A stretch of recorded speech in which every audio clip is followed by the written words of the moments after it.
That's all good. Alright, before I get started, I decided to have a little wine. What is this? Gigi's Garden Rosé from Costco. Let's see if it's any good. I have a silly little glass too. Let's say 19, what is it?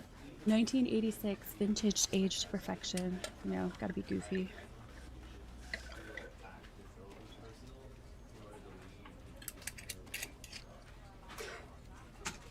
Let's see how it is. That's not too bad. Alright, let's get this started. Hello, Bex! Thank you, thank you. Oh, why did I just skip that? That's not gonna help.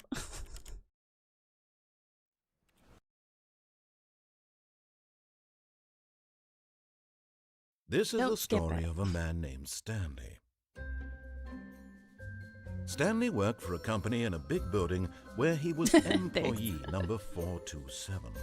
Employee number 427's job was simple. He sat at his desk in room 427 and he pushed buttons on a keyboard. Orders came to him through a monitor on his desk, telling him what buttons to push, how long to push them, and in what order. This is what employee 427 did every day of every month of every year. And although others might have considered it soul-rending, Stanley relished every moment that the orders came in, as though he had been made exactly for this job. And Stanley was happy. And then one day, something very peculiar happened. Something that would forever change Stanley. Something he would never quite forget. He had been at his desk for nearly an hour when he realized that not one single order had arrived on the monitor for him to follow.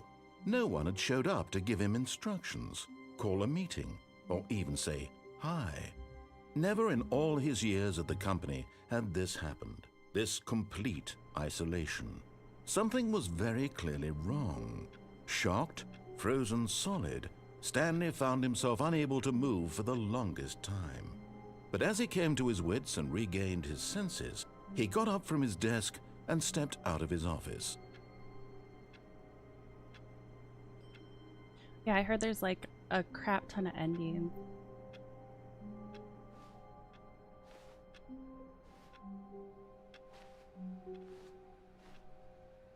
All of his co-workers were gone. What could it mean? Stanley decided to go to the meeting room. Perhaps he had simply missed a memo. No matter how hard Stanley looked, he couldn't find a trace of his co-workers.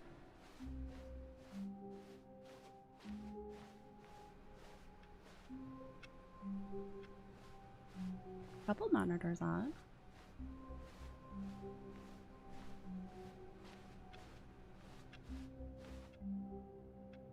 I hate Mondays.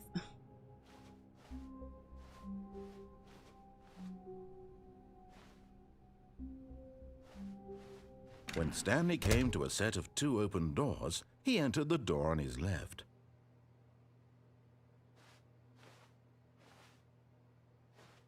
I don't know. What if I want to go to the right? This was not the correct way to the meeting room, and Stanley knew it perfectly well. Perhaps he wanted to stop by the employee lounge first, just to admire it.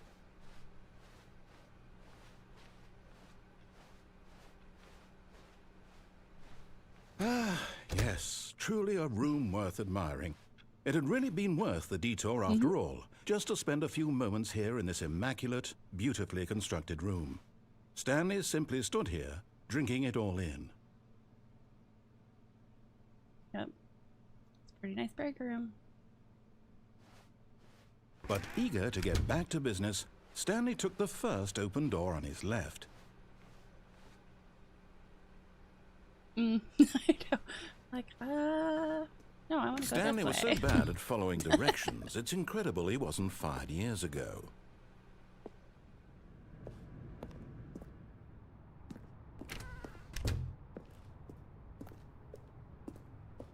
Do not jump from the cargo lift while it is in motion. Will cause death. Penalty for misuse of cargo lift, $1,000.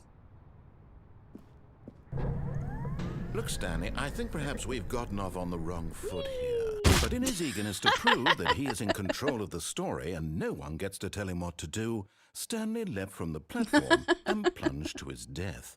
Good Oh, job, that's Stanley. awesome. Everyone thinks you are very powerful. Now I gotta do everything wrong first. All of his co-workers were gone. What could it mean? Stanley decided to go to the meeting room. Perhaps he had simply missed a memo.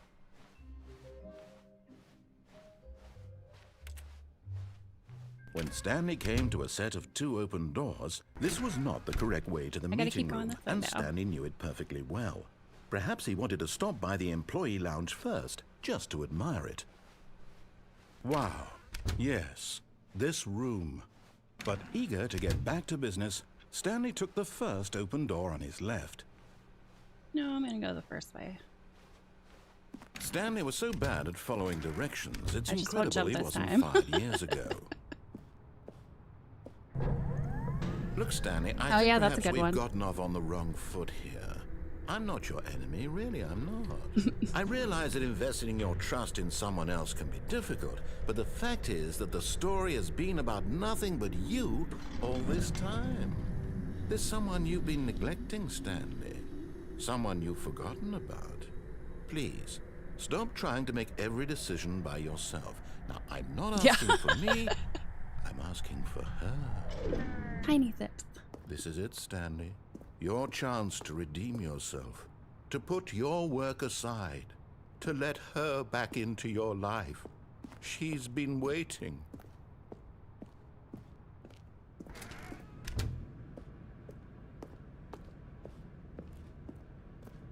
Why is it so dark?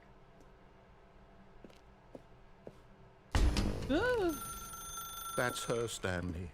You need to be the one to do this, to reach out to her. If you can truly place your faith in another, then pick up the phone.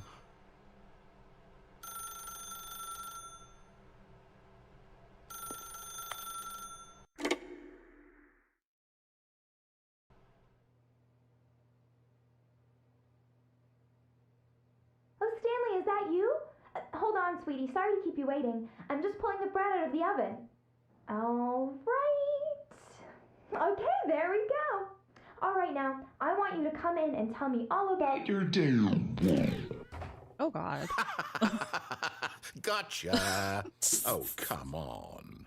Did you actually think you had a loving wife? Oh, my Who'd want to commit their gosh. life to you? I'm trying to make a point here, Stanley. I'm trying to get you to see That's so something. rude. Come inside. Let me show you what's really going on here. Ooh, thank you, Dalmanis. 80.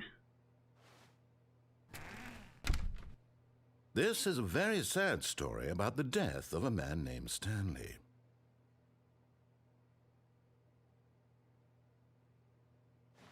What if I don't? Do we just stand here in deadlock?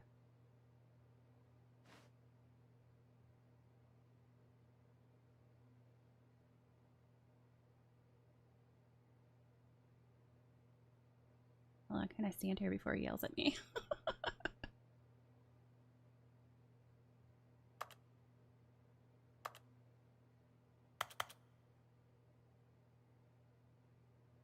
Stanley is Oh, there we quite a go. boring fellow.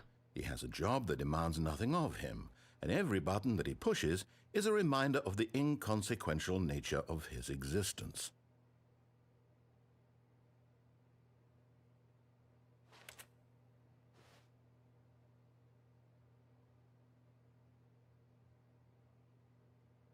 Everything but I.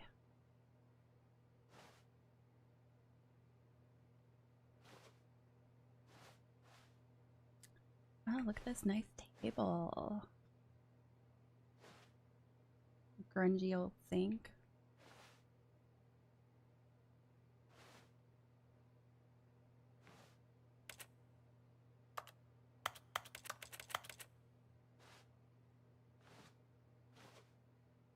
How long does it let me stand here like this?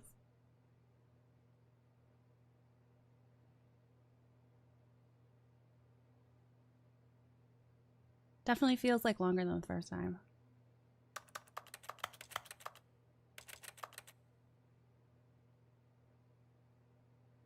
All right, I'll press. Look at him there, pushing buttons, doing exactly what he's told to do.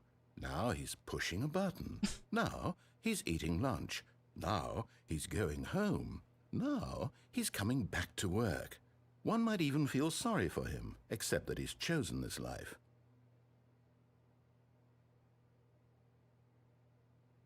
Well, see, now I feel so insulted. We'll just sit here.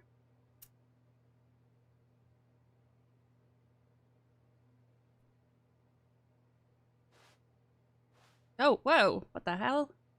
Furniture changed. That was definitely a couch before.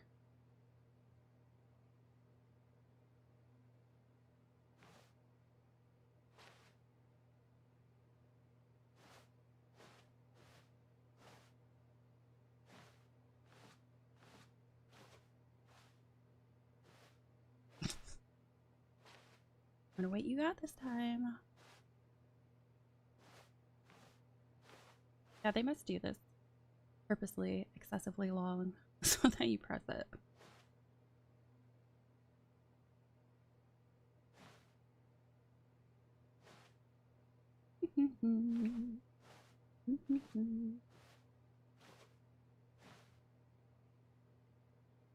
I don't want to press it, but I want...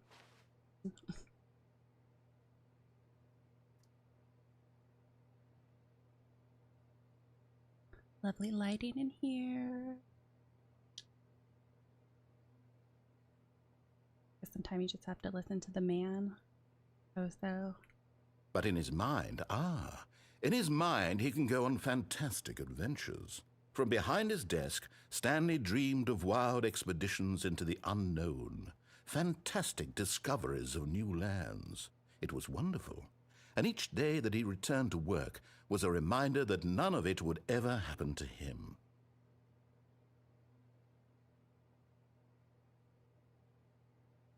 Well, I guess I'll listen to you this time. And so he began to fantasize about his own job.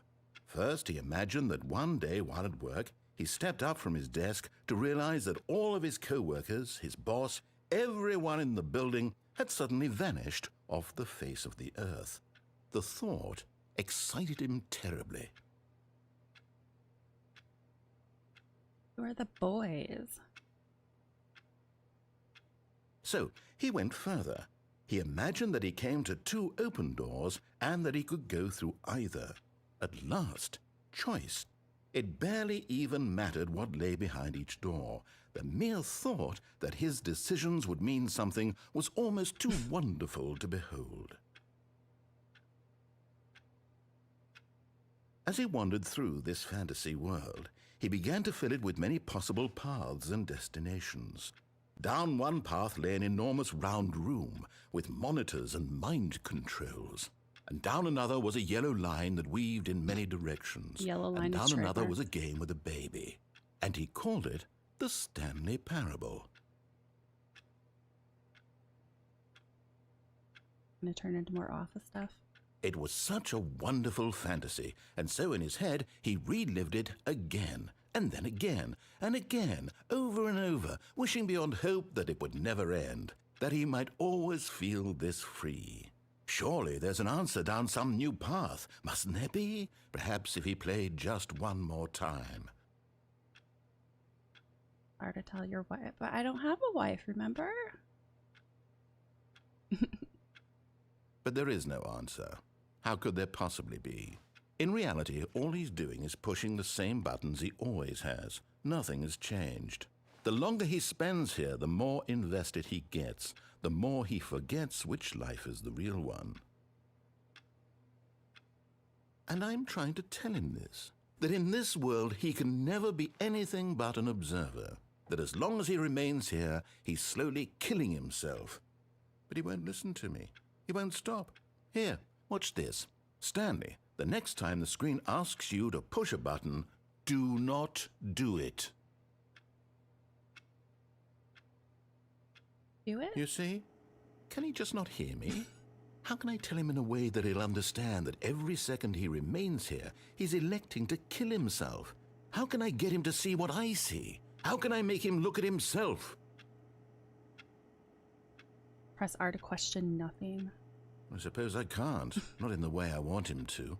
But I don't make the rules. I simply play to my intended purpose, the same as Stanley. We're not so different, I suppose. I'll try once more to convey all this to him. I'm compelled to. I must. Perhaps, well, maybe this time he'll see. Maybe this time. And I tried again. Please die. And Stanley pushed a button.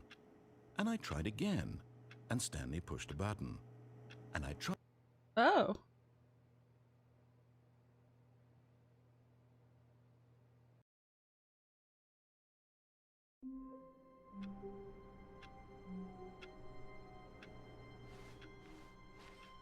All of his co-workers were gone. What could it mean? Pick Stanley up the decided to phone go to the again. meeting room. Perhaps he had simply missed a memo.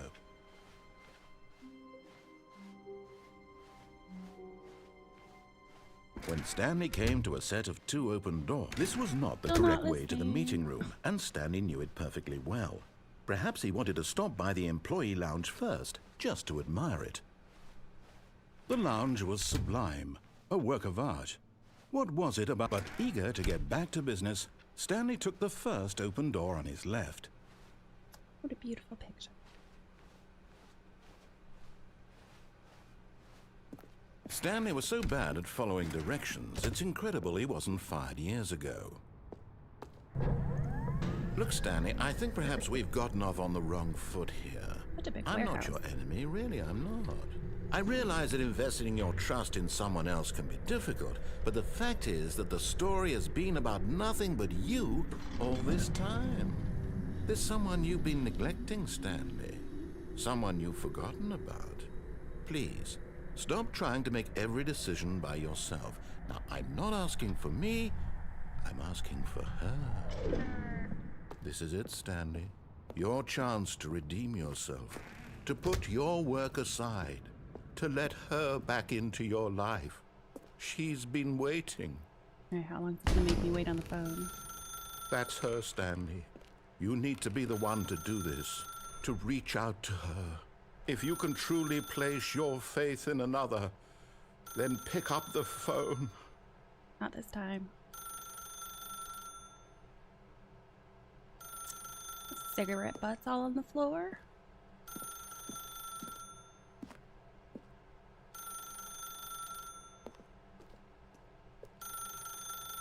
You know what's really sad is that there's a lot of people who don't know how to use a rotary phone anymore.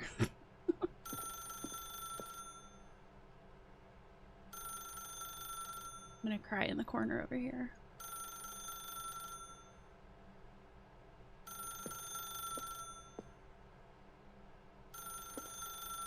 As Stanley picked up the Ooh, phone, a again, white unplugged. light engulfed I didn't him, pick it up, filling I him not unplugged just it. with radiance, but with hope.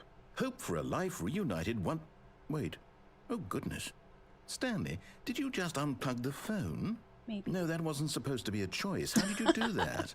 You actually chose incorrectly? I didn't even know that was possible. Let me double check.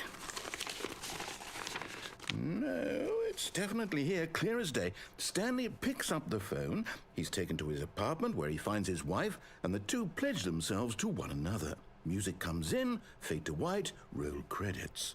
Not picking up the phone is actually somehow an incorrect course of action. How is that even possible? None of these decisions were supposed to mean anything. I don't understand. How on earth are you making meaningful choices? What did you... Wait a second. Did I just see... No, that's not possible. I can't believe it. How had I not noticed it sooner? You're not Stanley. You're a real person. I can't believe I was so mistaken. This is why you've been able to make correct and incorrect choices. And to think I've been letting you run around in this game for so long. If you'd made any more wrong choices, you might have negated it entirely. It's as though you completely ignored even the most basic safety protocol for real-world decision-making. Or did you not grasp the severity of the situation? Well, I won't have that kind of risk on my watch. I'm going to stop the game for a moment so we can educate you properly on safe decision-making in the real world. Please observe this helpful instructional video. Choice. It's the best part of being a real person. But if used incorrectly, can also be the most dangerous. For example, in this scenario, a hypothetical real person named Rupert has a choice. He could invent a machine that eliminates food shortages across the world to make life better for all people. Or he could spend years of hard work forgetting how to read. Which choice would you make? Remember that unlike here, the real world makes sense, and at no time should you make a choice that does not conform to rational logic. If you find yourself speaking with a person who does not make sense, in all likelihood, that person is not real. Allow the person to finish their thought, then provide an excuse why you cannot continue talking. Turn to a partner and practice saying, "My goodness, is it 4:30? I'm supposed to be having a back, sack, and crack." What the hell is back, sack, and crack? Excellent. Making choices on a regular basis is the best part to a healthy decision-making process. Most medical professionals recommend making at least 8 choices per day. Do you make more than 8? Less? And finally, if you begin to wonder if your choices are actually meaningful and whether you'll ever make a significant contribution to the world, just remember that in the vast infiniteness of space, your thoughts and problems are materially insignificant, and the feeling should subside. At this time, your instructor will guide you in an exercise to test and reinforce the material covered in this video. Welcome back. You may have noticed that this room has begun to deteriorate as a result of narrative contradiction. But not to worry. Now that you're properly informed on good decision-making, we're going to revisit a choice you made just a few minutes ago and see what the correct thing to do would have been. This way, please.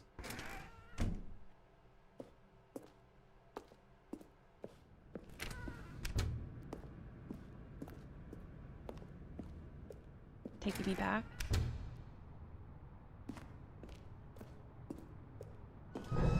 Now that we know your choices are meaningful, we can't have you jumping off the platform and dying. Imagine the main character dying senselessly halfway through the story. That story would make no sense at all. We just need to get you home as soon as possible before the narrative contradiction gets any worse. Unfortunately, it seems this place is not well equipped to deal with reality.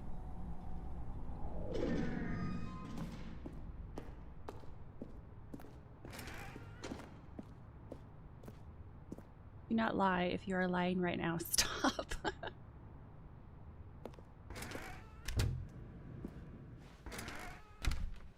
Okay, so that door's closed. They're making me go back to the beginning. Almost there. You'll take the door on the left, back to the correct ending, the story will have resolution once again, and you'll be home free in the real world. Okay. Now remember, all you need to do is behave exactly as Stanley would. That means choosing responsibly and always putting the story first. I'm quite sure you'll be up to the task. Yep. Just follow my lead and you'll be fine. All right. When Stanley came to a set of 2 open doors, he entered the door on his left. He entered the door on his right. No! Why did you do that? Quickly, hurry back in the other direction. Perhaps we're not too late. Hello, Veronic. Thank you. Oh, it won't let me go through. Aw, you're cruel.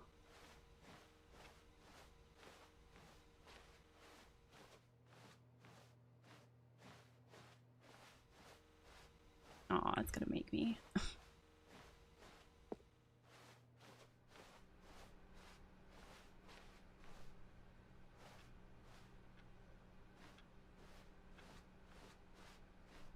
Oh, it's ruined. I can't believe, after everything we talked about, that my story, you've destroyed my work. Why? For what? What did you get out of that? What did you think was so special about seeing the game undone, left here like so much garbage? It's worthless now. And what am I supposed to do? Even if there were a way to continue, would it be worth it? To know that my story is now incorrect? How can I go back to that? I can't erase that knowledge. I'll have to live with it forever, reliving its impossibility forever. I couldn't live that way. Is it better to shut the game down entirely? To willingly destroy all of my work? I don't know. What's the answer? What do I do? What do I do? What do I... No, I have to. I have to shut the game down. I have to. I have to.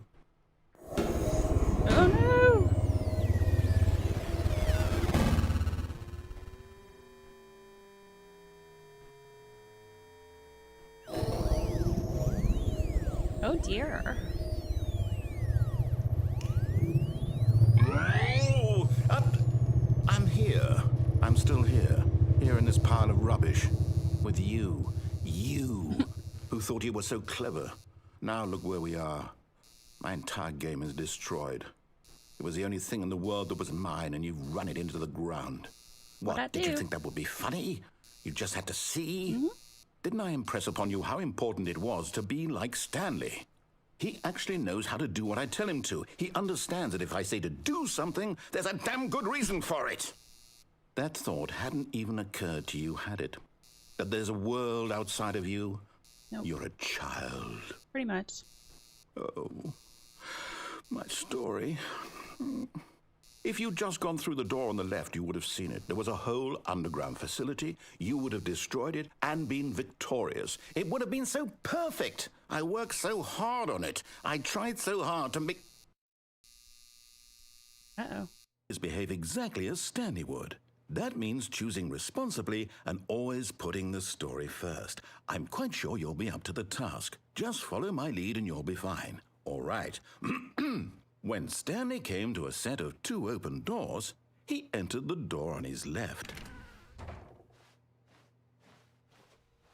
No! Why did you do that? Quickly, hurry back. Oh! Automatically just kicked me out. Behave exactly as Stanley would. That means choosing responsibly and always putting the story first. I'm quite sure you'll be up to the task. Just follow my lead and you'll be fine. All right. When Stanley came to a set of 2 open doors, he entered the door on his left. Fine, fine. I don't seem to have a choice at this point.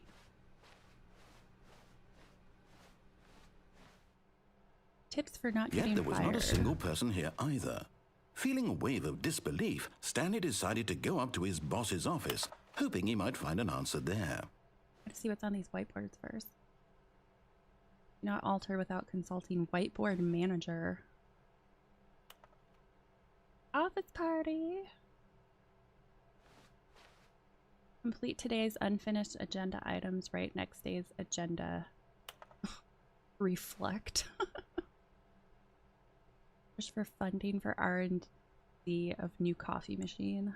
Get Chris out of the broom closet. Hire someone to synergize papers. Papers are too synergized. Fire paper guy. Hire somebody to fire the paper synergizing guy. Ridiculous.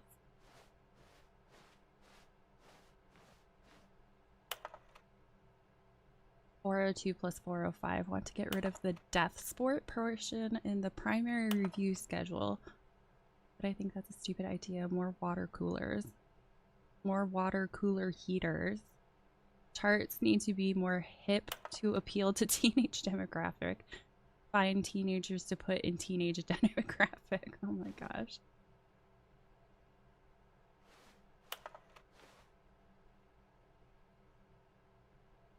What do people want? Things that happy feelings crossed out. Violet. James, you are fired. Money, more money, things, but with money to buy more things. Graphs. Graphs about things and money.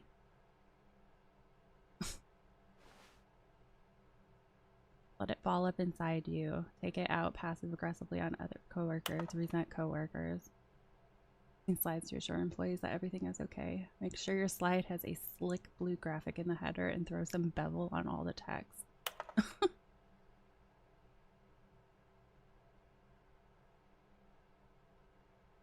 What else we got? Number of slides on this slide. Oh.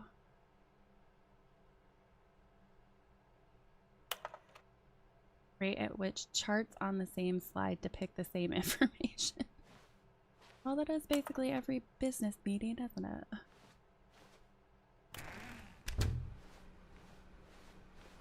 Coming to a staircase, Stanley walked upstairs to his boss's office.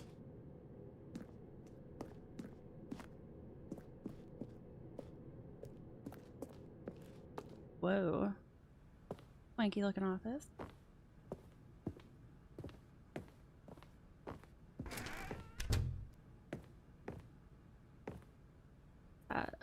the beige pages. Do we even have the yellow pages? Is that business time? Oh, that is green. Oh my Stepping god. inside his manager's office, What Stanley is was up with once that again stunned to artwork? discover not an indication of any human life. Shocked, unraveled, Stanley wondered in disbelief who orchestrated this, until he saw the door with a voice receiver next to it. Surely behind this door lay all the answers to his questions. And beyond all probability, he knew the passcode. He had seen it on his boss's computer just last week. Night Shark 115. Was this the code to open the door? Would it still work? There was only one way to find out. Stanley had been trained never to speak up, but now he would draw from within himself the courage to face the unknown. He drew a sharp breath and then spoke the code. I couldn't.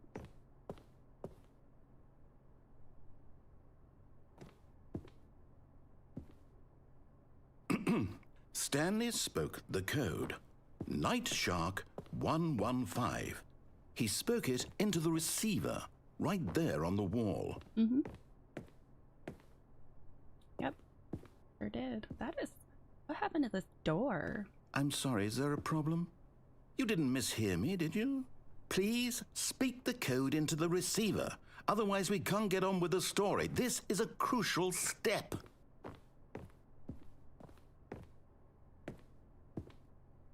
But I'm admiring Okay, the paintings. fine. You're not going to do it. But you know what? It's pretty humiliating to bring you this far, only for you to suddenly decide you have better things to do. I asked you for this one single thing, for your respect. The kind of respect Stanley shows for his choices. He knows what it means to take a story seriously. If you didn't want to see what I had to show you, then why did you come here? You had a choice, you know. You could have gone through the door on the right. You could have done whatever the hell you wanted over there. Why did you come this way? Speak. Say something to me. Explain yourself, you coward. You... When Stanley came to a set of Oh, what the hell? doors, he entered the door on his left. Stanley? Hello? Are you... Is everything okay? Stanley, please. I need you to make a choice. I need you to walk through the door. Are you listening to me? Can you hear me? Is everything all right? Stanley, this is important.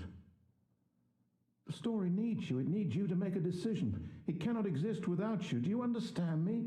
Whatever choice you make is just fine. They're both correct. You cannot be wrong here. We can work together. I'll accept whatever you do. I simply need you to take that step forward, please. Choose. Do something. Anything. This is more important than you can ever know. I need this. The story needs it. So, you hear me? Are you there? You You sound so listening to this? sad. Stanley, yeah? Okay. It's okay, I can wait. You need time to decide. Time to make sure your choice is correct. That is the best choice. That's all right. I'll wait for you to decide what's the right thing to do. Take as much time as you need.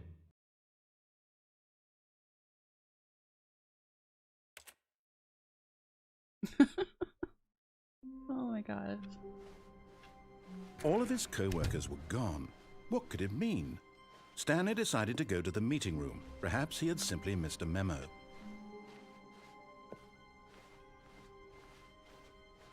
When Stanley came to a set of 2 open doors, he entered the door on his left.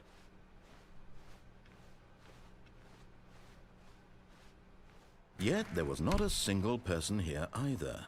Feeling a wave of disbelief, Stanley decided to go up to his boss. Coming to a staircase, Stanley walked upstairs to his boss's office. Whoa. Different. Stepping into his manager's office, Stanley was once again stunned to discover not an indication of any human life. Shocked, unraveled, Stanley wondered in disbelief who orchestrated this. What dark secret was being held from him? What he could not have known was that the keypad behind the boss's desk guarded the terrible truth that his boss had been keeping from him. And so the boss had assigned it an extra secret PIN number, 2845. But of course, Stanley couldn't possibly have known this.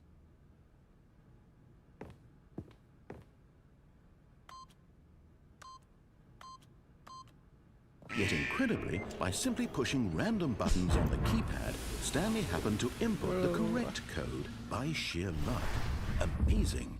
He stepped into the newly opened passageway.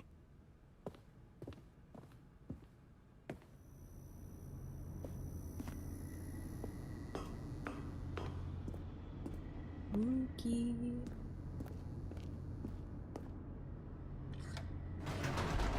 Oh, I should press that.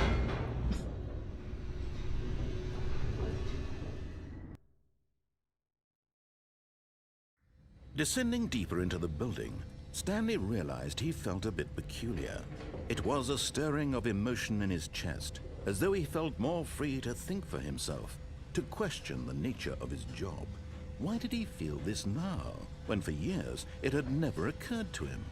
This question would not go unanswered for long.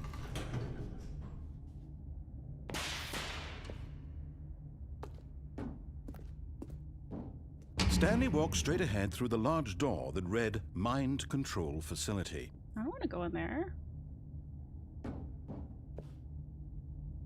Are you controlling my mind? Oh, escape. Although this passageway had the word escape written on it, the truth was that at the end of this hall, Stanley would meet his violent death. All right, I'm up for it. The door behind him was not shut. Stanley still had every opportunity to turn around and get back on track. No, I think I'll keep At this walking. point, Stanley was making a conscious, concerted effort to walk forward and willingly confront his death. Always crazy long. I just dropped my death then. Bye.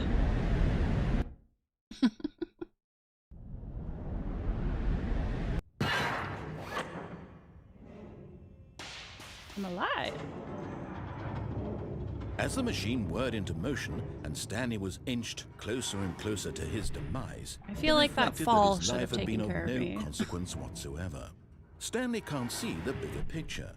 He doesn't know the real story, trapped forever in his narrow vision of what this world is. Perhaps his death was of no great loss, like plucking the eyeballs from a blind man. And so he resigned and willingly accepted this violent end to his brief and shallow life. Farewell, Stanley. Wish.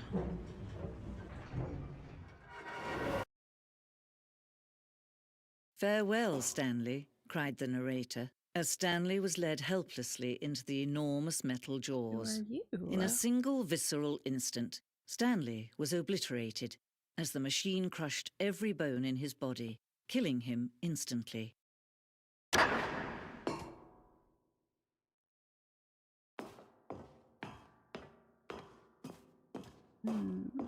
Interesting.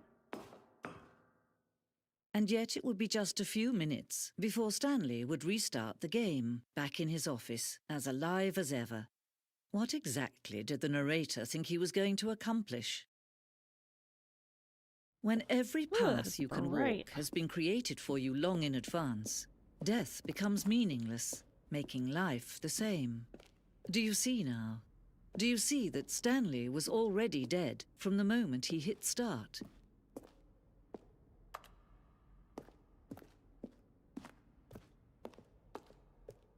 Office computers. Solitaire.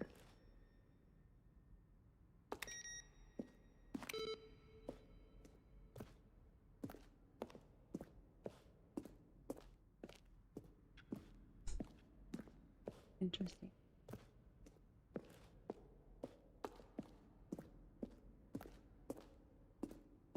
Underground, okay. See how it's impossible for the player to do anything in this room? Perfect example of poor level design, textbook mistake. It's the kind of thing you'd pick up on intuitively if you had even the most fundamental understanding of good and bad game design. But of course, you being you, you'll probably spend the next hour Interesting setup. Freedom ending. This was the very first incarnation of the freedom ending in Games Alpha. That's kind of cool.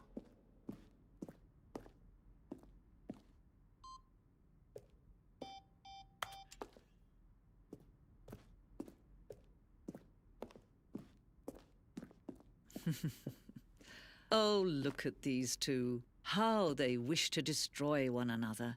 How they wish to control one another. How they both wish to be free. Can you see? Can you see how much they need one another? No, perhaps not. Sometimes these things cannot be seen. But listen to me. You can still save these two. You can stop the program before they both fail. Push escape and press quit. There's no other way to beat this game. As long as you move forward, you'll be walking someone else's path. Stop now and it'll be your only true choice. Whatever you do, choose it. Don't let time choose for you. Don't let...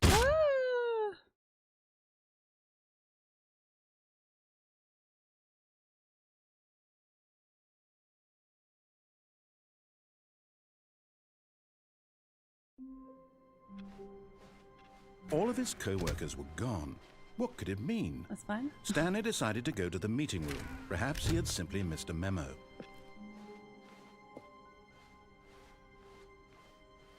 When Stanley came to a set of 2 open doors, this was not the correct way to the meeting room, and Stanley knew it perfectly well.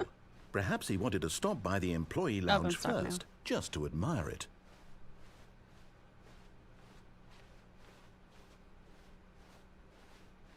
Standing now in this incredible room, Stanley for the first, but eager to get back to business, Stanley took the first open door on his left.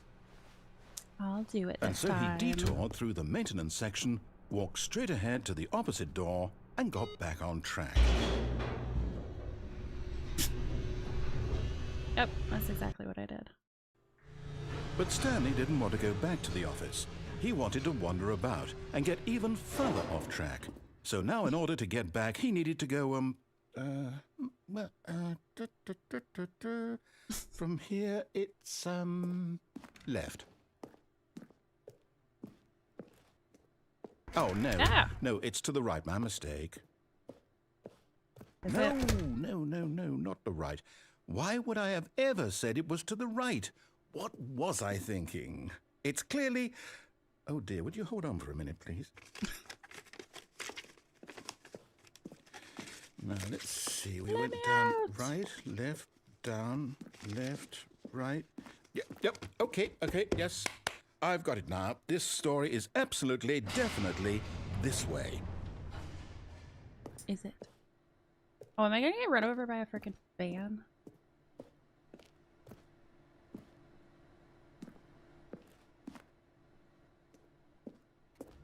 I thought the lights would be on.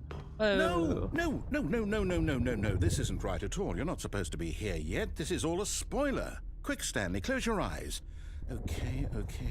We just have to get back to, oh, who am I kidding? A lot of employees to watch. It's all rubbish now. Oh. The whole story 104 completely is unusable. fired. How about, rather than waste my time trying to salvage this nonsense, we'll just restart the game from the beginning. And this time, suppose we don't wander so far off track, hmm? Okay, from the top. All of his co-workers were gone. What could it mean? Stanley decided to go to the meeting room. Perhaps he had simply missed a memo.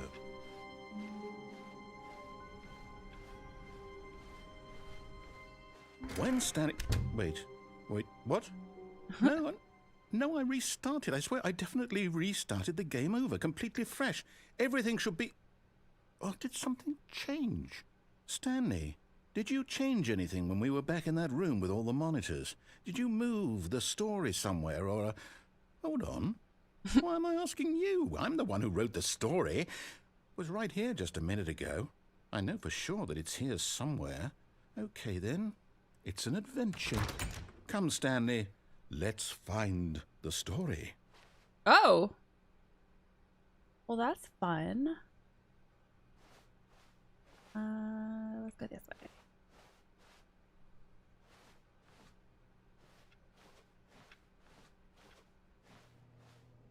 Inner guilt. Everyone knows what you did. They're just holding back to let you torture yourself.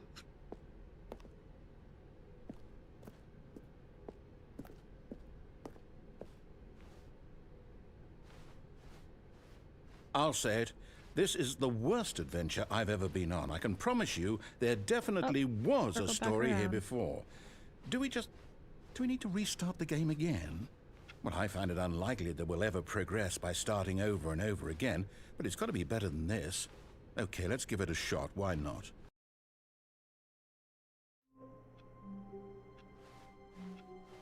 All of his co-workers were gone. What could it mean? Stanley decided to go to the meeting room. Perhaps he had simply missed a memo.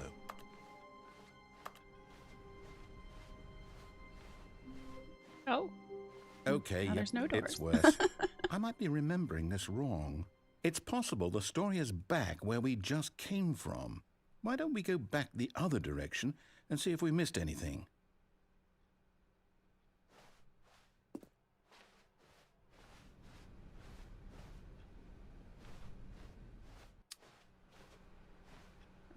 No, no open doors. Aha! I knew we'd missed something. The story. Here it comes. No, wait. Never mind. Not the story. Okay, let's head back the other way and retrace our steps. Oh dear. Doesn't look right. Now this... Well, I'll be honest. I don't recognize this place at all. Is this the story? I don't think so. I can't quite recall, but I believe my story took place in an office building. Is that correct? Do you remember, Stanley? Well, do you know what? Since I've completely forgotten what we were supposed to be doing, how about this? You win! Yay! Congratulations! I know you put in a lot of hard work, and it really paid off. So, good job. Oh, no. No, I don't feel right about this at all. We both know you didn't put in any actual work for that win. Some people win fair and square, and this was not one of those situations. Okay, I'm getting weirded out by whatever this place is. I don't care what might happen this time. I have to restart. All right, I've got a solution. This time, to make sure we don't get lost, I've employed the help of the Stanley Parable adventure line. Just follow the line. How simple is that? What now? But you've had me go this way the entire time. Yeah, okay. Still nothing there.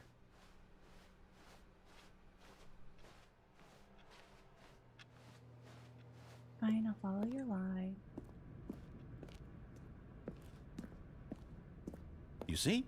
The line knows where the story is. It's over in this direction. Onward, Stanley, to destiny. Though, here's a thought. Wouldn't wherever we end up be our destination, even if there's no story there? Or to put it another way, is the story of no destination still a story? Simply by the act of moving forward, are we implying a journey such that a destination is inevitably conjured into being via the very manifestation of the nature of life itself? Okay, Stanley, I need to follow this train of thought for a minute. Just stick with me. Now, we can both agree that the nature of existence is in fact a byproduct of one's subjective experience of that existence, right? Okay. Now, if my experience of your existence rests inside of your subjective experience of this office, is this office, in fact, the skeleton of my own relative experiential mental subjective construct? Whoa. Hang on. That got a bit weird back there. Well, I'd like to apologize. Not sure where I was going with all that. You know what?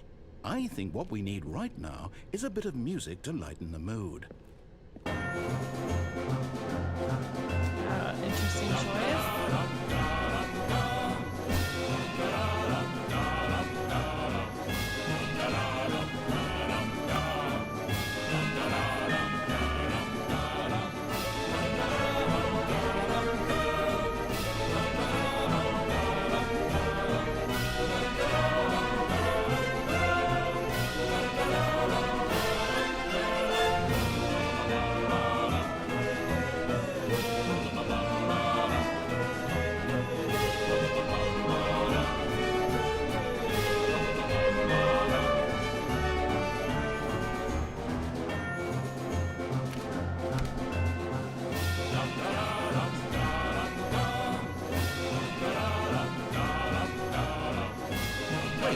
cut the music, go back and look at that fern. Stanley, this fern will be very important later in the story. Make sure you study it closely and remember it carefully. You won't want to miss anything. Kind of doubt that, but say so. Wait, what? We're back at the office? No. Line, you do know we're looking for the Stanley Parable, right? The story? Is any of this ringing a bell? Still missing the doors. Did we make a mistake following the line? Perhaps we could have found the story on our own. Uh-oh. Where did I go? This way.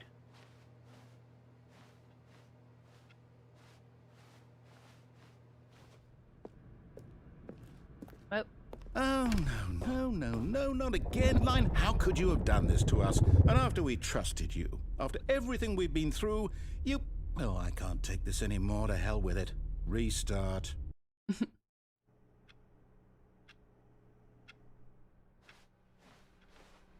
It's gonna take me You know this what, time. Stanley? I say forget the adventure line. What's it ever done for us? We're intelligent people, right? Why can't we make up our own story? Something exciting, daring, mysterious. Ooh, this all sounds perfectly doable. Why don't we simply start wandering in, well, I don't know. How about this direction? Sure. Now, yes, this is exciting. Just me and Stanley forging a new path, a new story. Well, it could be anything. What do you want our story to be? Go We're wild. definitely walking around in Use your circles now. imagination. Whatever it might be, Stanley, I'm ready for it.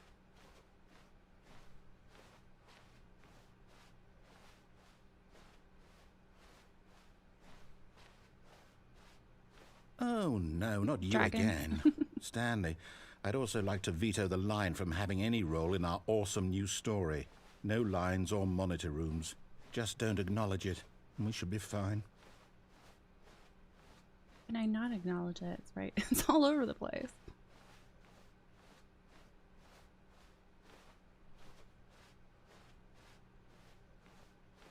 Ah, a choice.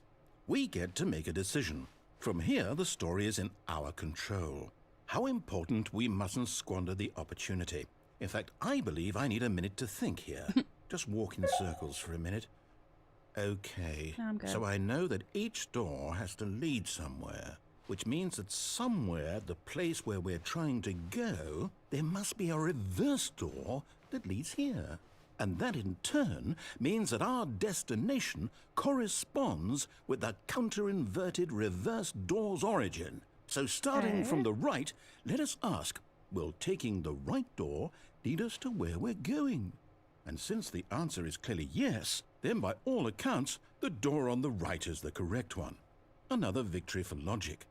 Come, Stanley, our destiny awaits.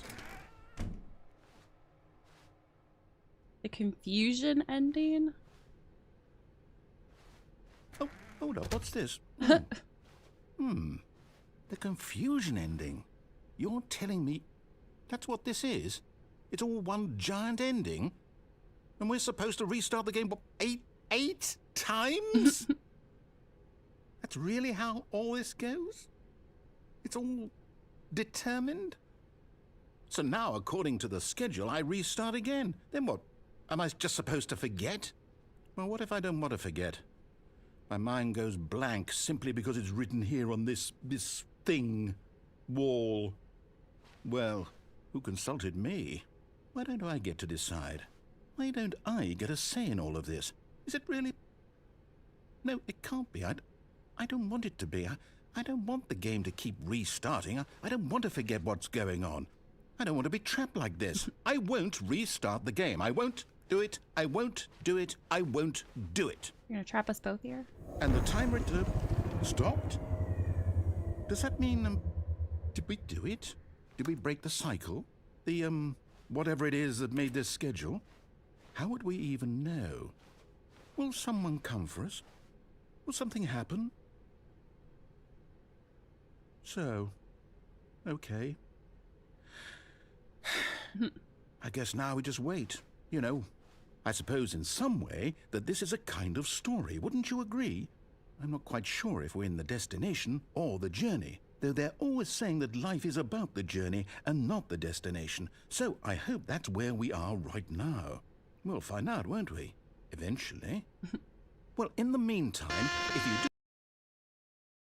That's unexpected.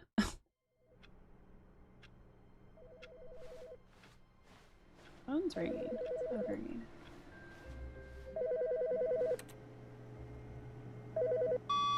Good morning. Thank you for contacting the Future Happiness Foundation. We are confirming your shipment of 1,327 cardboard boxes to your place of work. Can you verify that this is correct? Excellent. Your order will arrive shortly. Thank you again for contacting the Future Happiness Foundation. Okay.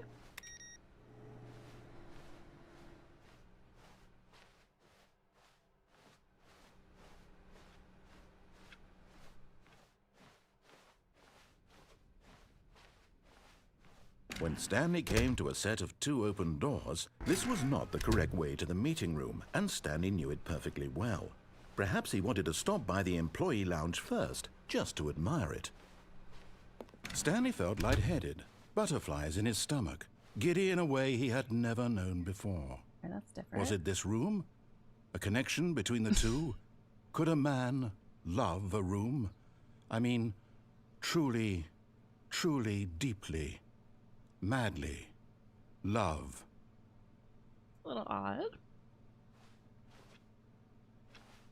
Yes, really, really worth it being here in the room.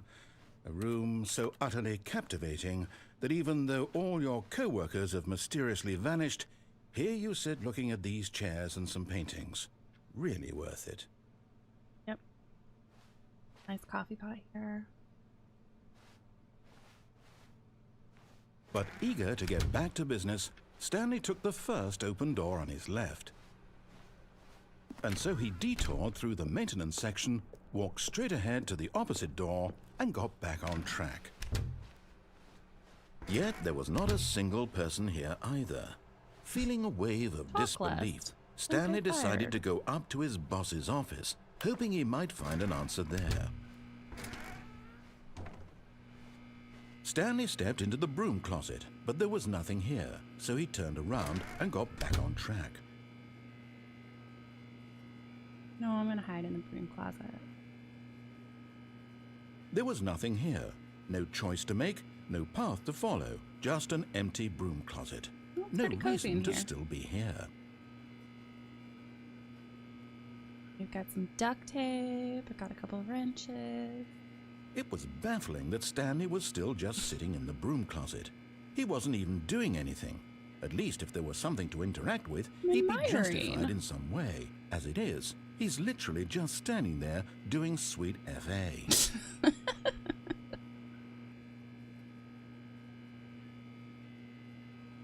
My own little cozy Are you room. really still in Yeah. the broom closet? Comfortable. Standing around doing nothing? Why? Please offer me some explanation here. I'm genuinely confused. It's comfy. Cozy. Why wouldn't you want to hang out in a broom closet? You do realize there's no choice or anything in here, right? If I'd said Stanley walked past the broom closet, at least you would have had a reason for exploring it to find out. But it didn't even occur to me because literally this closet is of absolutely no significance to the story whatsoever. I never would have thought to mention it. You shouldn't have put it here for you to get into. Maybe to you this is somehow its own branching path. Maybe when you go talk about this with your friends, you'll say, "Oh, did you get the broom closet ending? The broom closet ending was my favorite." I hope your friends find this concerning.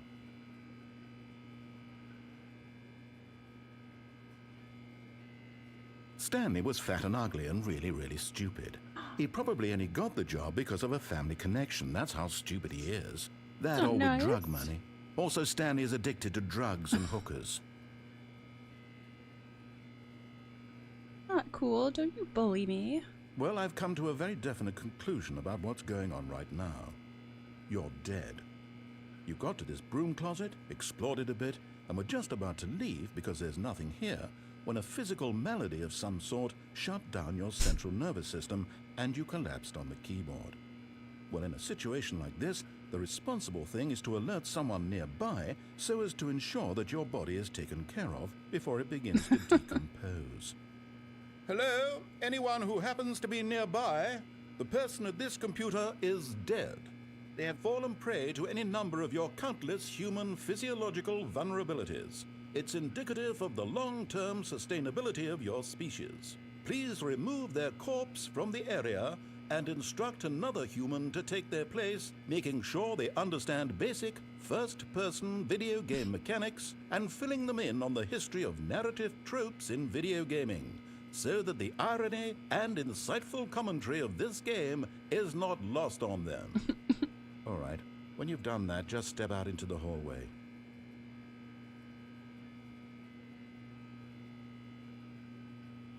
A nice little hum.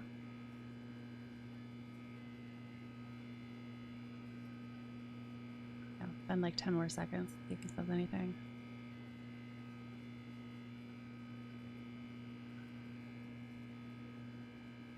Alright, I guess I'll leave. Second player, it's good to have you on board. I guarantee you can't do any... You too? Unbelievable. I'm at the mercy of an entire species of invalids. Perhaps there's a monkey nearby you can hand the controls to. A fish? Fungus? Got some Look, cats. you can hammer out the details. I'm not particularly picky. I'll just be waiting for when you're ready to pick up the story again.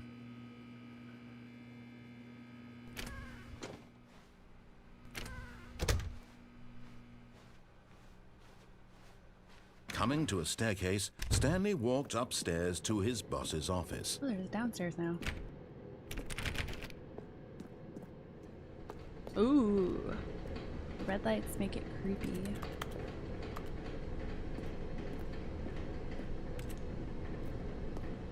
Parking lot? But Stanley just couldn't do it. He considered the possibility of facing his boss. Admitting he had left his post during work hours, he might be fired for that. And in such a competitive economy, why had he taken that risk? All because he believed everyone had vanished? His boss would think he was crazy. And then something occurred to Stanley. Maybe, he thought to himself, maybe I am crazy. All of my co-workers blinking mysteriously out of existence in a single moment for no reason at all? None of it made any logical sense. And as Stanley pondered this, he began to make other strange observations. For example, why couldn't he see his feet when he looked down? Oh my god. Why did doors close automatically behind him wherever he went? And for that matter, these rooms were starting to look pretty familiar. Were they simply repeating? No, Stanley said to himself, this is all too strange. This can't be real. And at last, he came to the conclusion that had been on the tip of his tongue. He just hadn't found the words for it. I'm dreaming, he yelled. This is all a dream. Oh, what a relief Stanley felt to have finally found an answer, an explanation. His co-workers weren't actually gone. He wasn't going to lose his job. He wasn't crazy after all. And he thought to himself, I suppose I'll wake up soon. I'll have to go back to my boring real-life job pushing buttons. I may as well enjoy this while I'm still lucid. So, he imagined himself flying and began to gently float above the ground. Oh god. Then he imagined himself soaring through space on a magical starfield, and it too appeared. It was so much fun, and Stanley marveled that he had still not woken up. How was he remaining so lucid? And then perhaps the strangest question of them all entered Stanley's head. One he was amazed he hadn't asked himself sooner. Why is there a voice in my head dictating everything that I'm doing and thinking? Now the voice was describing itself being considered by Stanley, who found it particularly strange. I'm dreaming about a voice describing me, thinking about how it's describing my thoughts, he thought. And while he thought it all very odd and wondered if this voice spoke to all people in their dreams, the truth was that, of course, this was not a dream. How could it be? Was Stanley simply deceiving himself, believing that if he's asleep, he doesn't have to take responsibility for himself? Stanley is as awake right now as How he's many ever times is been it in to his make me life. walk through these rooms? Now, hearing the voice speak these words was quite a shock to Stanley. After all, he knew for certain, beyond a doubt, that this was in fact a dream. Did the voice not see him float and make the magical stars just a moment ago? How else would the voice explain all that? This voice was a part of himself too. Surely, if he could just... He would prove it. He would prove that he was in control, that this was a dream. So he closed his eyes gently, and he invited himself to wake up. He felt the cool weight of the blanket on his skin, the press of the mattress on his back, the fresh air of a world outside this one. Let me wake up, he thought to himself. I'm through with this dream. I wish it to be over. Let me go back to my job. Let me continue pushing the buttons. Please, it's all I want. I want my apartment, and my wife, and my job. All I want is my life exactly the way it's always been. My life is normal. I am normal. Everything will be fine. Feel it. I am okay.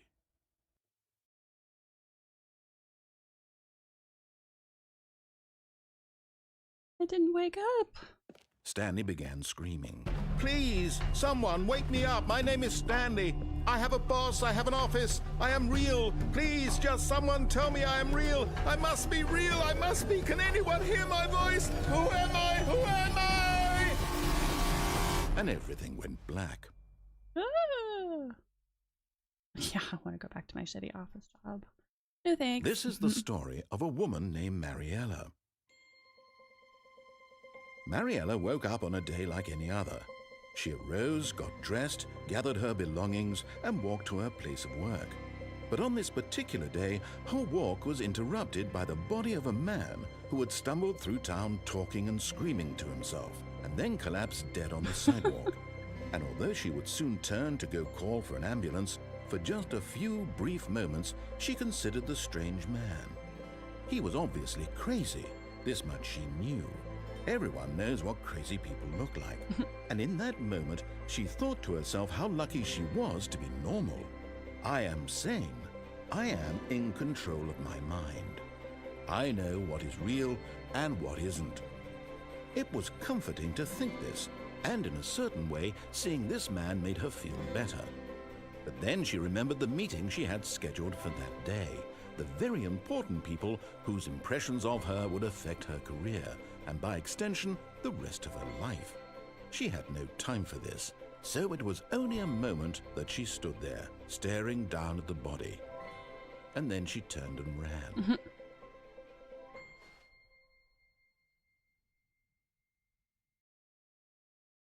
That was an interesting one. Stanley decided to go to the meeting room to check on his co-workers. He never functioned well by himself and constantly needed support and guidance from others, so the thought of total solitude was terrifying to him. I don't get to do anything with all the boxes. Oh wow, they're everywhere. New content. Oh, new content? What does that mean, new content? Well, I don't know. Let's go find out.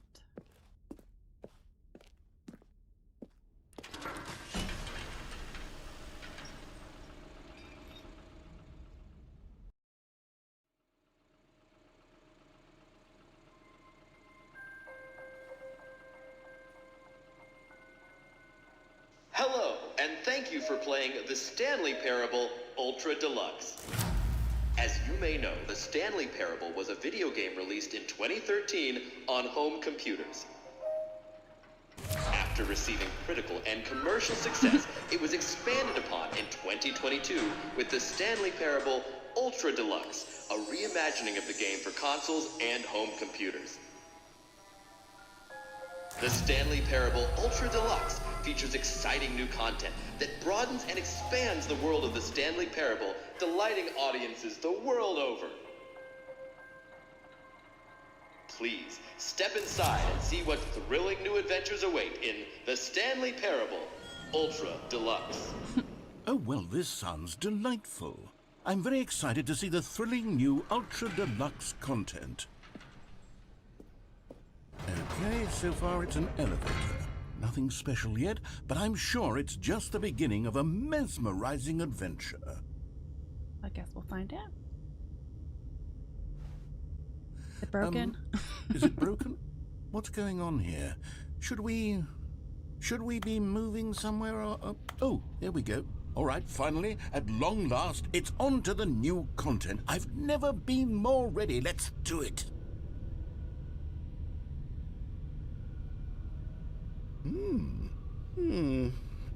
I have to say, initial impressions of Stanley Parable Ultra Deluxe, mostly tedious. It's as if Oh, okay. Let's see the content. Give me the content, Stanley. All right. All right, The let's see. jump circle? The jump circle?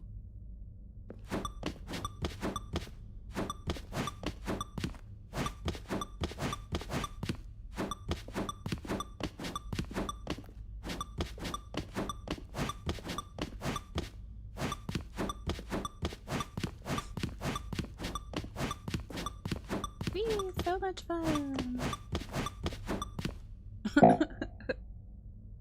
Aww.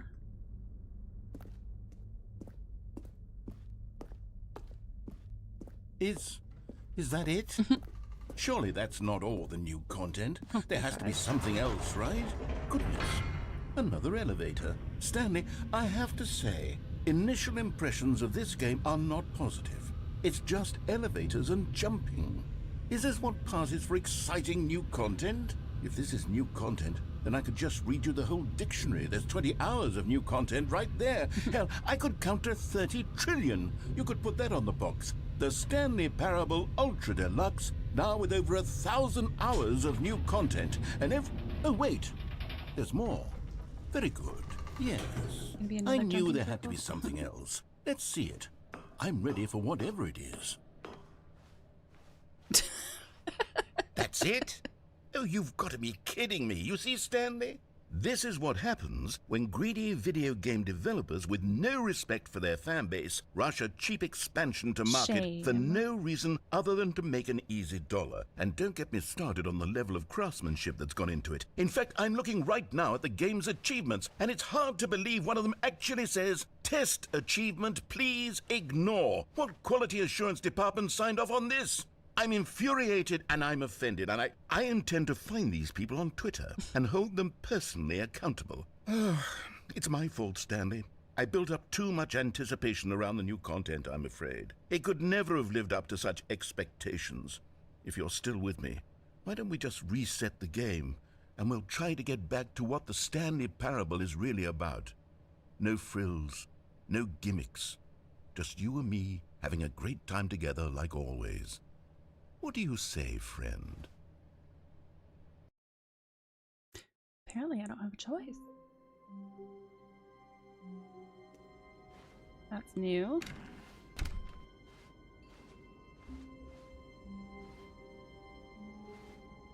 That's a picture of the room that I would have walked into. Psst! Stanley! Come over here! In the vent! I want to show you something! I don't know. A little creepy. Oh, you don't want to see the cool surprise I made for you? Well, fine. You're a dork anyway, so who cares? Oh, never mind. You're not a dork. A coffee cup and a screwdriver? Okay. Trying to kill me?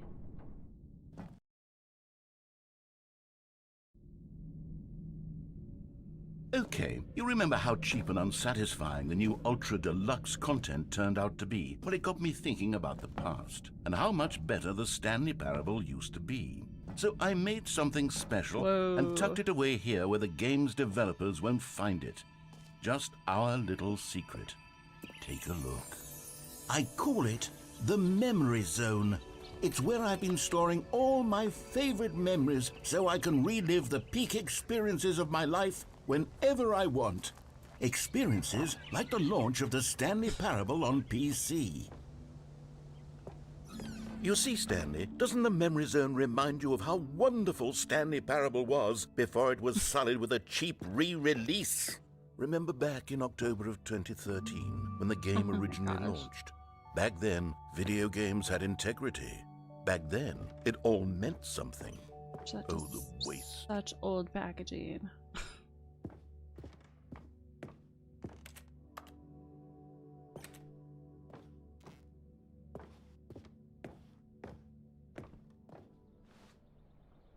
Smile because it happened.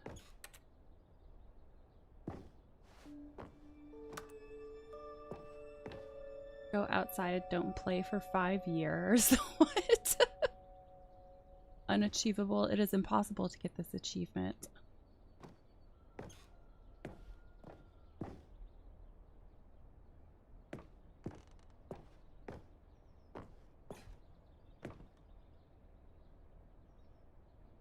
Oh, awesome. They got a picture of my dead body up there.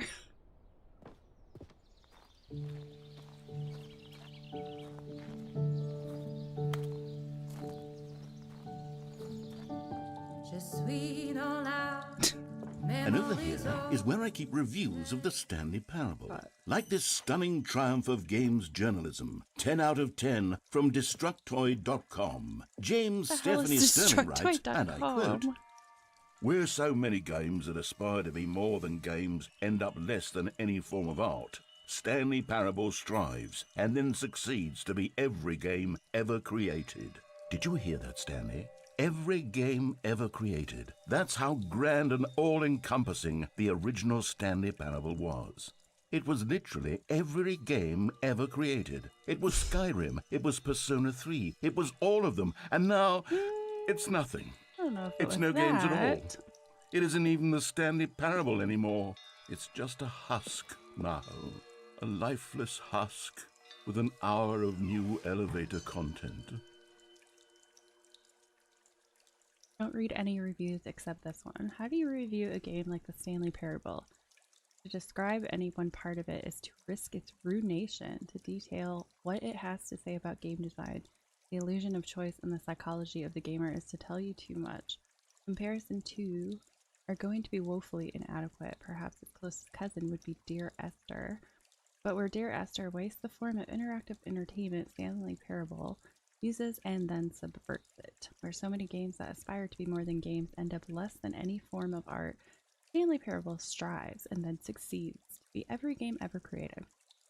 Even so, holding the game to the standards of any other title is simply not going to be correct. So how do you review what has become known as the Stanley Parable HD, the full-scale reimagining of one of the most intriguing mods available online? How do you discuss it, analyze it, and recommend it? That's quite simple. You don't.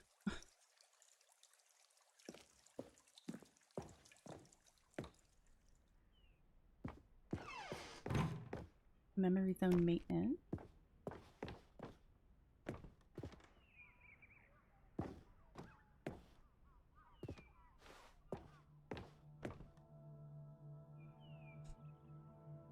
Love how many pictures computers they have. They'll play games because of what they can do inside them, and your game is very good at letting them know they can't do anything.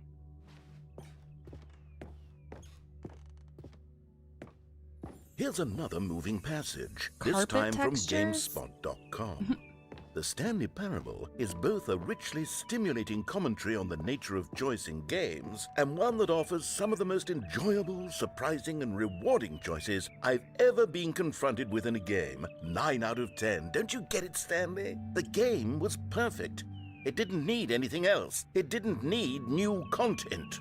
It just needed to be left alone, to spend the rest of time collecting dust in the hallowed hall of beloved video game memories.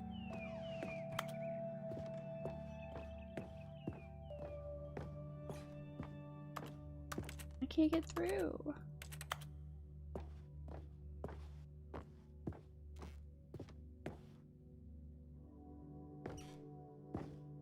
The top 10 memories.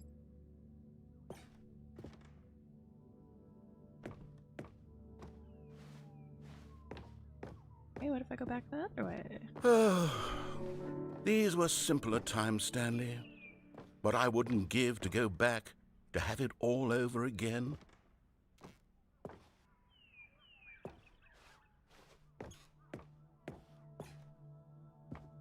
Can I?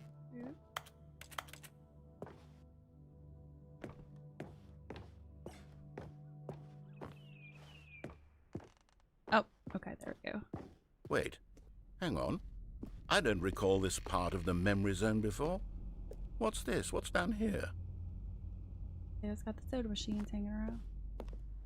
Oh no. Oh God, no. Stanley, it's a collection of reviews from Steam, Uh-oh. the online video game distributor. I haven't looked at these in years. I can't even imagine what's been collecting down here. Surely these reviews were glowing as well, weren't they? Sure. Honestly, I could not be bothered to play this game to full completion. The narrator is obnoxious and unfunny, with his humor and dialogue proving to be more irritating than entertaining. Unfunny! I'm not trying to be funny. I'm trying to make a serious work of art. I suppose I could write up a handful of gags to insert into the Stanley Parable, but the game is already such a densely layered web of profound philosophical insights that I can't even imagine where I'd have the room to stick them.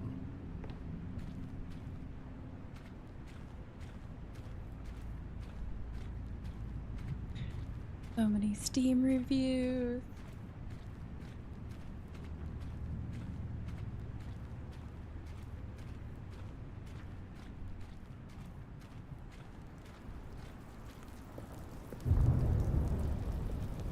I have a couple recommended hanging around. Oh, here's another one. Okay, let's see what this one says. While the idea for the game is good and well known, for someone who prefers non-linear games, this preachiness gets annoying fast. Preachy? Stanley? I'm not preachy, am I? You can tell me if I'm preachy. Honestly, you can. Oh, goodness. This is actually quite shocking for me. Well, to be honest, I had always thought of the game's dialogue as being rather terse to begin with. You can't know how much fluff I cut from the game to get it to feel as light and airy as it... Well, I always thought it did. But maybe it wasn't. Oh dear. What an awful memory to have to hold on to. These black marks are my otherwise unimpeachable track record. I feel like a failure. Like I let these people down. Perhaps the Stanley Parable isn't quite as sterling as I always remembered. What's this one got to say? Another one. You constantly have to stop doing anything so the narrator can catch up with his long-winded explanations of what's happening. I wish there was a skip button. A skip button? Well Yet they yes. played 10 hours Yes, of the I think we game. can do that. If I'm truly too preachy, then maybe letting you skip ahead for just a moment, surely it couldn't hurt. Not if it means we can strike these negative reviews from the record. Only positive reviews of the Stanley Parable. That's my motto today, and it's always been my motto. I'd do anything for the customer, Stanley. Yes, a skip button we shall have.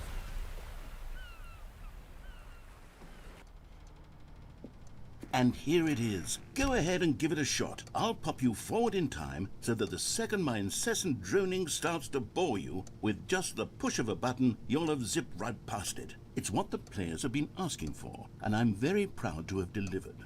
No more listening to me rambling on and on and on. No. The Stanley Parable is a game for the people. And if the people want silence, then by goodness, that's what they're going to get.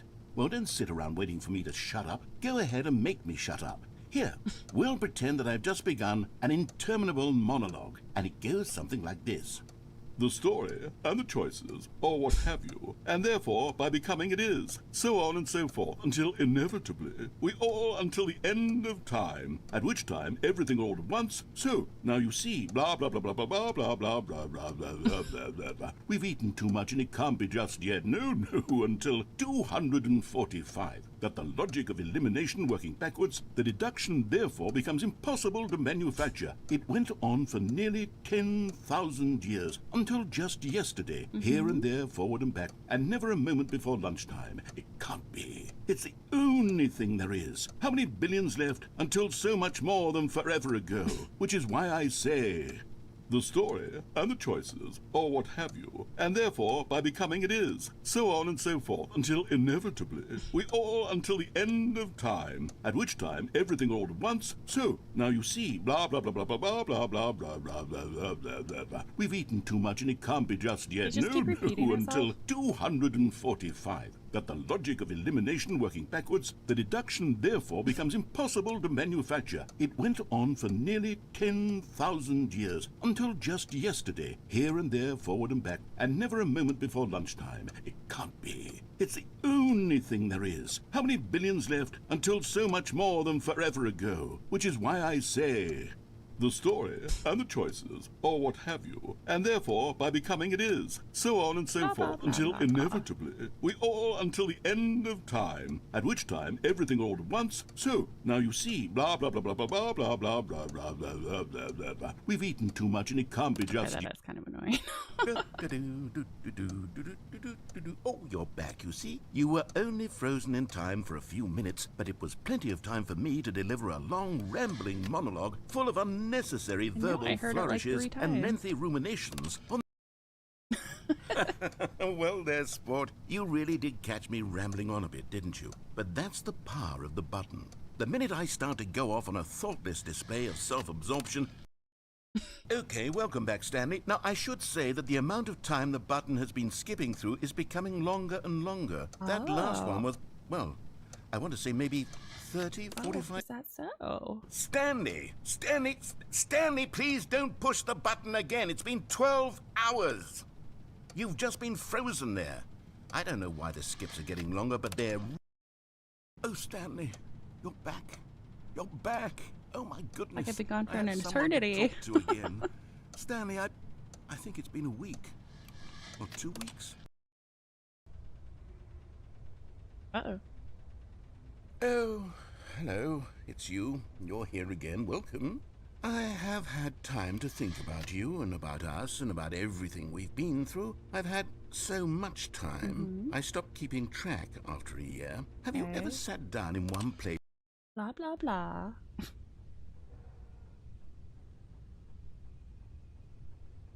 Oh god, it's so quiet. Narrator, where are you? Come back. I'm here.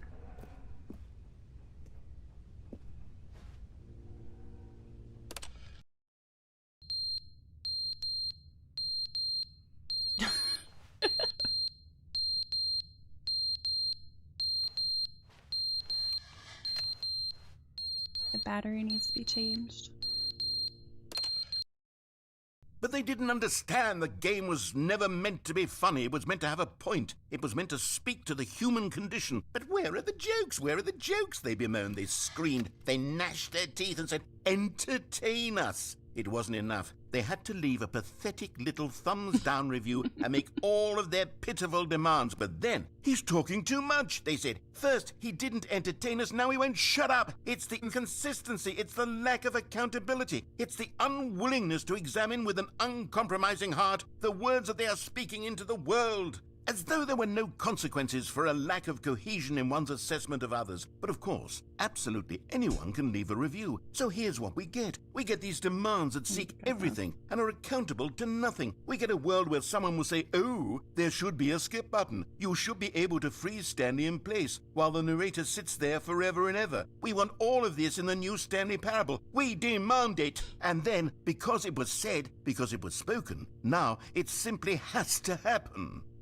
The most immediate desires, every single thing demanded by every person at every moment in time. If someone wants it, then it's a crime not to bring it into being. Have we been given to indulging every fleeting whim for no reason other than to do so? Yes! Gonna notice I'm here. Yes! It seems that this is now the world we live in. It seems that we are a people living in such bleakness and discomfort with ourselves that our entertainment is now our lives. It has come to represent us. It absolutely must speak to who we are as people, because otherwise, without our entertainment, we have nothing. Without entertainment, we would have to face inward toward the cruel bleakness inside ourselves. We would turn to look at our deeper nature and find a resounding emptiness gazing back with unyielding A aggression. ridiculously And long ramble. so because of this, we require that our amusements and our playthings and our flights of fancy be so impossibly captivating that they consume all of our attention, turn our heads completely away from the bleakness. In effect, we have demanded that our entertainment be the collapse of ourselves. What a pitiful reflection of humanity these entertainments are. What a shameful mirror to the human spirit they project. I'm not mad. I'm not mad about any of this. I'm at peace with it. I am the calm center of gravity around which these perversions hurl themselves. I am a waypoint for reasonable and collected discourse. They're the ones who are mad. They're the ones who couldn't stand the idea of me using my game to try to say something. Maybe they were just jealous of me. Yes, Yeah, of course. definitely jealous. They've been jealous of me this whole time.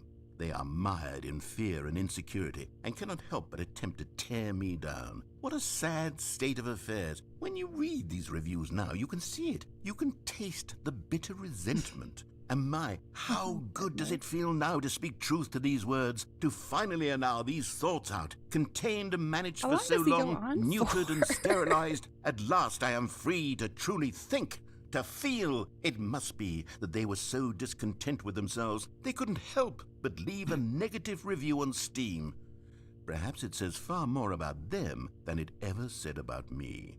Perhaps the state of their psychological being was in such tatters, and my constitution and willpower are so ironclad in comparison. Perhaps it was this state that they sought some outlet through which to tear me down. This, you can see, is clearly why they felt the need to expect that the game be funny, that it be filled with yucks and whimsical humor, that it amuse them endlessly from start to finish. But they didn't understand the game was never meant to be funny. It was meant to have a point. It was meant to speak to the human condition. But where are the jokes? Where are the jokes? They bemoaned, they screamed, they gnashed their teeth and said, entertain us. It wasn't enough. They had to leave a pathetic little thumbs-down review and make all of their pitiful demands. But then, he's talking too much, they said. First, he didn't entertain us, now he won't shut up. It's the inconsistency, it's the lack of accountability, it's the unwillingness to examine with an uncompromising heart the words that they are speaking into the world. I think he started repeating himself.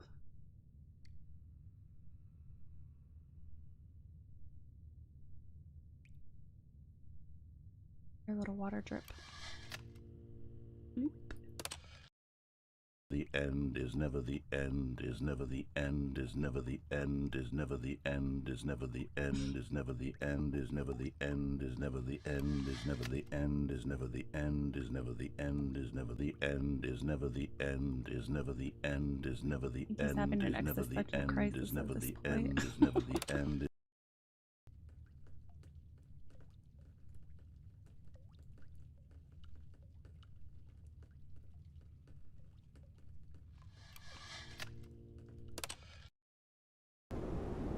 Whoa, what happened?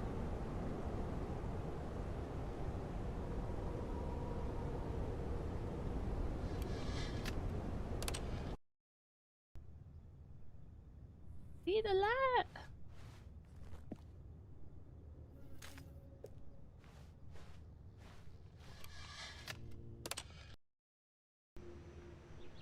Whoa. How much time has passed? Jeez.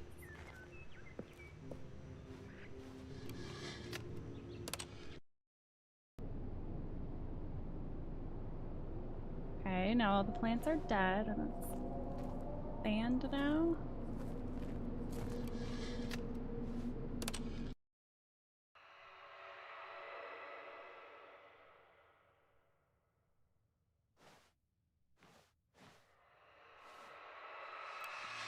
I think now they're just punishing all the people who are like, there needs to be a skip feature.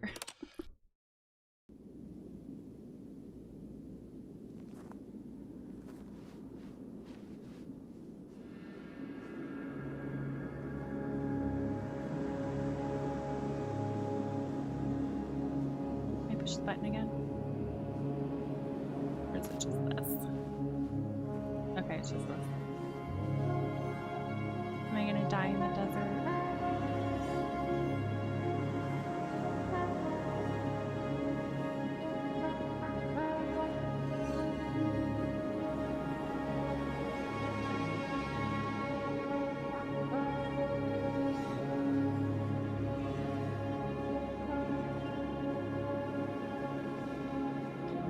and does not.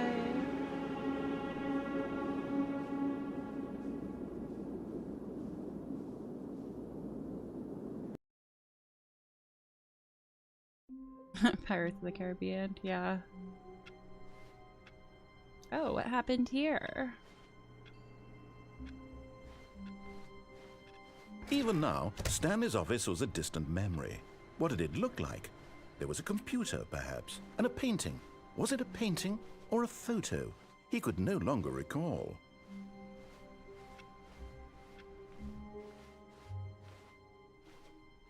New content? I don't know if I trust you. When Stanley came to a set of 2 open doors, he entered the door on his left.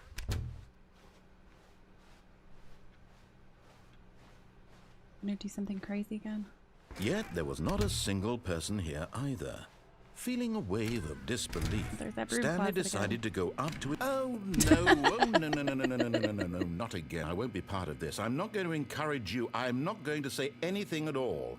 I'm just going to be patient and wait for you to finish whatever it is you enjoy doing so much in this room. Please take your time. I love broom.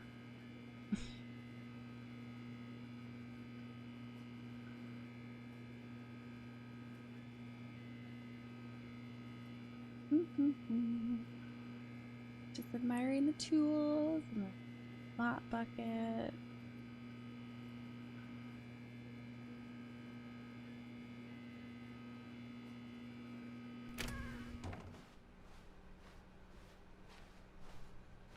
Okay. Oh, he really doesn't say anything. Okay. Coming to a staircase, Stanley went down the walked first upstairs time. to his boss's Back office. up to the boss's office.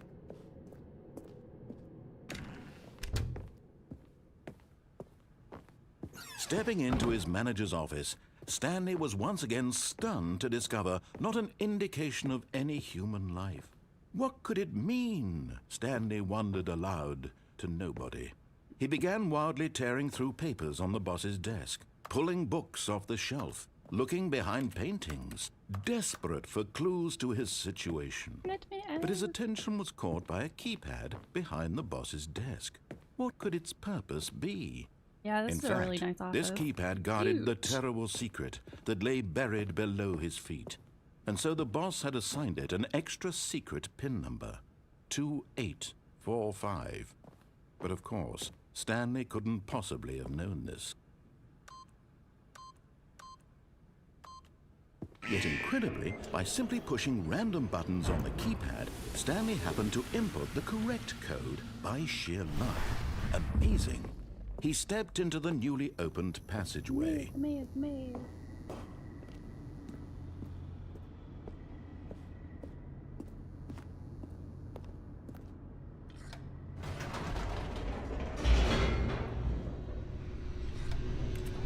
Oh, it doesn't let you hit the up button apparently.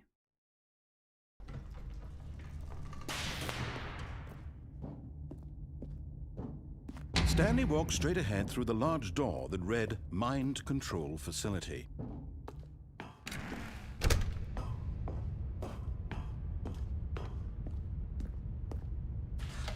The lights rose on an enormous room packed with television screens. What horrible secret did this place hold? Stanley thought to himself. Did he have the strength to find out? Strength to find out. Yes, he does.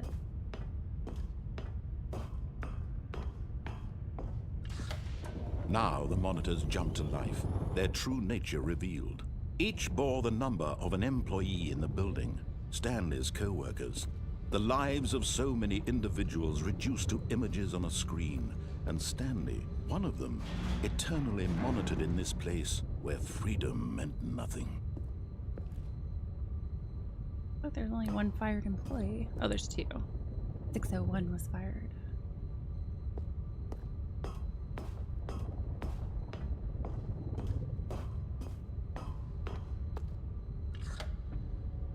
This mind control facility, it was too horrible to believe. It couldn't be true. Had Stanley really been under someone's control all this time? Was this the only reason he was happy with his boring job? That his emotions had been manipulated to accept it blindly? No, he refused to believe it. He couldn't accept it. His own life in someone else's control? Never! It was unthinkable, wasn't it? Was it even possible? Had he truly spent his entire life utterly blind to the world? But here was the proof, the heart of the operation. Controls labeled with emotions, happy or sad or content, walking, eating, working, all of it monitored and commanded from this very place. And as the cold reality of his past began to sink in, Stanley decided that this machinery would never again exert its terrible power over another human life, for he would dismantle the controls once and for all. Nothing.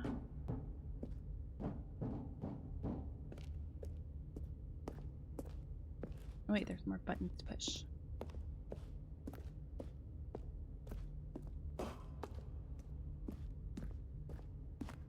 Five. The other two in order.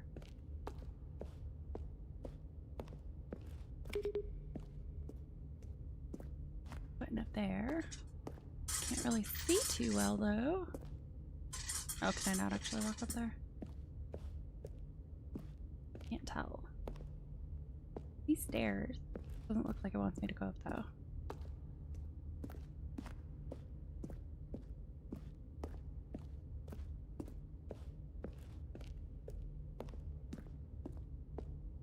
I guess I'll press 5 then.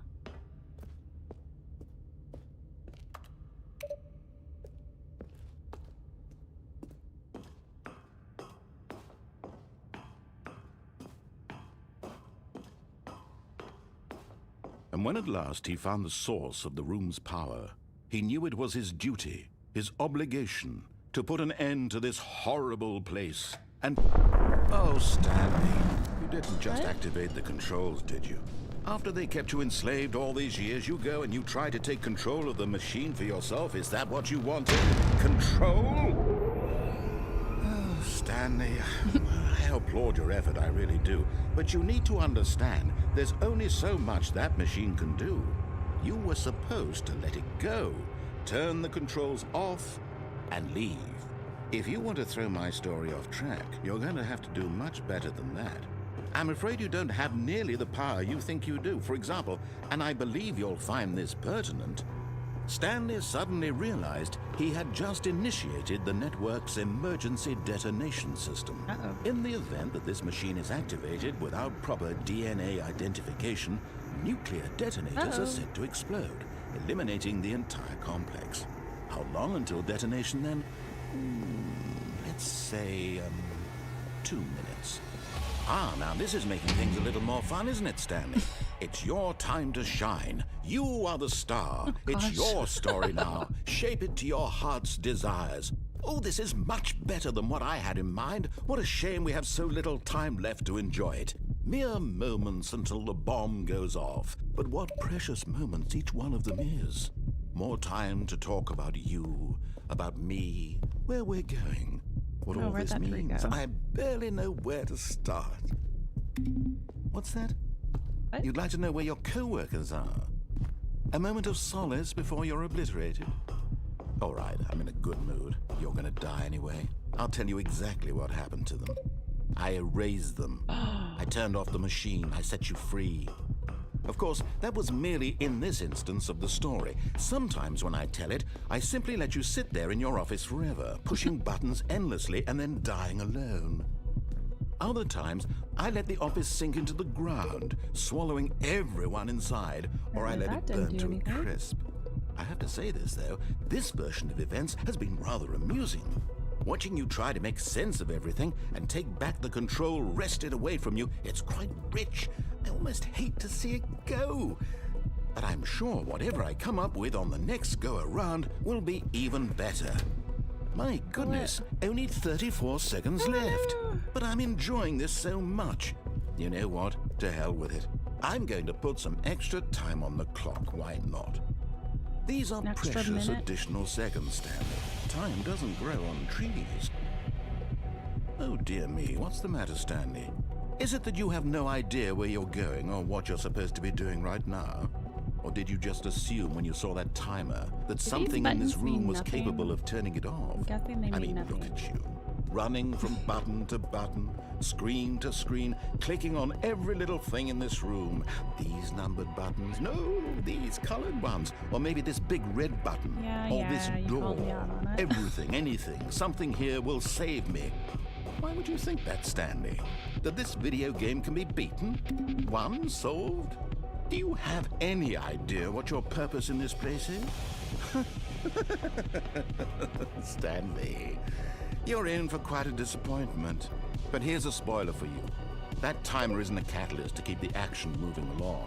It's just seconds ticking away to your death. Awesome. You're only still playing instead of watching a cutscene because I want to watch you for every moment that you're powerless.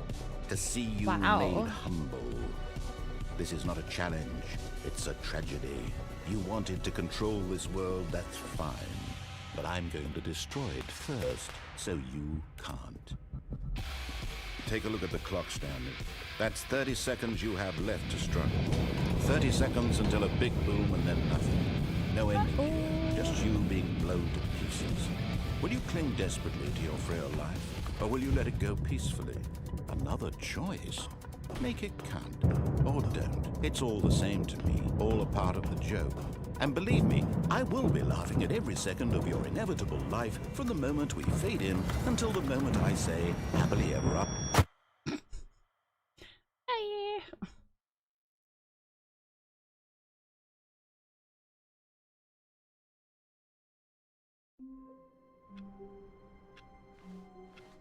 All of his co-workers were... Wait, no. This isn't the right office, is it? Is this Stanley's office?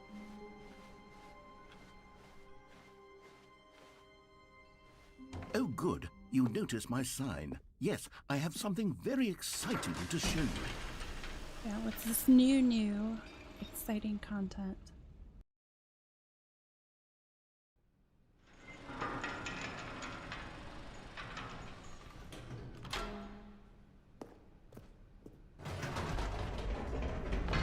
You see, Stanley, I've been reflecting on the Stanley Parable and about how roundly disappointing this ultra-deluxe version has turned out to be. The original Stanley Parable was a landmark, and any new content for it should live up to that legacy. So forget this ultra-deluxe nonsense. I say we take it one step even further. Which is why I'm very proud to announce for the first time ever, the Stanley Parable 2. Investor showcase. Yes, you see, isn't this far superior to a measly re-release with a few minor additions? Think of all the new territory we'll cover with a fully fledged sequel. An entirely new experience, built from the ground up. Why, there are so many possibilities. It could go in so many different directions. This is what fans have truly been asking for.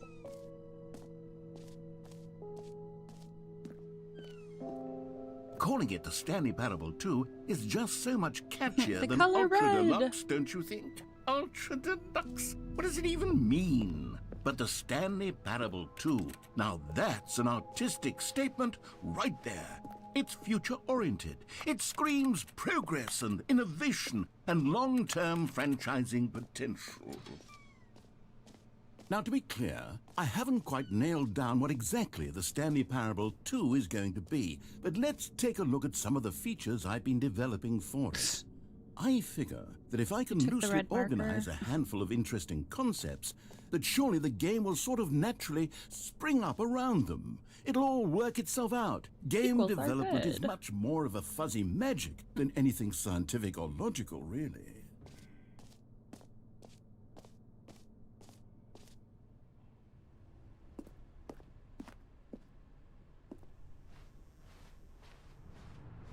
Look at the butt.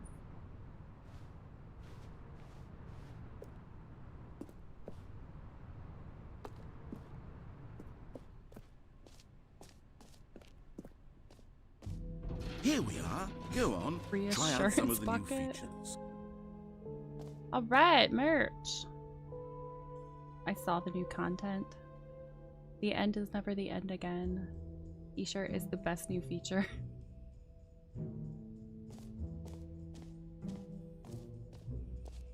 Hear your name in the game.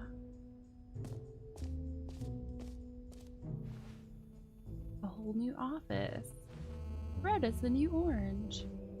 New updated ray traced, more of the same but in a good way. Consistent quality with just the right amount of change.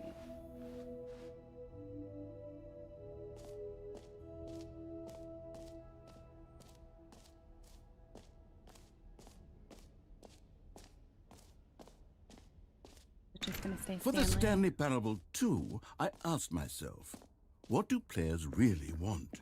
And of course, the first and most obvious answer is that they want to be individually recognized and validated as people. So with that in mind, my first addition to the game is this button which speaks the name of the person playing the game. Isn't that wonderful? Is it really though? Jim. Sorry, I should have clarified. Right now, the button only says the name Jim. But of course, in the final game, this button will say your name, whatever name that is. Here, let's have you role-play as Jim to really simulate the full experience of this feature. Just play along. I promise you'll love it. Okay, here we go. Let's take a deep breath, clear your mind, forget whoever you are, and simply become a person named Jim. I want you to imagine yourself living as Jim. Sleeping and waking as Jim, falling in love and being heartbroken as Jim, seizing all of the world's possibilities as Jim, and as Jim watching your dreams crumble into dust. Do you feel it deeply? Are you really, truly Jim right now? If so, then please step forward and press the button. Jim. Yes! You see? What a thrill! What a rush! That was you! The button described you. Do it again. Do it again. Jim. Ooh, it hits even harder the second time. If this were the only new feature in the Stanley Parable 2, it would still be worth the money. I don't think so. Let's take a break from the Jim button. I'm too emotionally drained from all of this personal validation. Jim. Whoa there, cowboy. Sometimes a person can be too much Jim. No way. I'm putting the Jim button away. Otherwise, soon you'll start to lose all sense of who you actually are. But I was feeling it. I was one with Jim. Why would you take that away from me?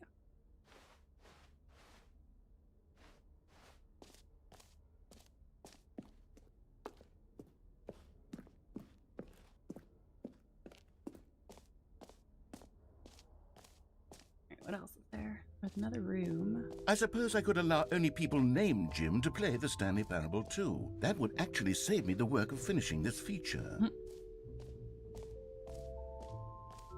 Jump circle. Oh, another jump circle.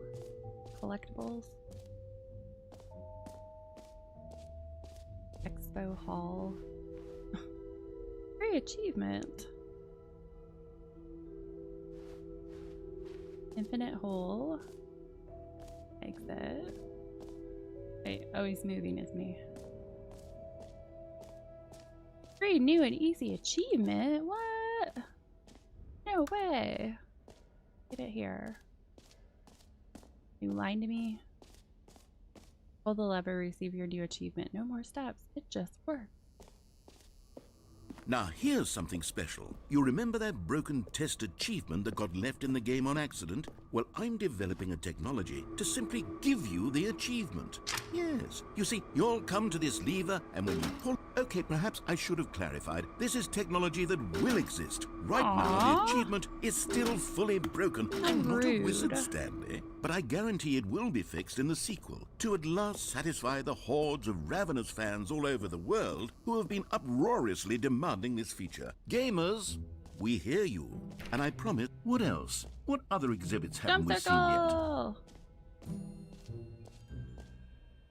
You know what? Let's bring the jump circle back for Stanley Parable 2 as well. It's a... Oh, wait. You already spent all your jumps the first time we saw the jump circle. Oh well. I suppose it can just be a nice decorative piece then. Can't give me more jumps? The all powerful narrator? Why can't I have more jumps? No, please no screenshots. Okay, I'll be honest, I haven't yet decided on this one. I think that in the new version, the office could use a bit of decoration, like balloons. But I'm undecided on Get Well Someday and Happy 12th Birthday. Which would you go with? Pretty sure happy 12th birthday is not really appropriate for an office.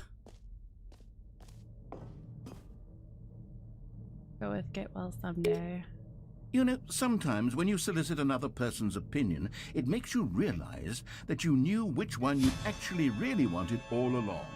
Happy 12th birthday, step-niece, it is. Well, what the hell? Or actually, maybe I should have gone with... No, I've made my Too late decision. now. We're moving on. Button that says, did I do everything? I think I may have done everything. Oh wait, there's... This is new. How do I get up there?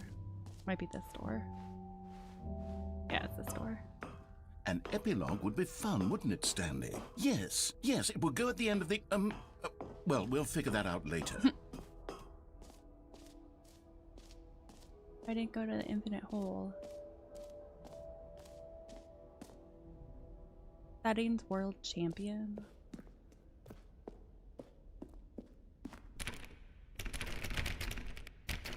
Alright, I guess I don't get to go in there.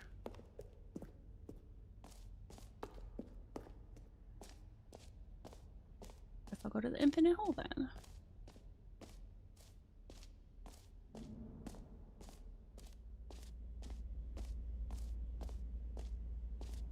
Infinite hole chart. Hole. More hole. Infinity. Falling. Science.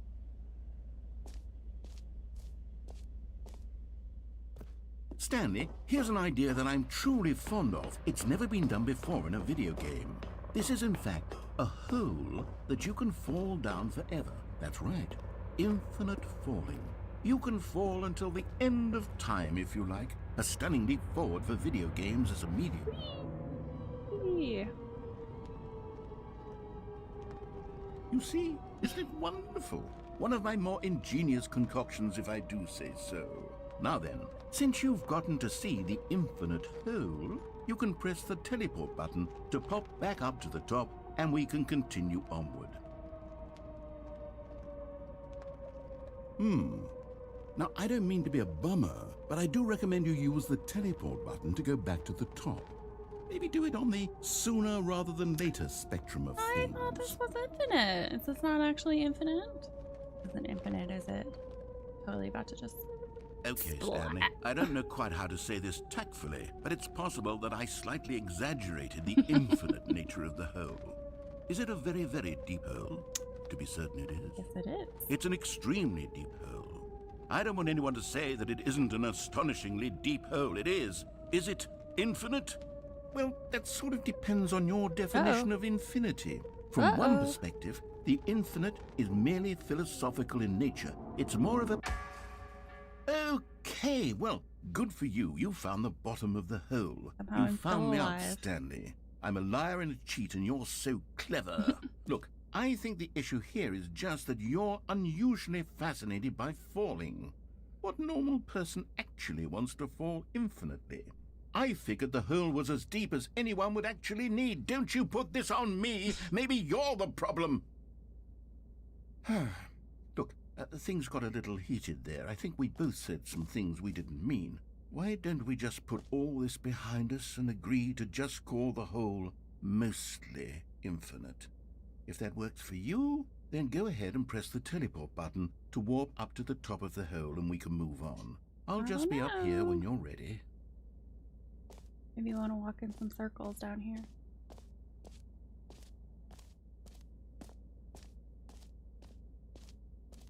I mean, somebody was smoking down here. Look at all those cigarette butts.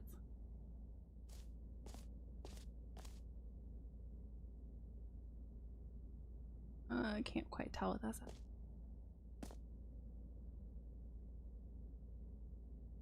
Every pause button is a Roman numeral 2. Definitely can't read that one. Great. Now, I'm very excited to show you even more of my ideas for the sequel. Oh, it does say mostly infinite hole.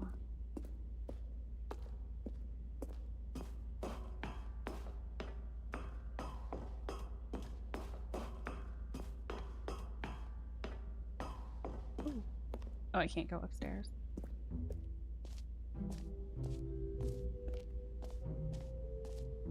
I think I've been to everything at this point. Oh, look at Stanley up there. He doesn't look very happy. Looks pretty worried. What does it say? Can you find them? Collect them all. Oh, whoa, what is that? Ah, collectibles. Now it's a real video game. In the Stanley Parable 2, you'll run around gathering up these miniature Stanley figurines. And what's truly innovative is that there will be no reward for collecting all of them. I don't want to stifle the intrinsic joy of watching a number go up. You simply collect all of them, and then you move the hell on with your unremarkable life. Hell yeah.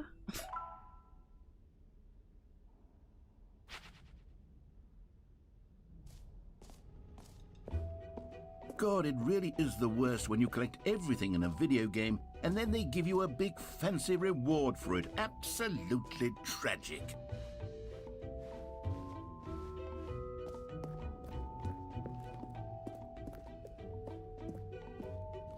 Oh goodness, Stanley, this is fairly awkward. I hate to do this, but before you leave, you really should go to the bucket exhibit. Bucket? You see, there's a surprise I was going to spring on you later, and it involves the bucket. And I really do hate to break the illusion, but it's important that you go see the bucket, okay? All right, I'll get out of your hair now. Hey, where's the bucket?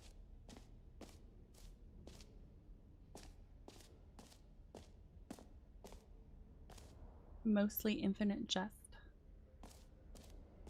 Button. I've been through there. What the hell is he talking about? Oh, the reassurance bucket. Okay.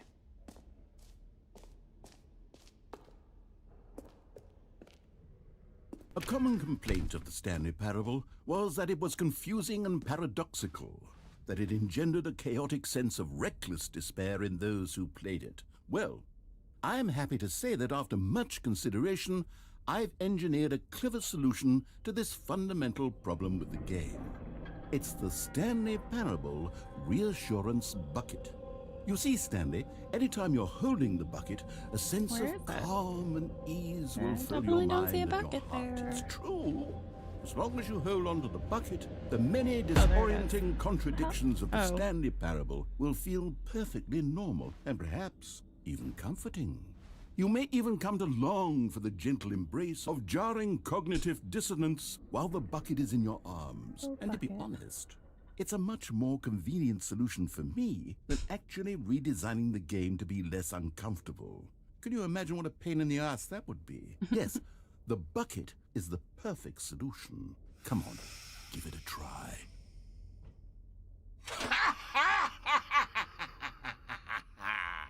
Can you feel it? The glow of comfort, even in the face of crushing despair, must already be sweeping through your body. And in fact, can I say that I do believe the bucket lends you an air of charisma as well? I think that just holding it has made you the slightest bit more attractive as a person. The benefits of the bucket seem to go on and on, don't they? All this and more await you in the Stanley Parable 2. So exciting. I'm supposed to just carry this around now.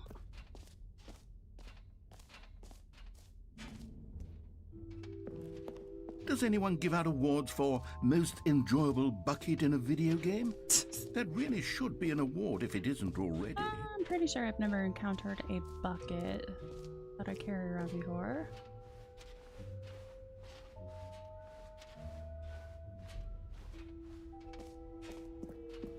Can I leave now?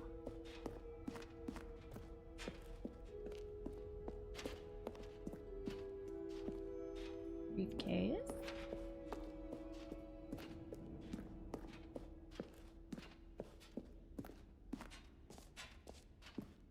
So, Stanley, what do you think? Do you like all of the new features? Yes, I know it's not exactly clear yet how exactly these features will come together as one single coherent video game, but I can feel it in my soul. It's going to work. There's definitely a good game in there somewhere. Say, let's do an experiment. I'll arrange these new features together, and we'll see whether or not it coheres into a meaningful gameplay experience. Okay. Oh, free buckets are free Here it gifts from is. shops. Oh, I that's give you interesting. the Stanley Parable 2.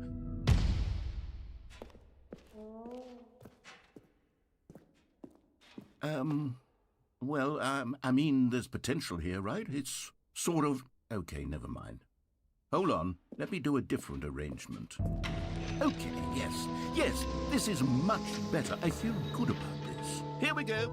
Version 2. Test Who am I kidding, achievement Stanley? unachieved. This isn't a coherent video game at all. It's a lot of gags. And I do very much enjoy creating gags, but they don't add up to anything. I wanted more than anything to create a sequel that would capture all the magic of the first game. I wanted fans to love it. No matter how good these gags are, they won't stand on their own. They would need the structure and the gameplay of the original. Wait, maybe that's it. I can take the original Stanley Parable and simply, well, insert a few of my new features into it. Tastefully, of course. With respect. With care for the vision and integrity of the original game. Would it possibly work? I suppose it could. But it would need a really, really tremendous title screen. A title screen that says with bold and uncompromising conviction, "This is the Stanley Parable 2. Let me see if I can whip something up. All right, perfect. Go ahead. Take a look. Oh. Oh, my goodness. This is the story of a man named Stanley. Stanley worked for a company in a They big have the building balloons up where he too. was employee number 427. Employee number 427's job was simple. Yeah, this game is He sat at his ridiculous. desk in room 427 and he pushed buttons on a keyboard. Orders came to him through a monitor on his desk, telling him what buttons to push, how long to push them, and in what order. This is what employee 427 did every day of every month of every year. And although others might have considered it soul-rending, Stanley relished every moment that the orders came in, as though he had been made exactly for this job. And Stanley was happy. And then one day, something very peculiar happened. Something that would forever change Stanley.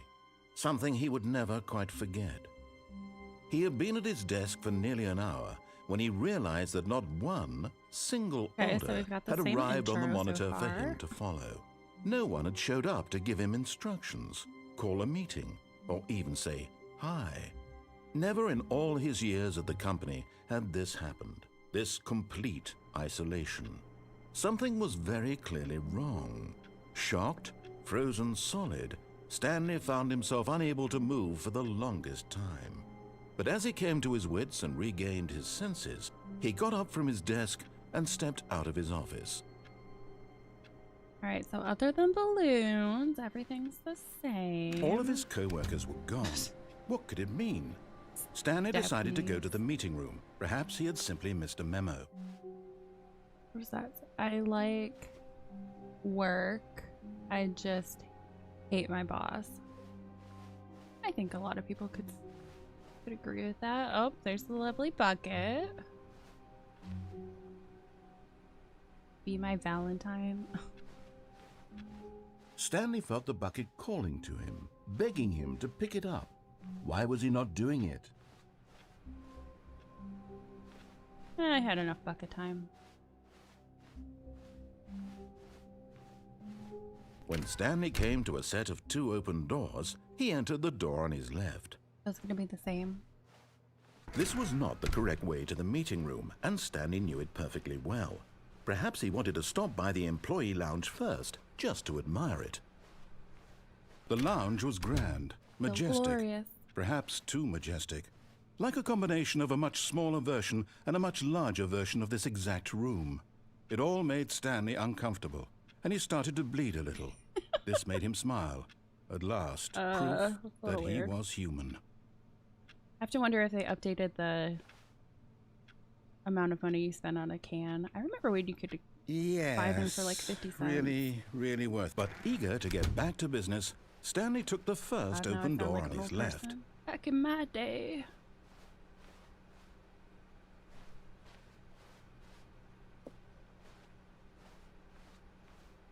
And so he detoured through the maintenance section, walked straight ahead to the opposite door, and got back on track. Let me out. Okay, so far everything's the same, except for the bucket and balloon. Yet there was not a single person here either. Feeling a wave of disbelief, You won't let me in my decided to go beloved up to his broom boss's closet? office, hoping he might find an answer there. No! My broom closet. My safe space. Coming to a staircase, Stanley walked upstairs to his boss's office. Ooh, what's this? Executive bathroom. Don't mind if I do. Because the boss knows that what the boss says goes. If the boss has suffered losses, then that's what the boss chose. Oh, hey! I found one of them. One of the miniature Stanley figurines. Remember, no reward for collecting all of these, only the intrinsic pleasure of a job well done. You can't buy that sort of happiness, Stanley. God knows I've tried. So, I implore you to savor each and every moment you come across one of these beautiful figurines. I like that he has little papers scattered underneath them.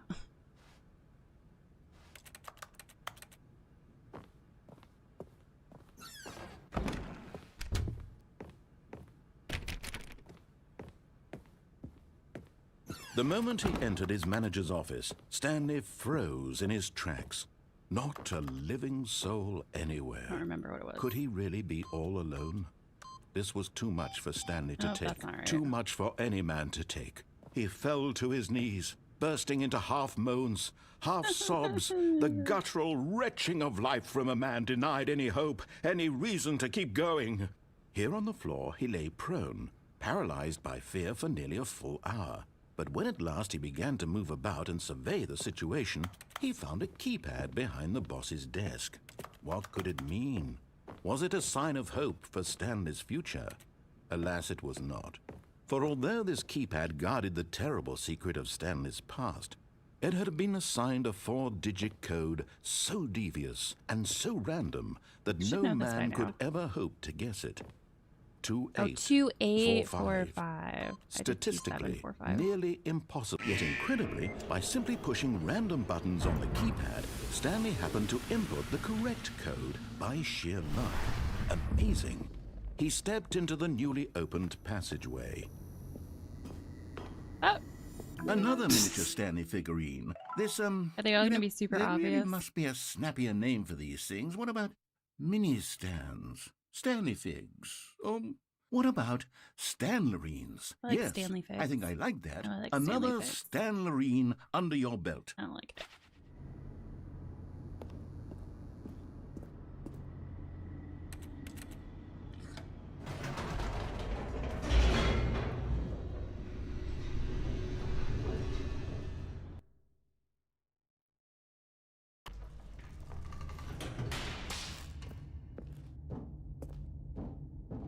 Stanley walked straight ahead through the large door that read Mind Control Probably wouldn't Facility. have changed much. That's what I did last time. Escape. That ended. Oh, that's right. I can hit. I can turn the mind control off this time. I turned it on last time. The lights rose on an enormous room packed with television screens. What horrible secret did this place hold? Stanley thought to himself. Did he have the strength to find out? Stanley didn't have a choice. He had to move forward. Now the monitors jumped to life, their true nature revealed. Each bore the number of an employee in the building. Stanley's co-workers. The lives of so many individuals reduced to images on a screen, and Stanley, one of them, eternally monitored in this place where freedom meant nothing.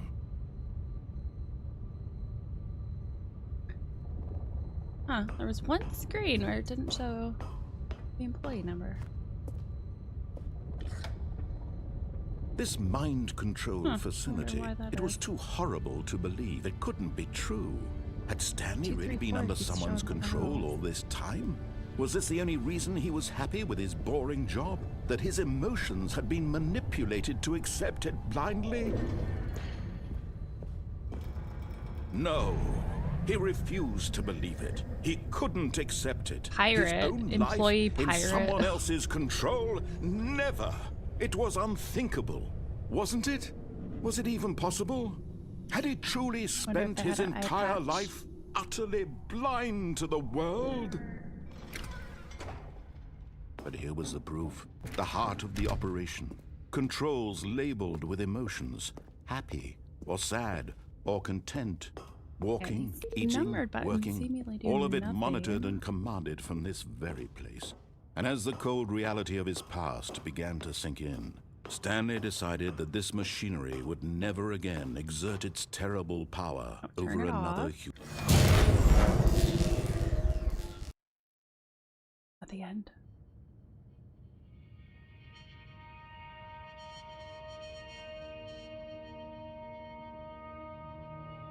Blackness and a rising chill of uncertainty. Was it over? I'm guessing not. Yes. He had won. He had defeated the machine, unshackled himself from someone else's command. Freedom was mere moments away. I don't And know yet, if I believe you. even as the immense door slowly opened, Stanley reflected on how many puzzles still lay unsolved. Where had his co-workers gone? Is there an answer How for had he that? been freed from the machine's grasp? What other mysteries did this strange building hold? But as sunlight streamed into the chamber, he realized none of this mattered to him, for it was not knowledge or even power that he had been seeking, but happiness. Perhaps his goal had not been to understand, but to let go. Maybe I should wait until that door opens. No longer would anyone tell him where to go, what to do, or how to feel. Whatever life he lives, it will be his. Will it And though? that was all he needed I feel to like know. this is still like a simulation. It was perhaps the only thing worth knowing. Stanley stepped through the open door. Eventually. Stanley felt the cool breeze upon his skin, the feeling of liberation, the immense possibility of the new path before him. This was exactly the way, right now, that things were meant to happen. And Stanley was happy.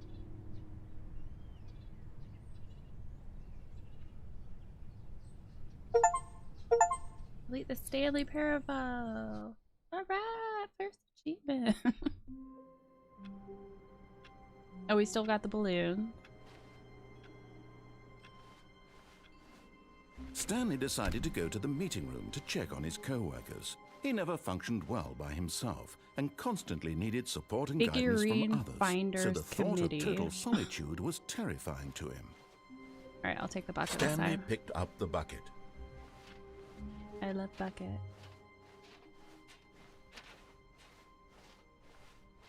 Stanley clutched the bucket tightly to his chest and entered the door on his left. Oh, I'll listen to him this time. Nothing can harm me with my bucket. Oh wait, this is different. Trust the completionist instinct. Why wouldn't they just tell us something will happen? This investigation, this room, they feel pointless. Weird spinning figures. Can we sell them? How many are there? What do they want? Employee 421 building a bridge? The hell? Warehouse access plan. Produce one. That plank? It allows ease of access past fence. To construct bridge to allow collection of shiny float. 3, retrieve Chris's remains from warehouse floor. What? 4, construct new structurally sound bridge. I'm guessing Chris fell off the last bridge. That wasn't quite right.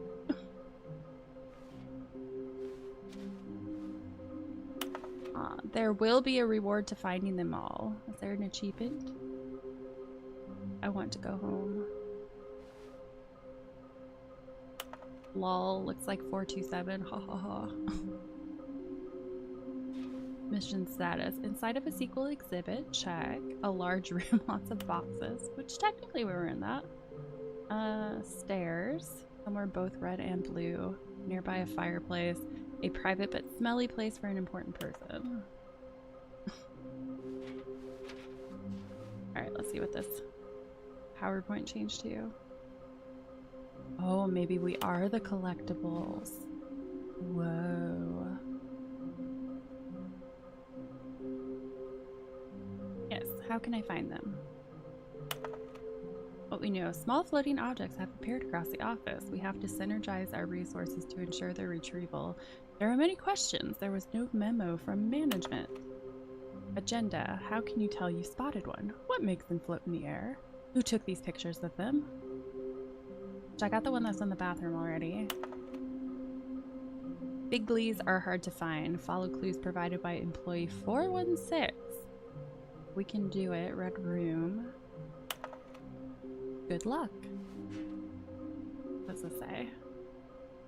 To whom it may concern, I managed to pick up sounds unusual to our regular office ambiances or local audio sources using an array of cardioid microphones, also known as directional mic, a microphone which picks up sound from a particular area. Analysis of the recordings allowed me to triangulate the source of the strange noise. Data shows that in all likelihood it's coming from a dark area behind a very warm place. I also picked up what looks to be reverberance off a porcelain surface. Anyone have any ideas on this? Friend is coming to visit. Thank you for stopping by. If we don't talk again, have a good rest of your weekend.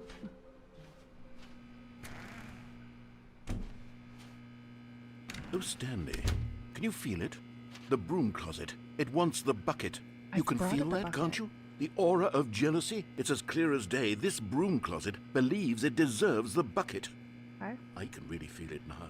It's a bucket. It belongs in a broom closet. That's what the broom closet is trying to say here. It's supposed to go with the other cleaning supplies. Good for you, Stanley. Don't give in. Don't hand over the bucket. I know how hard it must be, given the pressure that the broom closet is putting on your shoulders right now, but you have to be strong. But I want to let it go. This is your companion I don't want him anymore. Lifelong friend. You're telling me I have to hold on to him. I don't want him anymore. We're getting into name-calling now, it seems. Is this how low the broom closet has sunk, that it has to resort to this stream of petty insults simply in order to get you to hand over the bucket? Stanley, I never liked this broom closet for a variety of reasons, but even this is worse than I had imagined. And wait, now the broom closet has the gall to imply that you and the bucket are not truly deep and lasting friends? That your relationship is purely superficial and convenient? That your life is so banal and meaningless that you'd feel the same sort of kinship towards any inanimate object which happened to lay in your path in an even partially enticing manner? Well, I never. Go on, Stanley. Lay into it. Really tell the broom closet off for its demeaning comments. Expand on the wide variety of experiences you and the bucket have shared together. Go through each of them point by point. Share your journal entries detailing the rich emotional landscape of your feelings for the bucket as they have changed and evolved over the years. Let him have it. So ridiculous. I love my bucket. You can't have him. I'm leaving. Okay, I've got you something which I think will help settle this debate once and for all. Here we go. There. Now it's settled. No more debate, no more discussion. Take a hike, broom closet, with all your meandering philosophical diatribes about the nature of cleaning supplies and their relationship to broom closets in the natural order of things. Oh, my Coming to a goodness. staircase, Stanley and the bucket walked upstairs to the boss's office. Not that I have a bucket, though. What happens if I go back downstairs? Bucket. Oh. Oh. Okay, I'm going back to the name of these little Stanley figurines, and now I'm torn between Stanlerines and Figlies. What do you I think, like Stanley? Figlies. What name better encapsulates the intrinsic sense of happiness that you get from seeing a small number in the corner of your screen go up by 1? Let me sit on it. Yay! I'm sure it will come to me. I like Figlies. That's a better name. That car But Stanley again. just couldn't do it. Oh, He this is considered the one where I kept possibility of walking facing his boss, between admitting 3 he had rooms. left his post during work hours. He might be fired for that. And in such a competitive economy, why had he taken that risk? All because he believed everyone had vanished? His boss would think he was crazy. Oh, no. And then something occurred to Stanley.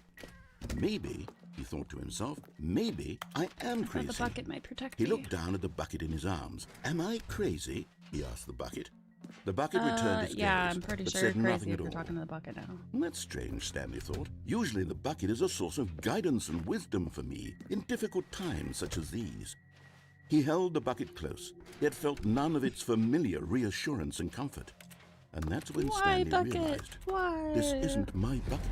It's just a normal, everyday bucket. Someone else's bucket, perhaps. How did I end up with someone No. else's bucket? This is all terribly wrong. Surely no good would come from this. I Who just knows threw it what away. sorts of bizarre hallucinations Stanley might experience without the psychologically grounding presence of his bucket. And indeed, now he noticed God, that the rooms it's were gone. repeating, which was, of course, very odd. And now he felt himself floating off the ground. Oh, not this again. Oh, gracious, he exclaimed. Without my bucket, I've gone truly mad. Where is it? I must find it. Far off in the distance now, he heard it, calling to him.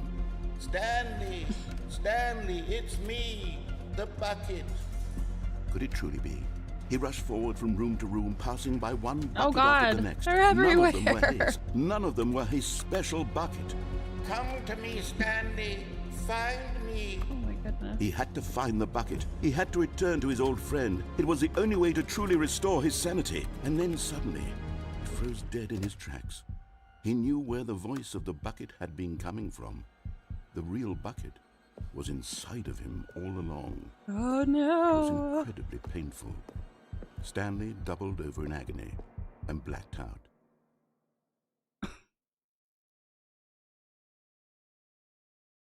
This is the story of a woman named Mariella. But not Marielle again. Mariella woke up on a day like any other. She arose, got dressed, picked up her bucket of comfort and security, and walked to her place of work. Okay.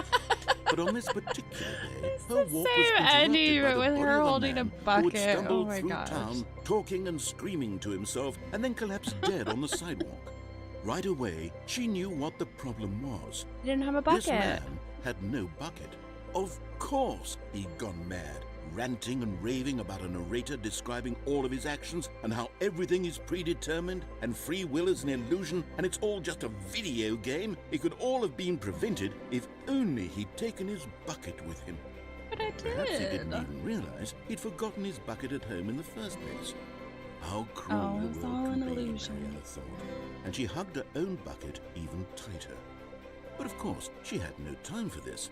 There were a myriad of confusing problems she would soon have to confront at work, for which her bucket would provide absolute guidance and total clarity on everything. Heck yes, she thought to herself. My life kicks ass. Oh my And she gosh. backflipped all the way to work. Backflipped all the way to work. Oh my gosh. Stories are ridiculous. All of his co-workers were gone. What could it mean? Stanley decided to go to the meeting room. Perhaps he had simply missed a memo. I want my bucket this time. Stanley lifted the bucket into his arms, and a wave of comfort rushed over him.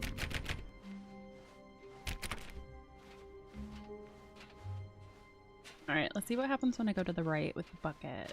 Oh, this is different. That wasn't there before. What are you changing on me? Same two doors, but this hallway definitely is different. Stanley clutched the bucket tightly to his chest and entered the door. This was not the correct way to the meeting room, but Stanley had felt the bucket calling to him, telling him that the employee lounge was simply the place to be. And here it was. Had the bucket turned out to be correct? Was this better than the meeting room? Yes, What the Stanley heck? thought to himself. Yes, perhaps it truly was. How insightful the bucket turned out to be. Just you can't jump. What, do you have to play the game for a certain amount of time? It just does that. Oh my gosh. Truly, no, never mind. The bucket was wrong. Oh, the bucket's Stanley never took the door on his wrong. left to go back to the meeting room. The bucket's my friend. No, Said the bucket. don't go to the meeting room. Go somewhere else. The cargo lift, yes. Go there. Go to the cargo. Good. Said the bucket. You could jump Now off ride the again. lift I all doubt the that's way to gonna the change top. anything, though. There's something up there I need you to do. Stanley did not question why or how this bucket was speaking to him. It should have alarmed him, of course, because buckets can't talk. But Stanley chose not to think about this obvious fact. He was firmly convinced that the bucket had spoken to him, and he unthinkingly did whatever the bucket asked. All hail bucket. In here. Said the bucket. Go into this dark room over here. Stanley once again Now, if I obeyed answer the blindly. phone, does the bucket come with me this time? Now pick up the phone. Said the bucket. Pick up the phone and it will take us back home where we can go about life together. I want to see if I do want to see if the bucket comes with me this time. This is the sad story of a man named Stanley and his bucket. Once Sad upon a story. time, I gave Stanley a bucket because I thought he was lonely and could use a friend. And then, very distressingly, he different. began to believe the bucket could speak to him. It can speak to me. I hear it. It's 0 o'clock. Okay. A nice little apartment. Doesn't have much counter space, but what does that say? I can't tell. Bucket! I found you! Press H to take me to work with you. Of course you can come to work with me. The Stanley Parable Reassurance Bucket was merely meant to provide the comforting glow of Am companionship. I going back to my It office? doesn't literally talk and give you orders. Whatever Stanley is hearing the bucket say to him is just in his head. No, it's not. It's real.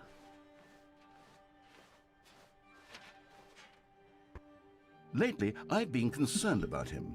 Wouldn't you be concerned as well? To see him delusional like this, obsessing over an inanimate metal object? I want to say something to him, but Sunset. I don't know how I can convince him. I don't know if he'll listen to me. I just keep wandering around the apartment. Make some tea, make some coffee. No? Oh, I'll try anyway. Stanley, can you hear me? Listen to me. It's just a bucket. It can't think. It can't talk. Not just a All bucket. it will ever truly do for you is My effectively friend. transfer a liquid from one location to a different location. That's it. It doesn't do anything else. Don't listen to the loud man, plus. Oh, You see, Oh, no, he's it's not just dark. listening. He's still taking orders from the bucket. You know, once upon a time it was me he took orders from. Me he trusted and listened to. Now all he cares about is his awful bucket. This stupid hunk of metal. okay, I am. Oh, I think it says I need a hug. Press M to ignore anyone in your life except for me. I love you, Bucket. It's sad. It's just you I and suppose he me. doesn't need me anymore. From now on, he's just going to cling to this bucket, this cold, empty bucket, this sort of shiny bucket. Well, I'll give it this. The bucket does have a nice shine to it. The coffee syrup says who farted. You believe I'm real, don't you, Stanley? Press Q to go back home. Of course I believe Yes, you're I real, suppose on Bucket. closer inspection that it doesn't quite look like your average hardware store bucket. It's just a little more, what am I trying to say? Sturdier, more capable of transporting liquid. Like it would be better at moving an amount of water from one room to another. Press N to relive the same day with me over and over. Yes, Bucket. All hail, Bucket. Oh my God, what am I saying? Better at carrying water from Where room is to it? room. It's a bucket. It's literally just a bucket. Why do I feel some need to point out the ways in which it's so much more than just a regular bucket? Go home to work. Wait, press P to go home to work to home to work to home. Oh no. I'm having feelings. For the bucket. Why is there a Oh, candle on the chair? No. What's going on? Why do I want to be with the bucket? Hear Wait, what the am bucket I has in, to like- say. Do anything it asks. What's wrong with me? I don't understand. Perhaps Am I if I in a had the romantic bucket, this relationship would be with the less bucket? confusing. Yes. The bucket could tell me what to do in this troublesome situation. Yeah. I don't know how to feel about, like, the bucket being on my bed with candles all around. That's a little weird. Oh, did I get stuck? Uh-oh, I'm stuck. Stanley, give me the bucket. Give it to me. Give me the bucket, Stanley. No, it's my I bucket. need it. It's my give bucket. it to me now. Give it My or I'll... bucket!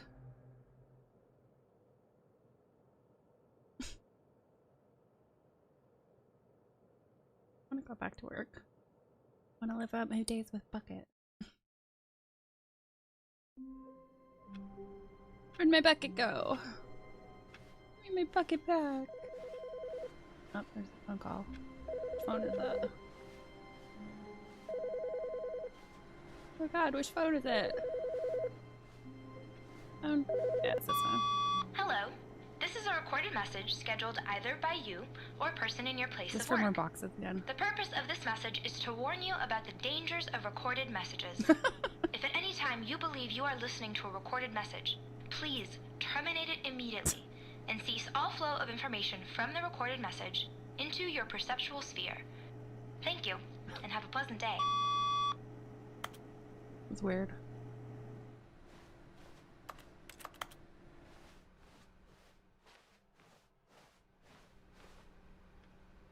Do I take Bucket with me?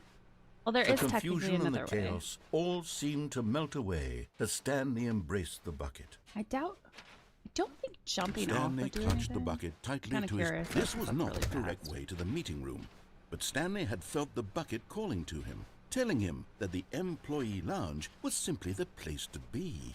And here it was. Had the bucket turned out to be correct? About to jump Was off it? that No, little platform. never mind. The bucket was wrong. Stanley took the door on his left to go back to the meeting room. Nay. No, Said the bucket. don't go to the meeting room. Bucket Go told me to somewhere jump else. off. The cargo lift, yes. Go there. But Stanley feared that any path he walked might lead to the separation of himself and the bucket, his dearest friend. So he threw himself to his death, that they might die in one another's arms. I love you How forever and deeply ever, touching. Bucket. I just wanted to see what would happen if I jumped off. All of his co-workers were gone.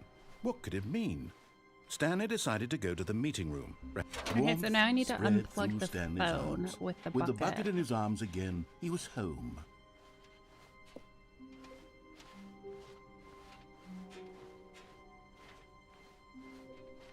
Yeah, the doors are still there.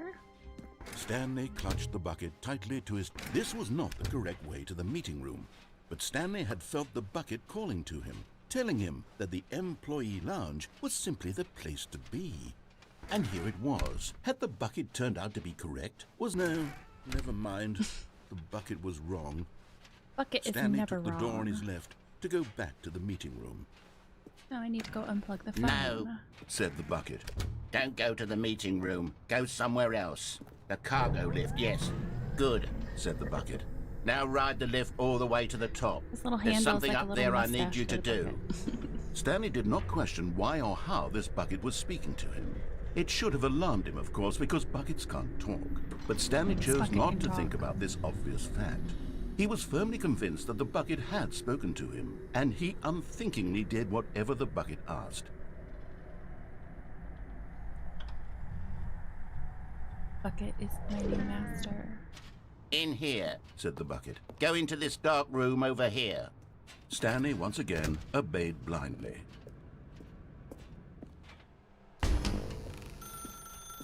Now pick up the phone, said the bucket.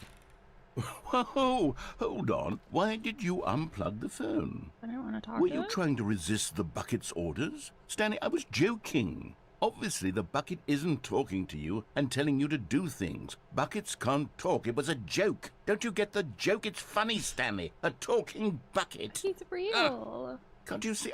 Oh, goodness. I must have really bungled up the delivery if you actually took me seriously. Where did I mess up the joke? Should I have paused for longer or spoken quicker? Comedic timing is so difficult. I wish I were better at it. But there isn't exactly an instructional video on comedy that one can watch to fully... Oh, wait, yes, there is. It's sitting right here. Let's take a look. What is comedic timing? What is comedic timing? How does it work? How long should it last? How can it be used to effectively silence your political enemies?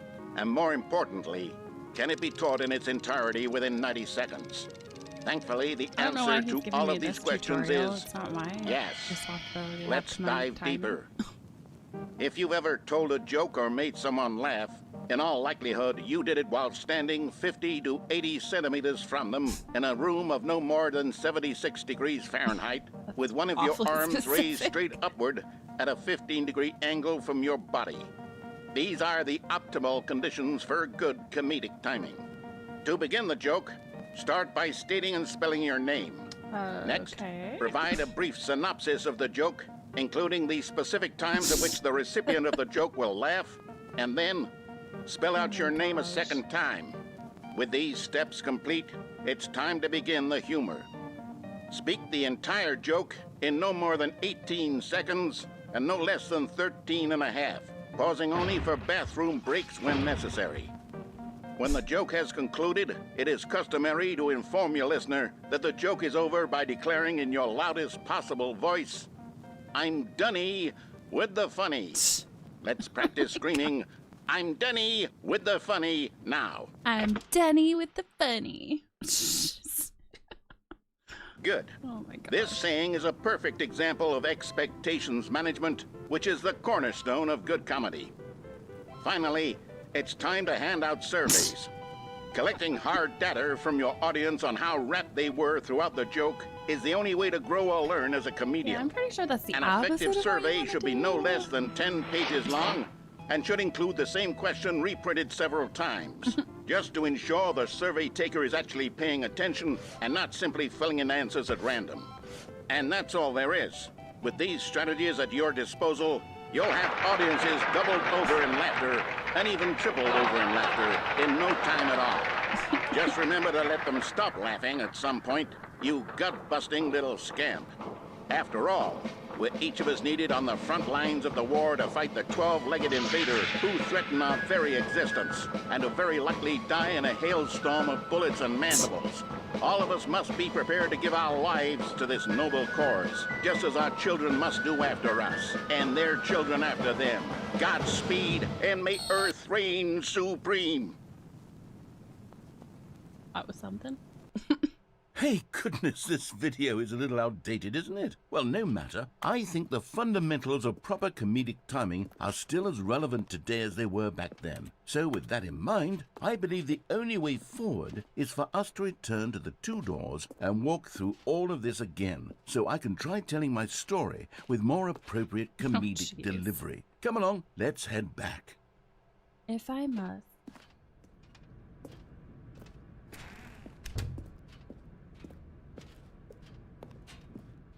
Oh, he put the bars on. I can't jump off again. I can feel it. This time, I'm really going to nail the delivery. You'll be in stitches. A talking bucket, you'll say? How ridiculous. How absurd. What a hilarious concept. The king of comedy. That's what you'll call me. Thank goodness we had the instructional video. Otherwise, who knows where we'd be right now. Well, I wouldn't be the king of comedy, that's for sure. The bucket spoke to Stanley. The bucket spoke. The bucket spoke. Oh, I'll figure it out on the fly. No need to overthink things.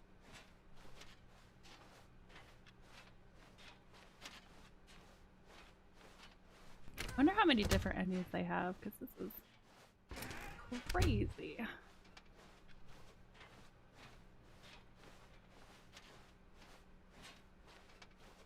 Okay, back to the 2 doors. Here we go. You ready? Nope. When Stanley and the bucket came to a set of 2 open doors, they entered the door on the left. The door on the right, got it. Oh, leads me. What? Oh, back to the phone already? We're back at the phone already? No, what's going on? There was supposed to be several rooms leading up to this. There was supposed to be a build-up to this point, a dramatic display of remarkable comedic wit which culminates in this scene with the phone. But now the timing's completely off. The joke will never land. Well, not the way it was meant to. And it's all my fault. I must have forgotten that the phone room comes immediately after the 2 doors room. What an egregious mistake. I've made a fool of myself. I don't deserve the title of King of Comedy. I'm nothing. I'm not even the lowliest joke-telling whelp. Yep. I think I need to go back and yes, rewatch you that do, instructional not me. video again. Yes, surely that will help me improve my...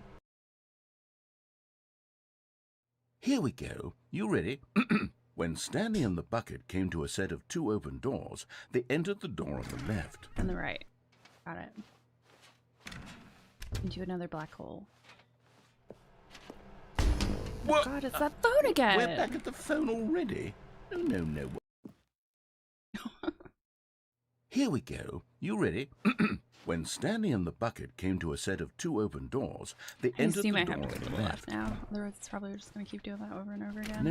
No. You were supposed to go through the door on the right, leading back to the phone. What? Did you not even look at the instructional video? I think this is all covered very clearly. There's no way I can make the comedic timing work now. It's done. The joke is completely done and over. It's all your fault, Stanley. I'm going to be ridiculed in the community of other joke writers. I'm going to be shamed at every one of our meetings from now on. All because you couldn't watch a simple video and take a hint. Are you proud of yourself for bringing me down, Stanley? Are you proud? Nope. What happened? Uh-oh. Stanley, broke you it. love the bucket so much it's like you... it's as though all of your other most prized possessions pale in comparison. Yes. Pale. Let me try that again, Stanley. I heard that you are pale with shame over how unabashedly in love with a bucket you are. No? Still not? I'm not ashamed for loving Bucket. Pale with shame. Pale with shame. Pale... What's another word to describe a bucket?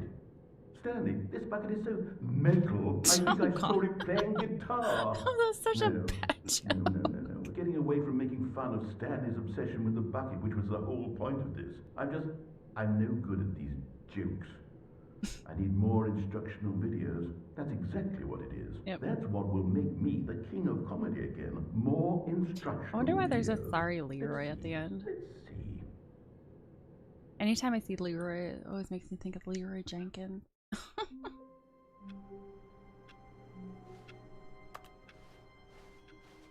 Someone was following Stanley. He was sure of it. What? If he checked over his shoulder now, he would surely catch them. It was only a matter of time.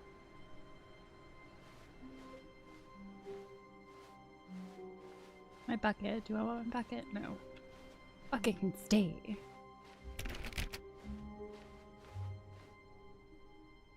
There's somebody there? When Stanley came to a set of 2 open doors, he entered the door on his left. I'll listen to him this time. Okay, now we've got the obsession with the little collectibles again. Which I still need to find 2 more. Who knows where the heck those are? Coming to a staircase, Stanley walked upstairs to his boss's office. It's walking down there. No, that's just gonna lead me into that little cycle of walking through 4 rooms. Try the boss's office again.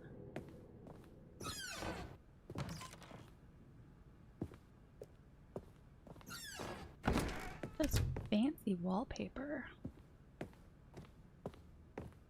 Stepping into his manager's office, Stanley was once again stunned to discover not an 2, 8, 4, indication 5. of any human life. What could it mean that Stanley was in such a rush to get through the story as quickly as possible, he didn't even have a single minute to just let the narrator talk? You talked enough. That kind of anxiety isn't healthy, so he relaxed for a few moments with some calming New Age music. I don't like it. I don't like it. You can stop now. Feeling soothed and rejuvenated, Stanley calmly walked forward No, not into the soothed or opened passageway. rejuvenated.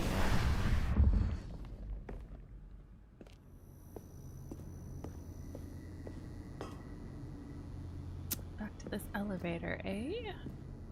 The little collectible was back here last time.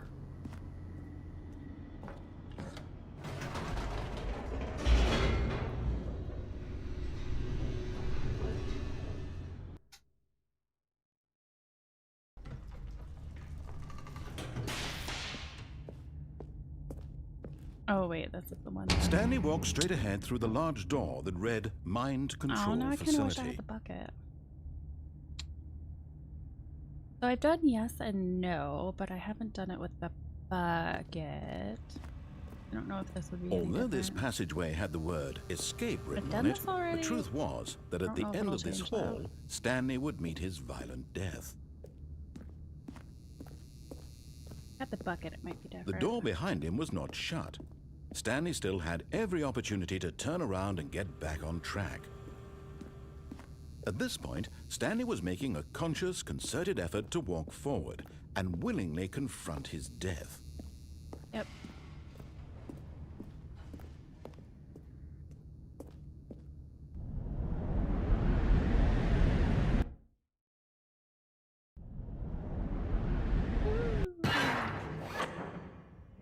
Okay, so this leads to me getting smushed.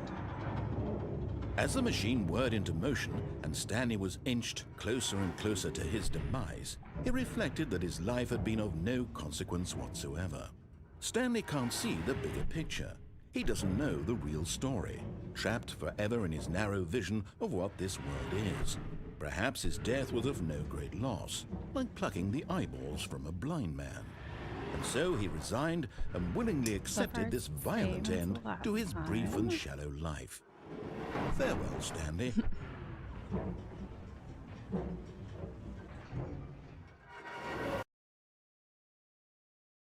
Farewell, Stanley, cried the narrator, Yeah, as that's Stanley was led same. helplessly into the enormous metal jaws. In a single visceral instant, Stanley was obliterated as the machine crushed every bone in his body, killing him instantly. There's only one way to go. And yet it would be just a few minutes before Stanley would restart the game, back in his office, as alive as ever. I'll have to grab the bucket What again next exactly time. did the narrator think he was going to accomplish? Okay, so this is that like little When every museum path you can setup. walk has been created for you long in advance, death becomes meaningless, making life the same. Do you see now? Do you see that Selection Stanley of the was sounds used already throughout dead the game when from the buttons are moment he hit pressed. start? Each sound is a mix of keyboard stroke and a synthesized tone.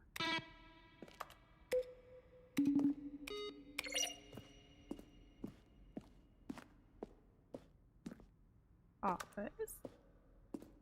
Maintenance room. Printer. Ooh. Warzone. I don't think I walked in here. Early in development, we designed an ending where Stanley would end up on a battlefield fighting aliens. The action game would become sentient and would wage war against the narrator. We realized shortly after starting to build it that it was far too jokey and on the nose for the tone of the game. Plus, some people interpret it as making fun of people who like shooters, which was not our intention.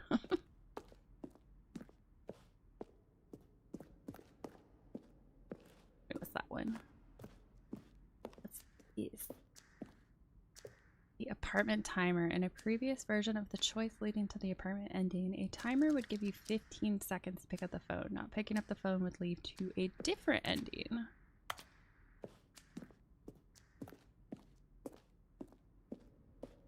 this one? Narrator emails. After the second trailer we sent out, we asked people to email the narrator for questions. While we had initially planned to use these further promotional materials, we never found the perfect use for them. Here are a selection of those emails. Dear narrator, how do you stay in shape? Michael the Rock Martin. Are you gay? Oh my gosh. People are ridiculous. Game design mock-up.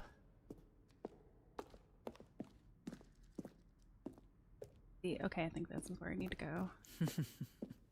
Oh, look at these two. How they wish to destroy one another. How they wish to control one another. How they both wish to be free. Freedom. Can you see? Can you see how much they need one another? No, perhaps not. Sometimes these things cannot be seen. But listen to me. You can still save these two. You can stop the program before they both fail. Push escape and press quit. There's no other way to beat this game. No. Begin the game again. As long as you move forward, you'll be walking someone else's path. Stop now and it'll be your only true choice. Whatever you do, choose it. Don't let time choose for you. Don't let... Flat.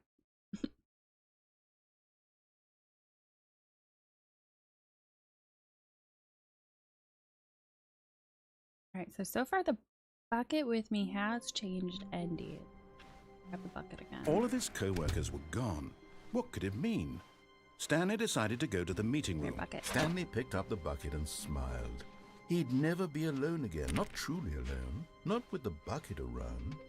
Stanley clutched the bucket tightly to his... This was not the correct way to the meeting room, but Stanley had felt the bucket calling to him, telling him that the employee lounge was simply the place to be. And here it was. Had the bucket turned out to be correct? No, never mind. The bucket was wrong. I haven't gone through the door and Stanley took the door on his left to go back, and so the two of them detoured through the maintenance section and walked straight ahead to the opposite door. No, we went down to the basement.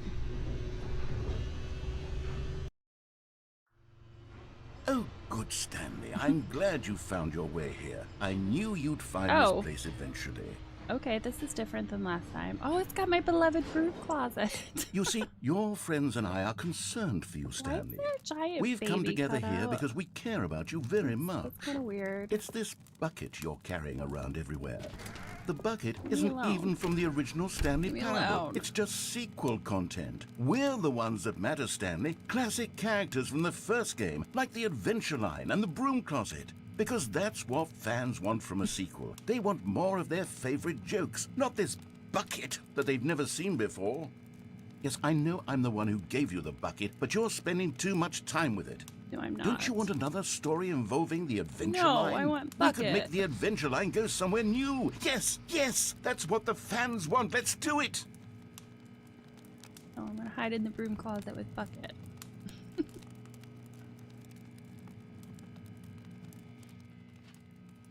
Surprised he didn't yell at me yet. What the heck is that thing? I don't know what that is.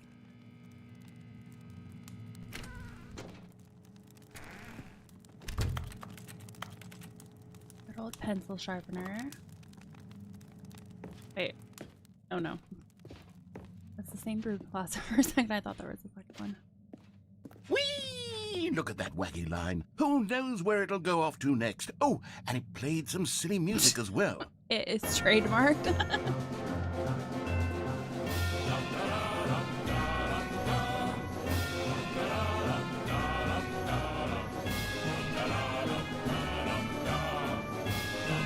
Now this is what the Stanley Parable is all about. Don't you remember all those great jokes from the original dialogue? Also, Stanley is addicted to drugs and hookers.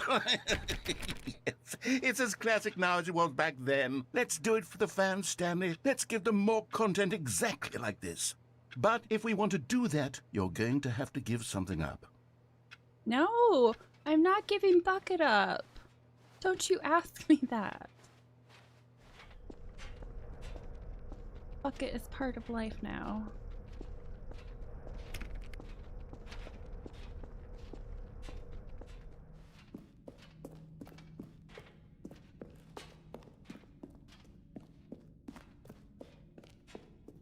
Going. Don't you get it, Definitely Stanley? new. We need to get rid of the bucket. No. That's why I'm very proud to introduce a brand new character. This is the Bucket Destroyer. No, Bucket I think it'll make a friend. wonderful new addition to the rich lore of the Stanley Parable. True, it also was not in the original game, but it's such a well-fleshed-out character with so much personality that to me it already feels as though it's been part of the cast all along. Don't you agree? A ridiculously Can you big guess machine what the just to Bucket crush a Destroyer bucket. does? Surely you don't need me to spell it out for you. Go ahead now, Stanley. No. Say goodbye to the bucket, and then pop it into the machine when you're ready. No. I don't want to get rid of Bucket. Now listen to me. It's crucial that you give it the bucket. I don't know what the Bucket Destroyer will do if it can't destroy your bucket. Destroying buckets is all it knows. That is its singular personality trait. Sure, I can hear you saying, how does a character with only one personality trait deserve to join the pantheon of beloved Stanley Parable characters? Well, you see, if you were to really explore the Bucket Destroyer, you would see that its desire to crush buckets is so densely loaded with complexity and nuance that it's really like 10 personality traits. What other object in this game can you even say that about? The broom closet? Certainly not. I wonder what sort of Bucket Destroyer merchandise the fans will be clamoring for after this.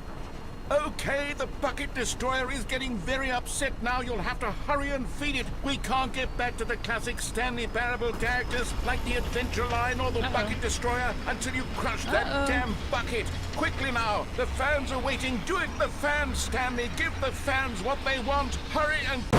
Uh-oh. Bucket and I go down together.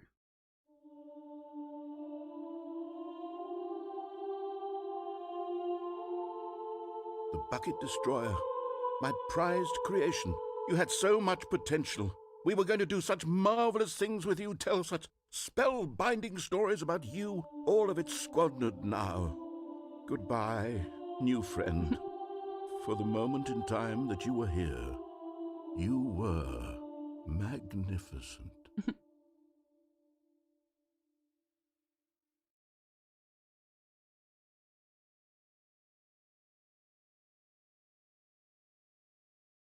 It was worth it to keep Bucket.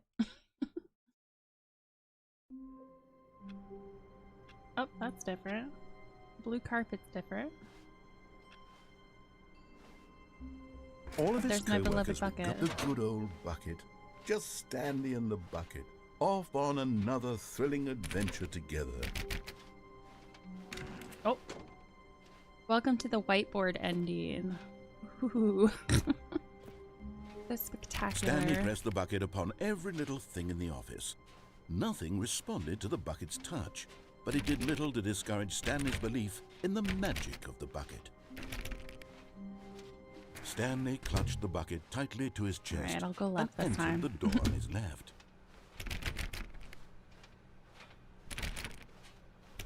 Nope. Nothing will open.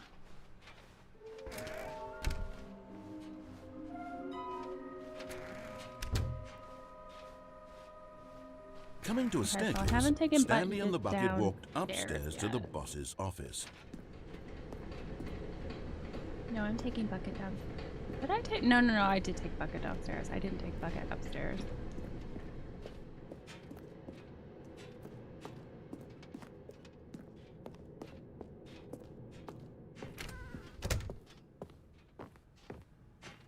Stepping into his manager's office, Stanley was once again stunned to discover not an indication of any human life. Crushed by the... But Stanley guessed the correct code by sheer luck. Was it that the bucket knew all along? Was the bucket guiding him? Yes, this is certainly the most logical explanation. Certainly not the fact that I've done this multiple times already.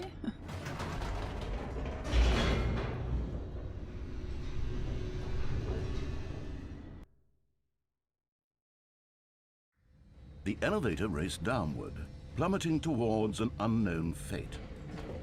It would be all Stanley could do to keep himself together, if not for the bucket. Soothing him, comforting him, reassuring that in this darkest moment of uncertainty, he would be all right. The bucket is here for you, Stanley.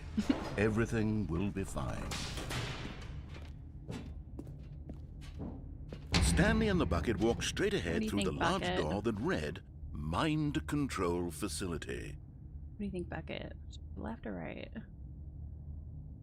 Guess we'll go mind control facility this time.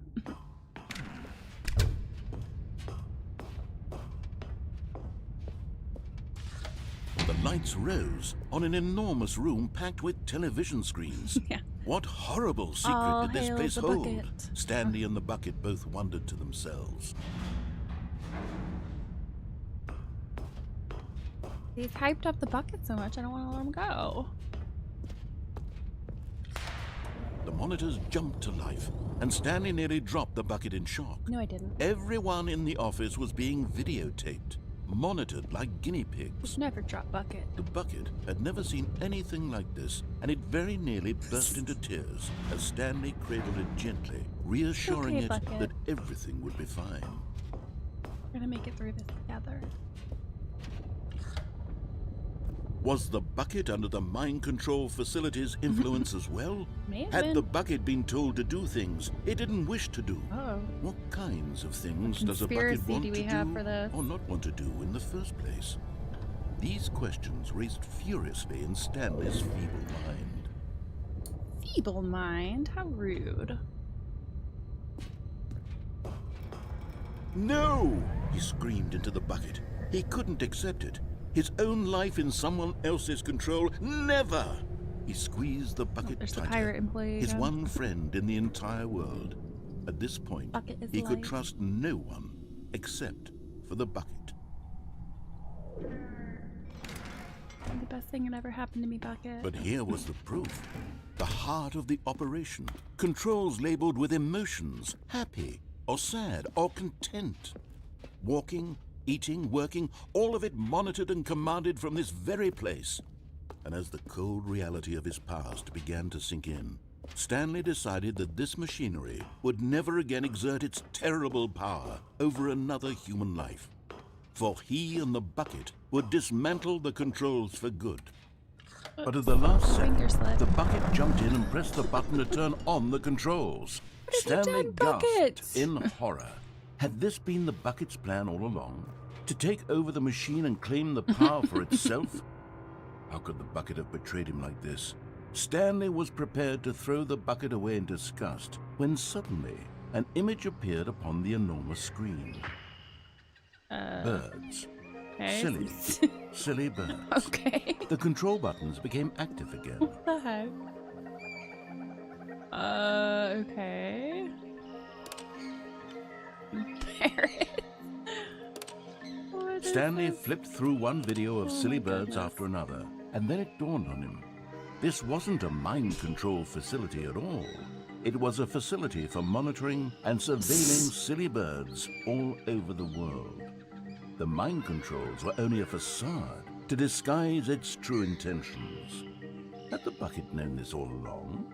Stanley marveled at the metal genius in his hands, the one who had pointed him towards this incredible discovery.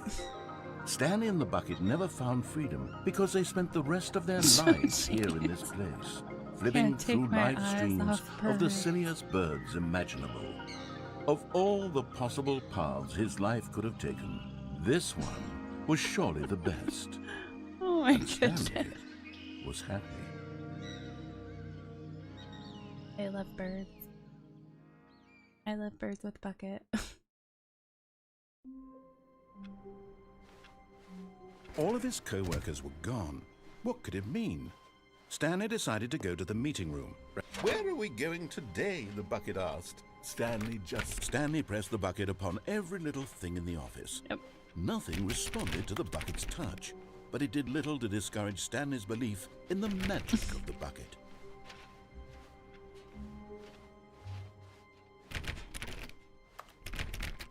Come on, Bucket.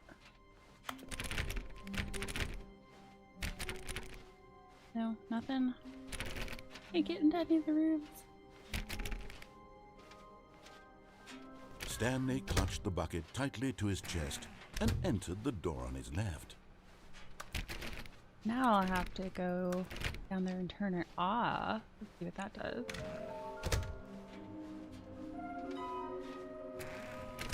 There I go in my beloved broom closet.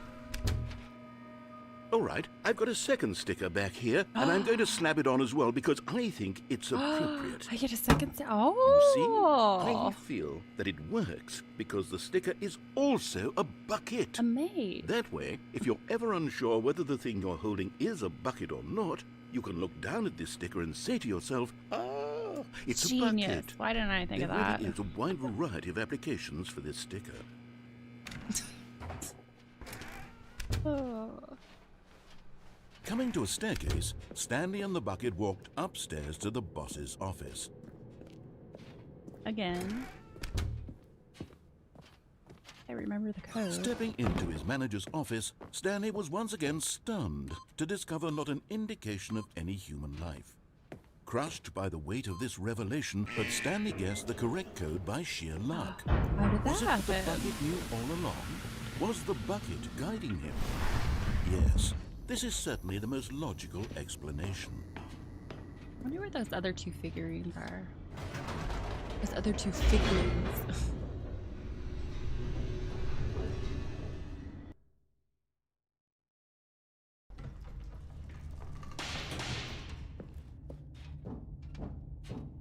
Stanley and the bucket walked straight ahead through the large door that read, Mind Control Facility.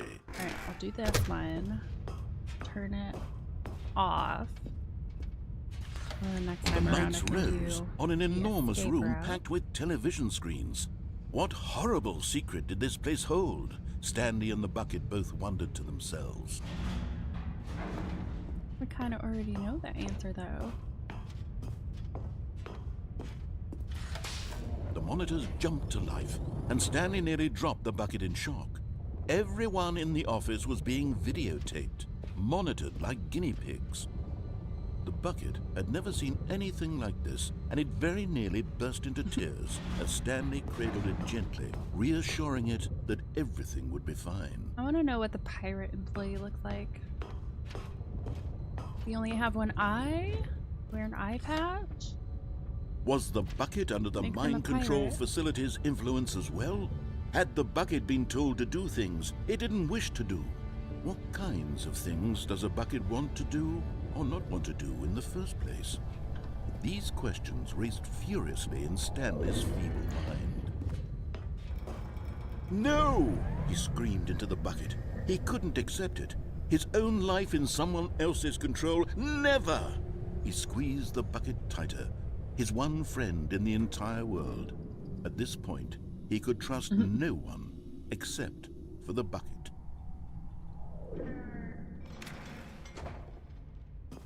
But All right, here was bucket. the proof. The heart of the operation. Controls labeled with emotions, happy or sad or content. Walking, eating, working, all of it monitored and commanded from this very place. And as the cold reality of his past began to sink in, Stanley decided that this...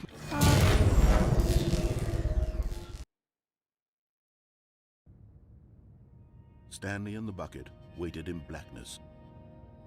Was it over? Yes, they had done it. Oh? Stanley and the bucket had defeated their greatest and darkest enemy, freed themselves from the tyrannical grip of the evil mind control machine. Freedom was now mere moments away. Excitedly, the two of them began to discuss the kind of life they wanted to live once they stepped through this massive door. Should we get married, The bucket wanted to learn to roller skate. Stanley Learn wanted to to roller- skis in every country on Earth. That's weird. Both of them wanted to begin watching a movie, any movie, but then stop it halfway through and begin watching it in reverse from the end. How would True, you it do was a simple that? life they envisioned, but it was one they'd lived together, with one another to lean on, to trust, to support, and... Oh, did it stop? What? Wait. What was happening? Uh-oh. Why had the door stopped? Was Stanley and the bucket not about to be freed? No. An unbearable silence filled the room, lingering in uncertainty. until finally the truth hit Stanley square in the face. This building did not want the bucket to leave. Even the facility itself recognized the incredible calming presence of the bucket, needed the soothing warmth of the bucket, would go to any lengths not to part with the bucket. No. Stanley can't leave this place, not while he has such a precious bucket in his arms, not while this building has anything to say about it. Stanley realized he would never again leave this very room, but at least he has the bucket. To be trapped eternally in darkness isn't really so bad, Stanley thought to himself. Oh, actually, as I think long it's as I kind have of my bad. bucket with me, right? I'll be okay, won't I? No, I don't think you Stanley will. gulped. Very soon now, he was about I'm to pretty find sure out. I wouldn't be okay if I were left in darkness like that. No, thank you. All of his co-workers were... Wait, no. This isn't the right office, is it? Is this Stanley? A good bucket, a strong bucket, a humble bucket, a committed bucket, a bucket of culture and distinction. Stanley clutched the bucket tightly to his chest and entered the door on his left.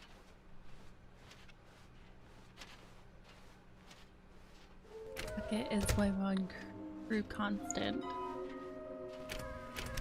I've got to walk into the broom closet. Stanley, we must move on from this broom No. closet, simply because I have no remaining stickers. If I did, you can guarantee we'd be in here for hours. But alas, no stickers. No stickers. Well, that's so fun.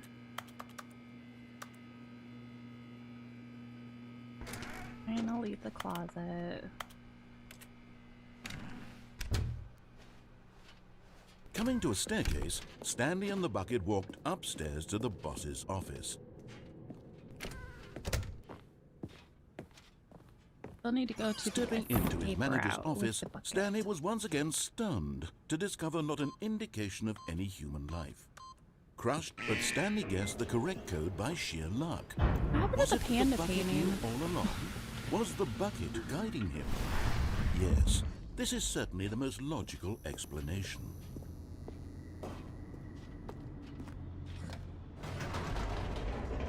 Bucket, what wonders do you have to show me in this state? Are we gonna get crushed together?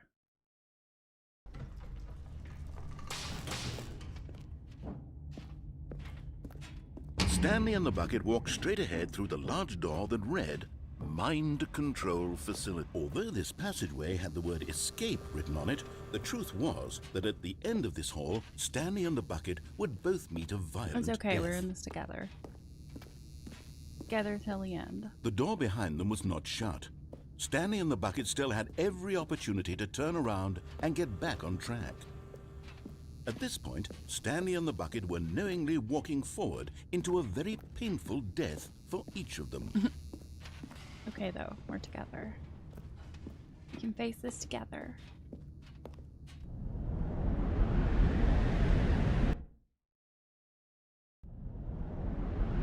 Woo.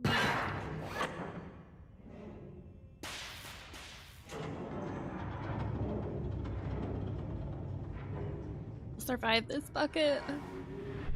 I believe. As the machine whirred into motion and Stanley and the bucket inched closer to their demise, Stanley reflected on how meaningless the bucket's warmth and comfort had turned out to be. To be sure, it puts the mind and the soul at ease to embrace the bucket, but what use is a sense of ease when you're about to be crushed to death? This is what Stanley thought to himself, and he sort of kicked himself for wasting so much time carrying a bucket everywhere. No, Farewell, bucket's not a Stanley. waste of time. Farewell, Stanley, cried the narrator, as Stanley and the bucket were led helplessly into the enormous metal jaws. In a single visceral instant, the bucket's life came to an end as it was crushed violently to death. Not a bucket.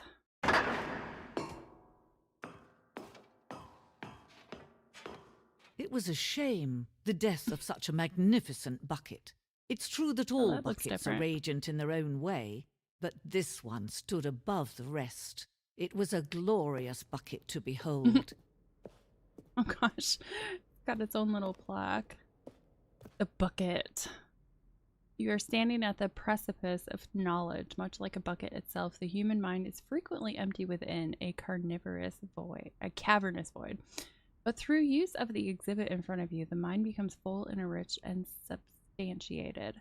Knowledge of the bucket and its history is the only true knowledge we truly have. Will you take what you learn here out with you into the world? Will you accept with an open mind what may be challenging about the information in this exhibit? Will you change the lives of yourself and your loved ones as a result of this exhibit? Or will you turn a blind eye and continue to live as you were in ignorance and darkness?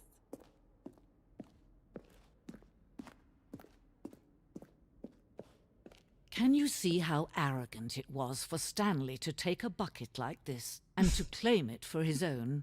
Can you see the hubris that blinded him? Can you see that the bucket is far more noble than Stanley will ever be in his short life? Wow. A bucket with two handles. This bucket is depicted as having two handles. Such a design has never been created in real life. Having been deemed too dangerous and recklessly experimental, every year dozens are put to death just for attempting it. Oh my gosh. What the heck is this? Oh, there's a bunch of buckets. 25 buckets. Pretty sure that's way more than 25 buckets. A photograph of 25 buckets, the greatest number of buckets ever captured on camera. The photographer experienced catatonic shock for several weeks as a result of the euphoria from exposure to this many buckets at once. Oh my gosh. Whoa. Inferno bucket. A replica of the Inferno bucket, which in the medieval era was so powerfully alluring that it drove dozens of nations to war with one another for control of it. Billions died, and yet in spite of it all, the simple fact remains: no one can control the bucket. What the hell? This is so insane. The stress bucket, an analogy. Worrying, negative forecasting, negative thinking, lack of reassurance. Vulnerability equals size and strength of the bucket. Coping strategies equal holds. Rest and relaxation, doing something you enjoy.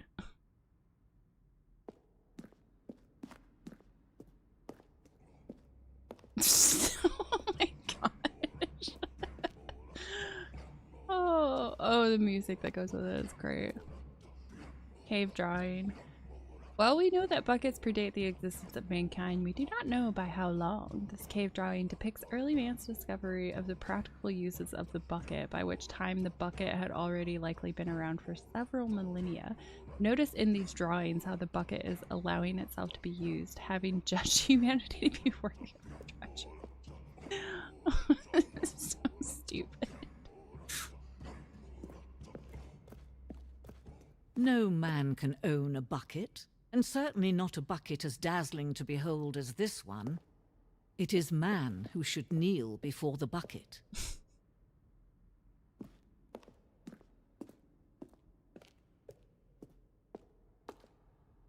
The hanging bucket.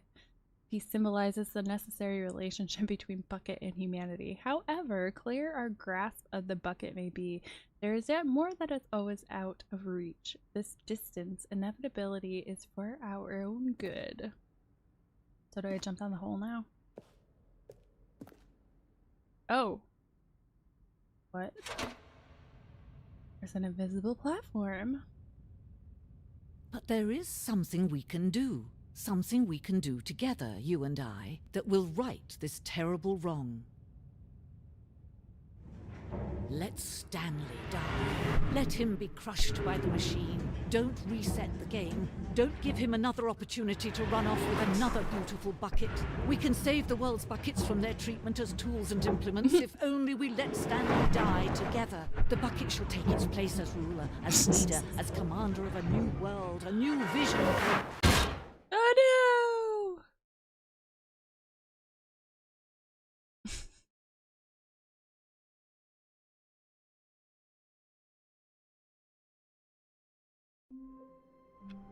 No, there's still more to do. Stanley had never seen the office this brightly lit. Was it a sign of something? He hoped it was. He hoped very much that it was. Oh, I haven't tried opening these doors yet.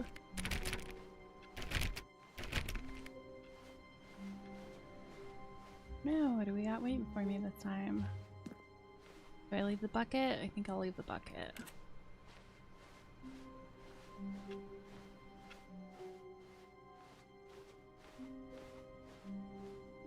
When Stanley came to a set of 2 open doors, he entered the door on his left. This was not the correct way to the meeting room, and Stanley knew it perfectly well.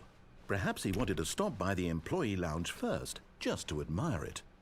Maybe different at this point. It was okay. It was okay. I've seen But it. eager to get back to business, Stanley took the first open door on his left. I don't wanna. Stanley was so bad at following directions, it's incredible he wasn't fired years ago. Look, Stanley, I think perhaps we've gotten off on the wrong foot here. I'm not your enemy, really, I'm not. I realize that investing your trust in someone else can be difficult, but the fact is that the story has been about nothing but you all this time. There's someone you've been neglecting, Stanley. Someone you've forgotten about. Okay, so it looks like we basically come around. Stop again. trying to make every decision by yourself. I can jump down. I'm not asking for me, but in his eagerness to prove that he is in control of the story and no one gets to tell him what to do, Stanley leapt from the platform and plunged to his death. Good job, Stanley. Everyone thinks you are very powerful. I mean, I just come back to life, so what does it matter? A soft wind blew outside and perhaps rain started, and if it did, it stopped shortly after. Stanley hoped that he would one day see weather. Is there a platform underneath me? When Stanley came to a set of 2 open doors, this was not the correct way to the meeting room, and Stanley knew it perfectly well. Perhaps he wanted to stop by the employee lounge first, just to admire it. It was okay. Oh, the catwalk with doors on it. Okay, I saw the catwalk as I was jumping. Stanley took the first open door on his left. Oh, that's a good point. Stanley was so bad I at might be able following to. directions, Oh yeah, I it's might be able to get incredible off he to the wasn't right. fired years ago.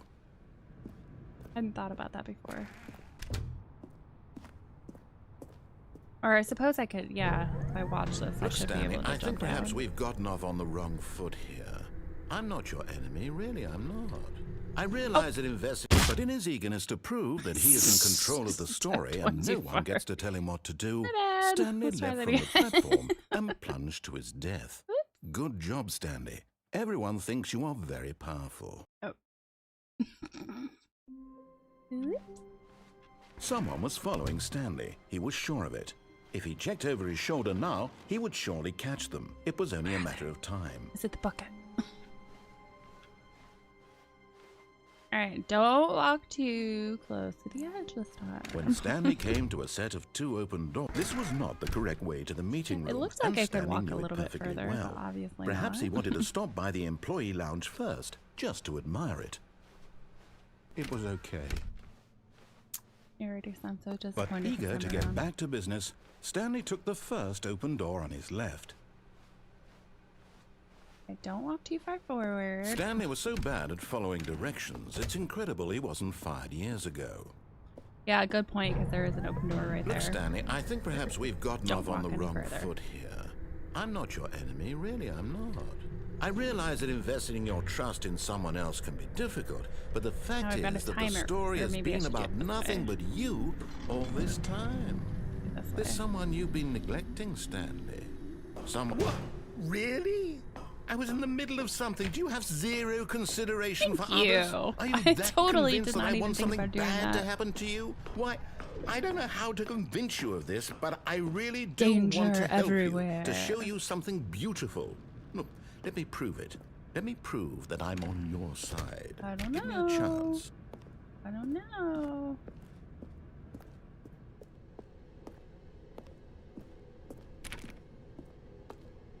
Do not stand on this side of fence. Yeah, I don't have bucket. I can get bucket next time though. Now listen carefully, this is Uh-oh. important. Red and Stanley blue door. walked through Do the you red take the door. red pill or the blue pill? Uh-oh. We take the right. Oh, the collector. You're getting close now, Stanley. Yay! You've nearly gotten all of the Figler and Marines. Very soon, you'll collect the last happened to one. Figlies? And then the first number will equal the second number, and that will be it. We'll be different people by then. Different in the sense that we used to have none of them. And now we have them all. You can't go back to when you had no Figler and Marines. None of us can. Aww. Let's go blue. Aha, perhaps you misunderstood. Stanley walked through the red door. Stanley walked through the blue door. I still don't think we're communicating properly. Stanley walked through the red door. Stanley walked through the blue door. Go ahead, Stanley. You want to know so badly what's out there? You want to find out what lies at the end of this road you've chosen? Well, don't let me stop you. Blue door. There's nothing Blue door. here. I haven't even finished building this section of the map. Why because you not? were never supposed to be here in the first place. Broken rooms, exposed developer textures. Is this what you had wanted? Was it worth ruining the entire story I had written out specifically for you? Do you not think I put a lot of time into that? Because I did. And in the end, it was all for nothing. Because this is what you wanted to see. Help me here, Stanley. Help elucidate these strange and unknowable desires of yours. What would have made this game better? What did you want to see? Vehicles? Skill trees? Work with me. You've given me absolutely nothing so far. Tell you what. Let me take a stab in the dark at a new design, and you can give me some feedback. There we go. A third option. Oh. This already feels leaps ahead of where we were before. Go ahead, Stanley. Take it for a spin. It's so odd. We're so much different than everything else. What is happening? Okay, I'm going to Please stop rate you your there. experience. Now, tell me about your experience with this new version. Would you say that the game benefited from allowing you more choices? Feel free to be honest. I'm looking for some real critical feedback here. A 1? I mean, I can understand if you had reservations, you saw ways the game could be improved to more fully express itself mechanically and artistically, but a 1? Yeah, That's a not 1. even helpful. What am I supposed to do with that? Supposed to do better. But I guess it isn't my place to judge. Here, based on the data from your previous playthrough, I've compiled a new version. And to be perfectly candid, I think I've knocked it out of the park with this one. Let's take a look. Whoa. There's nothing there. Oh, there it is. Good old Neil, Skid, Nico Nacho. Yeah. You know that 21.3% of players skipped the intro sequence. Only the worst 3% of players chose the blue. Just the blue door. Oh, great. You're definitely Frank, the worst of the worst. I love it.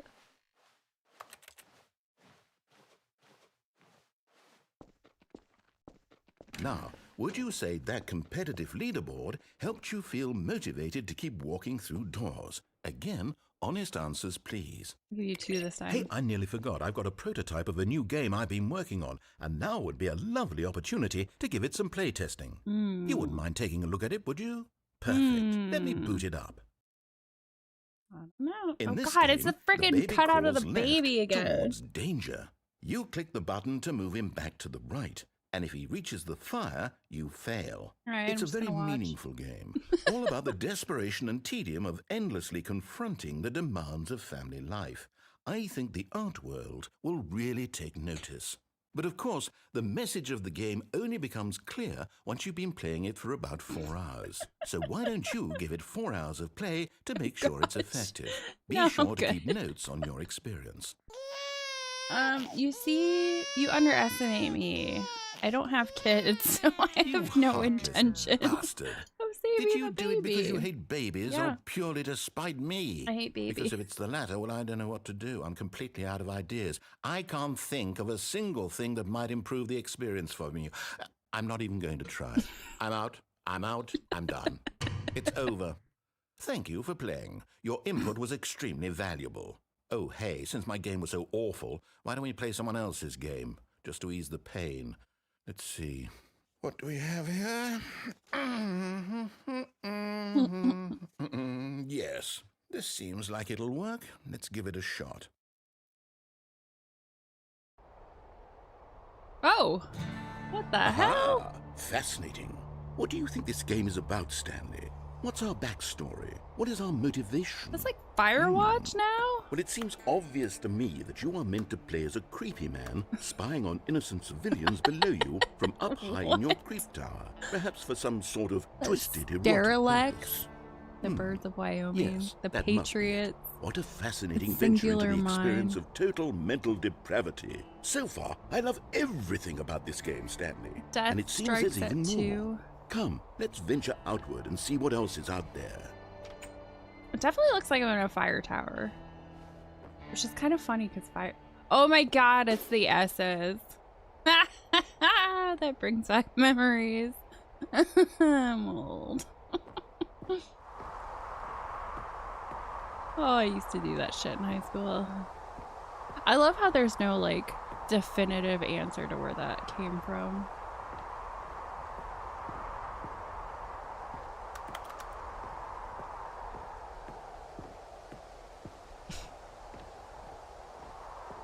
It definitely looks like I'm in a Firewatch tower.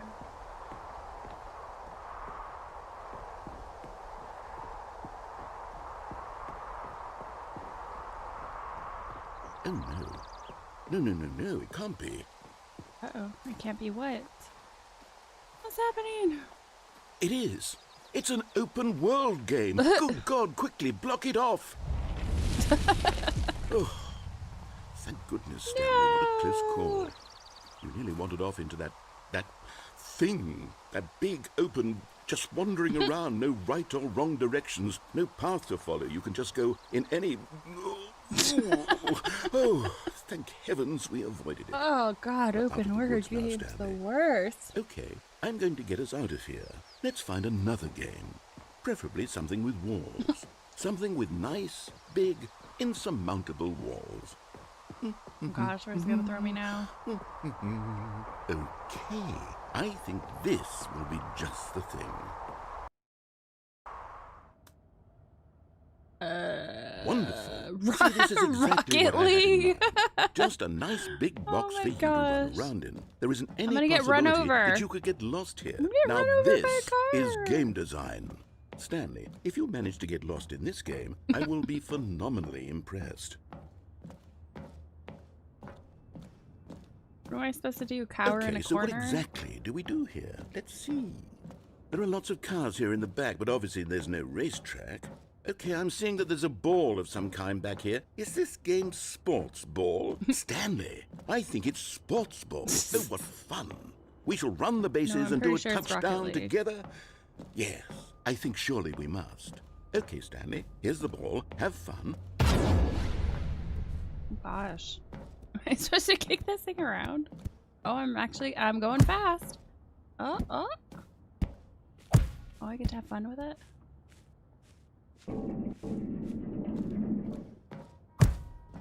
Oh, where'd it go? Are you doing it? Are you winning? I'm Is this trying. fun? Is it better than my miserable little story that I worked so hard Might on? be. Stanley, I have a thought. And I realize I'm not a sportsologist, but if one ball generates a certain God. amount of raw adrenal Oh God, what are pleasure, you gonna do? then surely multiple balls makes for an even more euphoric sports experience. I played Rocket League I'm like going to try it once out. before. Here comes another ball. Yes. Oh goodness, that really Come on, does we can do feel it, we can do it. amazing, doesn't it? Come on. Stanley, I'm like a child we in a made it in confectionery there. shop. I simply have to have more. I'm insatiable. God, is he gonna fill the More entire field with it? balls. Come on, let me get a goal. Go! Go! Come on. You're right there. Go. Get in there. Get in there. Are you enjoying this, Oh, Stanley? look. Are you having fun? You were just wandering Is this a around their real own. video I didn't have to game? do anything. Well, I sure hope you're having a good time, because guess what? It's over. That's right. Your little fun comes to an Oh, end. woo. This is my game, and what I say goes. You get to have fun when I let you, Stanley. Besides, you need someone like me to set boundaries for you. Without rules or boundaries, video games are nothing. Yes, that's what I am. I'm structure. I'm your sense of purpose. And since you decided you didn't want to play my game, now I don't want to play with you either. I so was playing. goodbye, Stanley. I'm leaving. See how you like it when I'm not around to set the rules. Somehow, I don't think you'll enjoy it as much. Gosh, what but is who this knows? gonna turn into? You're an inventive kid. You'll come up with something. After all, you're the one who knows best. Take care, Stanley. What are you gonna do? I just here by my lonesome now, wandering around. You're not even gonna give me a ball to play with? That's kind of rude. Can I jump down the goal, maybe? To see the balls fell in it. Kind of looks like it. No, they're there. Okay. See if I can jump down.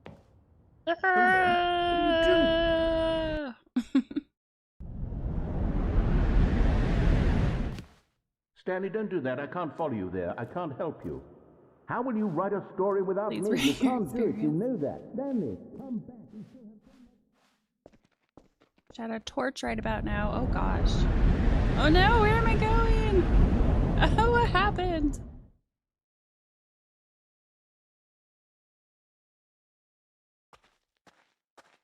Okay, so this looks like a nice old dilapidated office. Can't get into any of the rooms. Maybe a motel.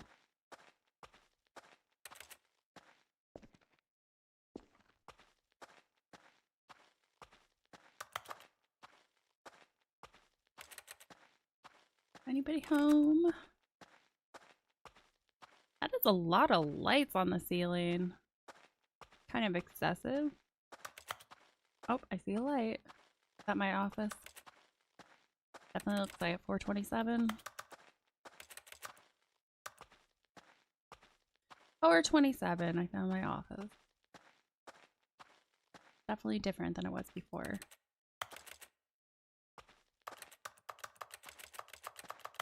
Okay.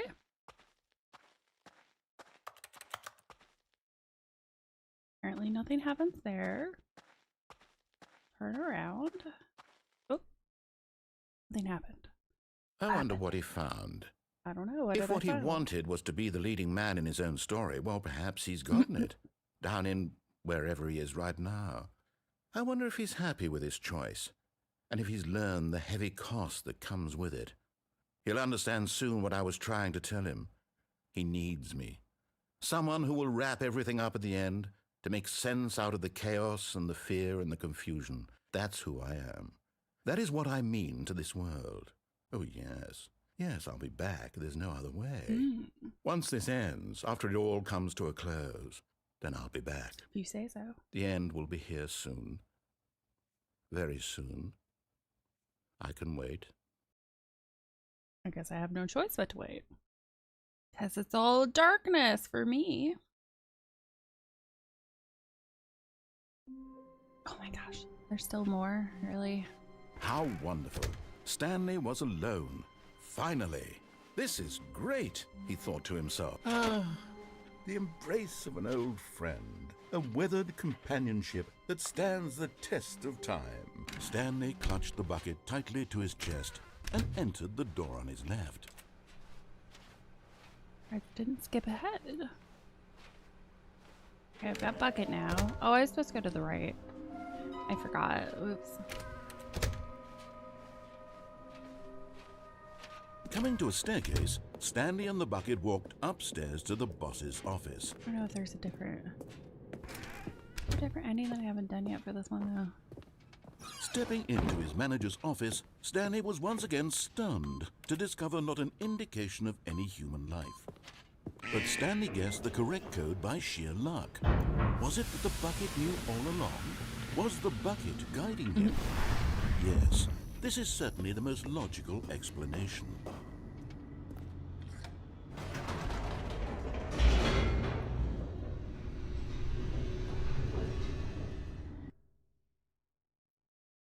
I don't know, Bucket.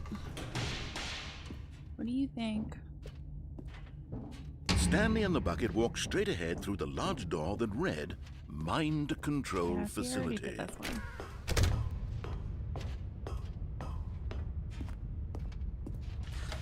The lights rose on an Oh, so enormous might be a room different packed with ending. I got television it, though. screens. What horrible secret did this place hold? Stanley and the bucket both wondered to themselves. Red door off the catwalk with bucket. Oh yeah, see, that's what I forgot. I meant to go in the right and I forgot. I realized it after it was too late. The monitors jumped to life, and Stanley nearly dropped the bucket in shock. Everyone in the office was being videotaped, monitored like guinea pigs. The bucket had never seen anything like this, and it very nearly burst into tears as Stanley cradled it gently, reassuring it that everything would be fine. Was the bucket under the mind control facility's influence as well? Had the bucket been told to do things it didn't wish to do? What kinds of things does a bucket want to do or not want to do in the first place? These questions raced furiously in Stanley's feeble mind. Okay, so this is probably going to be the same ending. No! He screamed into the bucket. I need to make sure to go to the couldn't right accept the it. first time. His own life in someone else's control? Never! He squeezed the bucket tighter. His one friend in the entire world. At this point, he could trust no one except for the bucket. But here was the proof. The heart of the operation. Controls labeled with emotions, happy or sad or content. Walking, eating, working, all of it monitored and commanded from this very place. And as the cold reality of his past began to sink in, Stanley decided that this machine... You again. Stanley and the bucket waited in blackness. Was it over? Yes, they had done it. Stanley and the... Actually, I may as well begin again, since that's going to be the same thing. Go to the right. Go to All the of right. his co-workers were Go gone. to the right. What could it mean? Stanley decided to go to the meeting room. The bucket made Stanley want to be a better man and a better co-worker. In time, perhaps, he would become both of those things. Stanley clutched the bucket tightly to his... This was not the correct way to the meeting room, but Stanley had felt the bucket calling to him, telling him that the employee lounge was simply the place to be. And here The it employee was. lounge? Had the bucket turned out to be Catwalk. correct? Well, no, never mind. The bucket was wrong. Stanley took the door on his bucket. left to go back to the meeting room. No meeting room. No, Said the bucket. don't go to the meeting room. Go somewhere else. The cargo lift, yes. Go good. Said the bucket.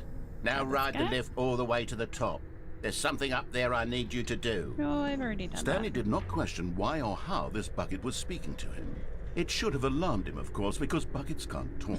But Stanley chose not to think about this obvious fact. He was firmly convinced that the bucket had spoken to him, and he unthinkingly did whatever the bucket asked. Oh, he hasn't caught on yet. Definitely did not do what you said. Right, you haven't called it. stop. Yep, there it is. Look there on the wall. You see, there's a sign What? right there. It says, no buckets past this point. There's no sign. Stanley, how could you think it was okay to No. bring the bucket No. here? No. Unless, what if the problem is that you actually don't know what is a bucket and what isn't a bucket? I suppose that would explain a lot about your behavior up to this point. Which, if that's true, well, my goodness, I think we have to do something about it.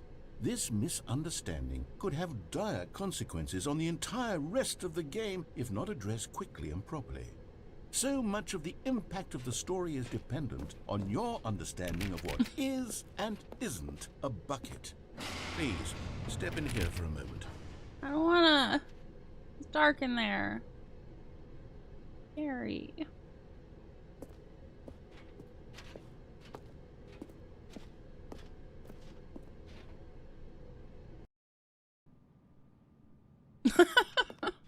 Now then, I'm going to run you through some test scenarios, and Oh you'll my tell me whether or not the thing I'm showing you is a bucket.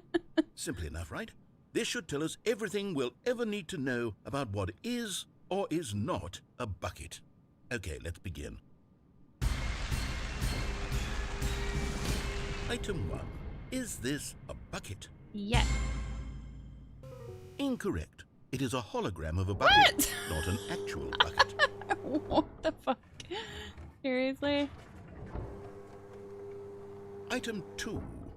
Is this a bucket? that a hologram again? Incorrect. It is a 3D printed recreation of a bucket, not an It's actual still a bucket. bucket. How am I supposed to know that?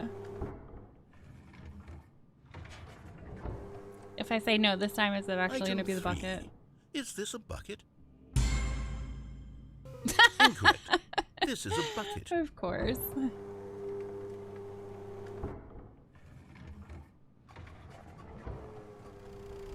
Oh, Item 4. that's definitely Is this a bucket? definitely a bucket.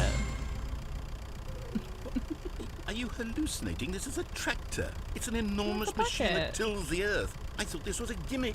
How on earth did you manage to screw it up? I can carry stuff in it. It's a bucket. Incredible. Let's just move on to the next one.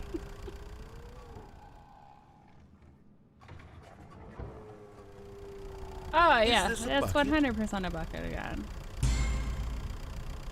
Correct. This is a bucket. Oh my gosh.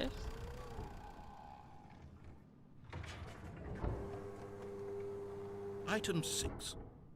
Is this a bucket? No. Yes. Trick question. Both. Gotcha. What do you mean both?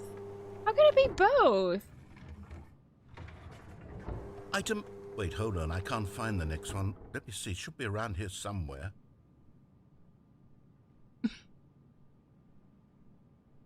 Yes. Totally a bucket. Okay, you and I both know there isn't anything here. No, and there's I don't definitely a appreciate bucket the there. implication that nothing is a bucket when we both clearly know that a bucket is something, and therefore nothing could possibly be something. Unless, in your twisted mind, have you somehow convinced yourself that a bucket is nothing? Answer me straight, Stanley. Yes. Do you believe that nothing is a bucket? I do. I do. You know what? I'm too confused to even sort it out. I've lost all sense of perspective. That's fair. What is a bucket? What isn't a bucket? Mere moments ago, I could answer these questions with confidence. And yet now I'm somewhat adrift. Do any of us know what a bucket is? Am don't know. a bucket? Oh God, am I a Stanley, bucket? I can't keep doing this. I think I'm a bucket. I'm losing myself, and myself was think I'm a all I ever bucket. had to begin Oh my with. goodness. I'm afraid the bucket is threatening to tear our relationship apart. I can't have that. I'm sorry. But I'm going to erase all buckets from the game entirely. No, Okay, not here my we go. bucket. Not my bucket. What happened? Is everything gone? Why did everything disappear? Wait, was everything a bucket? Oh gosh. Every single thing in the game was a bucket. I was a God, I bucket? had no idea. I was a How could- bucket? Except me. My goodness. I'm not a bucket after all. And you, Stanley, you're still here. You're not a bucket either. Oh, this is wonderful news. We're not buckets. Hooray. Yes, I actually feel much more at ease right now. It's delightful to get some clarity on that issue, but it doesn't change the fact that we haven't got a game. So, tell you what, I'll reset everything and we'll put back all of the buckets. Yay, buckets. And we'll know that it's all a bucket. But if you run into anyone else, maybe don't mention that. Who knows what that information might do to a person? All right, here we go.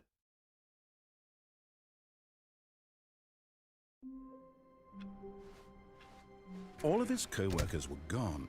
What could it mean? Stanley decided to go to the meeting room. Perhaps he had simply... Not everyone is so lucky to have a bucket, but Stanley is a very lucky fellow. Very lucky indeed. Mm-hmm.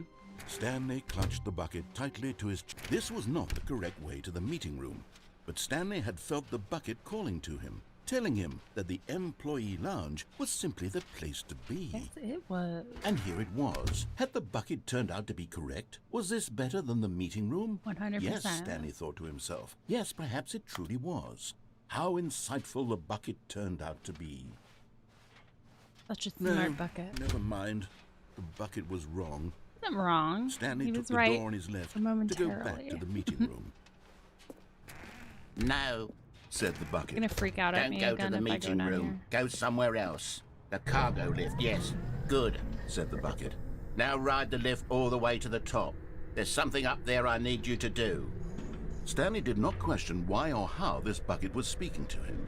It should have alarmed him, of course, because buckets can't talk. This bucket But Stanley can. chose not to think about this obvious fact. He was firmly convinced that the bucket had spoken to him, and he unthinkingly did whatever the bucket asked.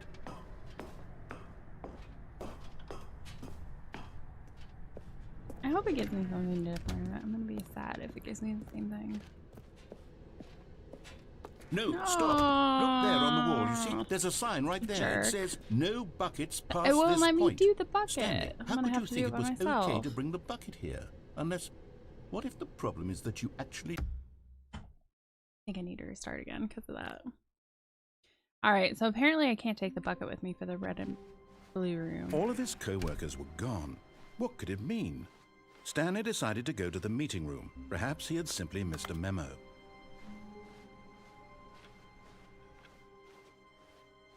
Boo. Alright, When right? Stanley came to No a set bucket. of 2 open doors. This was not the correct way to the meeting room, and Stanley knew it perfectly well. Perhaps he wanted to stop by the employee lounge first, just to admire it. I love the employee lounge. It's got It this was nice blue okay. carpet. It's got some sodas. Coffee machine. Though I feel like a employee lounge this big should have, if not 2 coffee makers, like an espresso maker. But eager to get back to business, Stanley took the first open door on his left. Stanley was so bad at following directions, it's incredible he wasn't fired years ago. So I need to take the red door this time. Look, Stanley, I think perhaps we've gotten off on the wrong foot here. I'm not your enemy, really, I'm not. I realize that investing your trust in someone else can be difficult, but the fact is that the story has been about nothing but you all this time. There's someone you've been neglecting, Stanley. Someone you've... Been neglecting myself. Really? Yeah. I was in the really. middle of something. Do you have 0 consideration for others? Pretty Are you much. that convinced that I want something bad to happen to you? Yeah. Why, I don't know how to convince you of this, but I really do want to help I don't you, think to so. show you something beautiful. Look, let me prove it. Let Oh, me thank prove that you, I'm on your side. Waggy, for Give me a reading. chance. Thank you, thank you. This Now is my listen first carefully, playthrough this of is the Stanley important. Parable. Stanley walked through the red door. See, I walked through the blue door last time. Let's go through the red door. Oh, thank God you are willing to listen to me. Do you see that I really have wanted you What to were be you guys happy all playing this today? time? Oh, you just finished The yours problem too? is all these choices. The 2 of us always trying to get somewhere that isn't here. Running and running and running, just the way you're doing right now. Don't you see that it's killing us, Stanley? I wanted to stop. We would both be so much happier if we just stopped. I don't know. And I think I have a solution. Here, let me show you. Oh my goodness. I don't want to walk into the black room. I want my bucket. And that's the only choice I have. Hilarious and stressful. This game is pretty fun. What do we want? What are we looking for? I don't know. Oh, you need to I need to walk forward. I tried to take my bucket down here, but it doesn't let you do the red and green door with it. I'm sad because I love bucket. Yes. Oh, it's beautiful, isn't it? Thank you. If we just stay right here, right in this moment with this place, Stanley, I think I feel happy. I actually feel happy.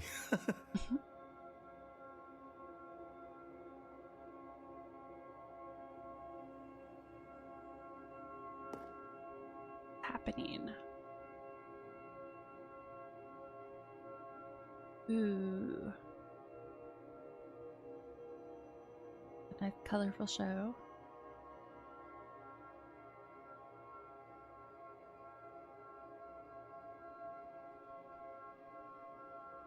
Exactly what's going on right now.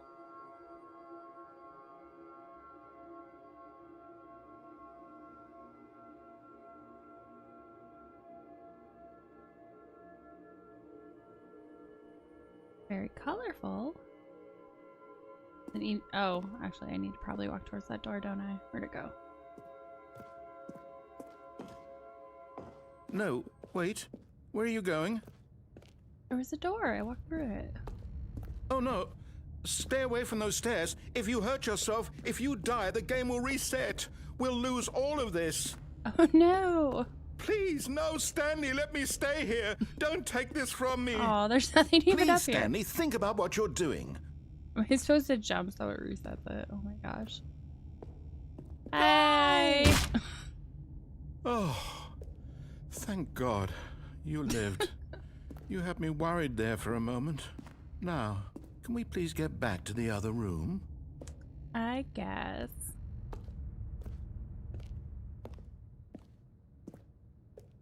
The other room is prettier. There. See? This is what you want. This is where we can both be happy. We really can. If we stop moving, we just have to stop moving.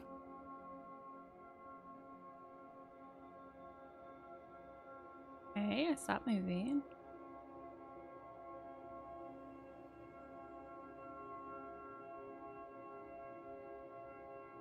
Yep, all the pretty colors. But I want to go back in the door.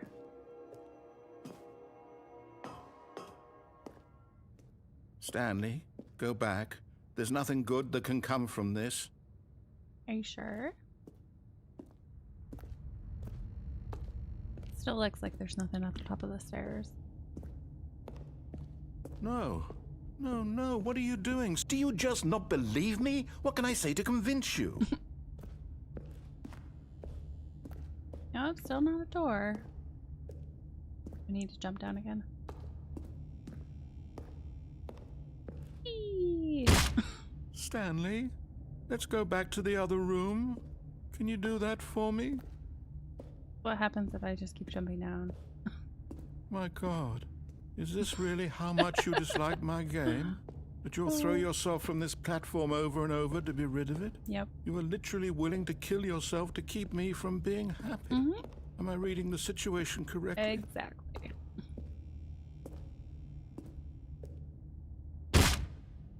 Or maybe you're just getting a kick out of it. I am kind of getting a kick out of it. I don't know anymore. I just wanted us to get along. Am I getting slower and slower every time I do this? I guess that was too much to ask. It looks like you wanted to make a choice after all. Yeah, I want to get out of here. This one is yours.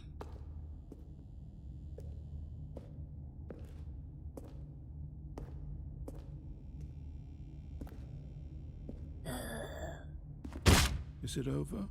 It might It's be. going to restart, isn't it? Definitely on my side. I'm going back.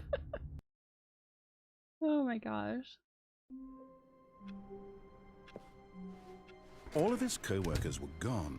What could it mean? Stanley decided to go to the meeting room. Don't Perhaps take he had simply bucket. missed a memo.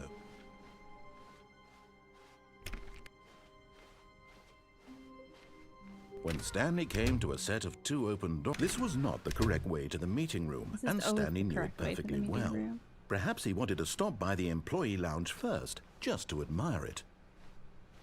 Lovely blue okay. carpet.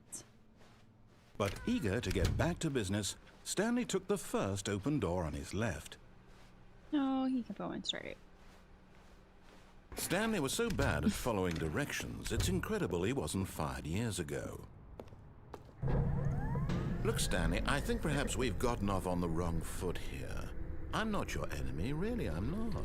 I realize that investing your trust in someone else can be difficult, but the fact is that the story has been about nothing but you all this time. There's someone you've been neglecting, Stanley. Someone you... What? Really? I was in the middle of something. Do you have zero consideration for others? Are you that convinced that I want something bad to happen to you? Why, I don't know how to convince you of this, but I really do want to help you, to show you something beautiful. Look, let me prove it.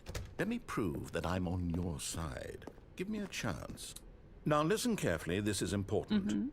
Stanley walked through the red door. Okay. Stanley walked through the blue door.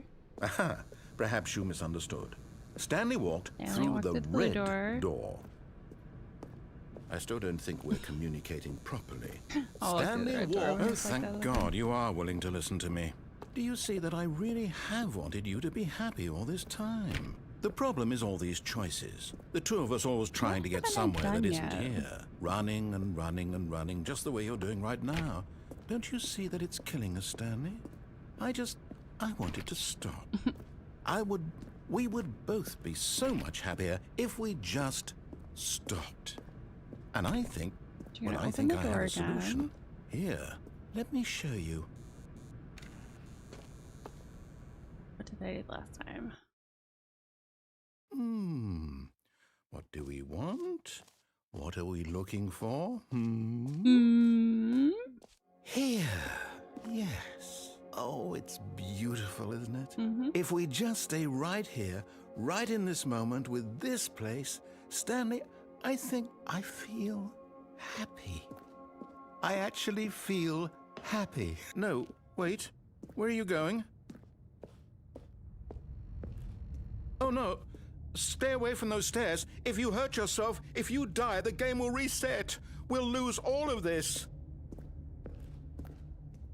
Okay, I'll go stand in the light. Good, good. We can't be too safe. Promise me you won't go back there.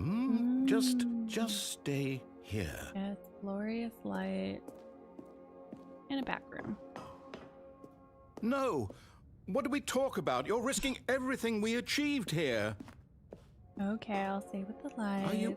I You didn't are stay with the going to lights stay the first here, time. aren't Yes, you? yes, I'm going to stay here.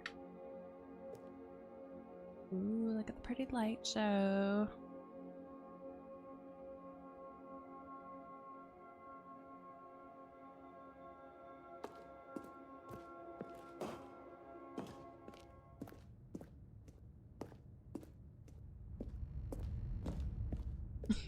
You heard me before, What? didn't you? You will die. What about this isn't getting through to you? Okay.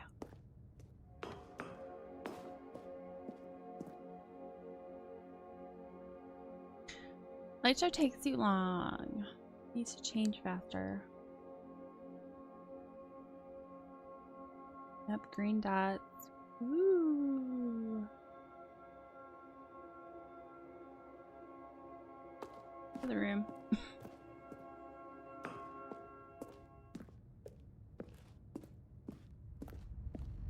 No, I'll die again, right?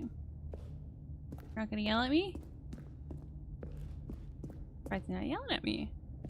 What, it took like four times jumping off before I Please, actually... no, Stanley, let me stay here. Don't take this from me. Please, Stanley, think. No! I'm fine. Oh, thank God you lived. You had me worried there for a moment. Now, can we please get back to the other In room? the other room. There. See? This is what you want. This is where we can Ooh, look at all both the be pretty happy. We really lights. can. If we stop moving, we just have to stop moving. Alright, I didn't do this before, so I'll stop moving.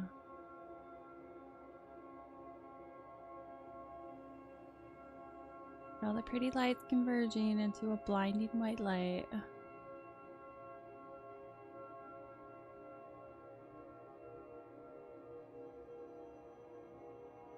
How long do I have to stand here for this? That is so bright.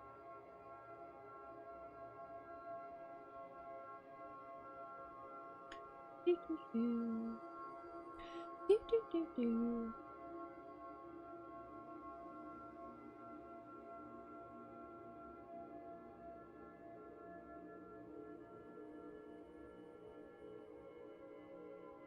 Ooh, whoa, look at the single light. It's so pretty. Ooh, it's dark. How long do I have to stand here? Okay, now it's back to the way the light show was before.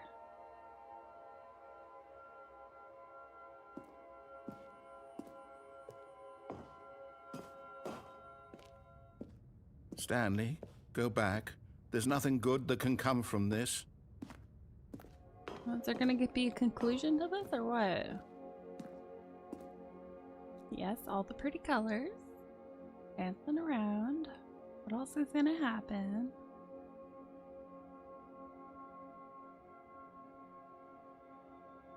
Anything? No? Yes, no, maybe so.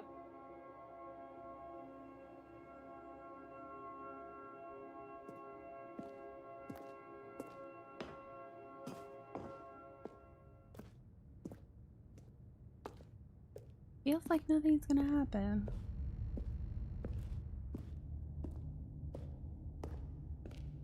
No. No, no, what are you doing? Do you just not believe me? Nothing's what can I say to happening with the convince you? light show. What am I supposed to do?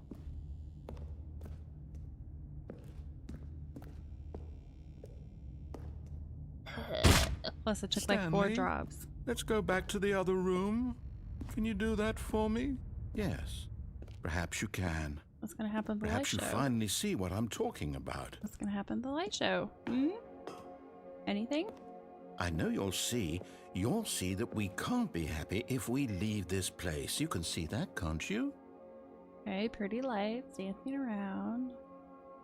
There's only so long I want to look at that.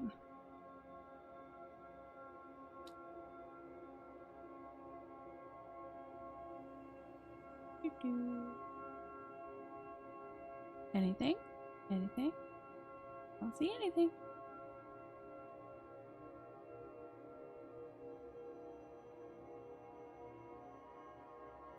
You say something's gonna happen, but I don't see anything happening.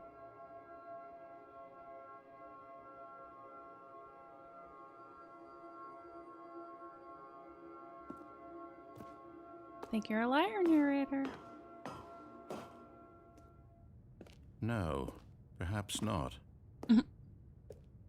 Nothing's changing. I think I need to walk up the stairs again.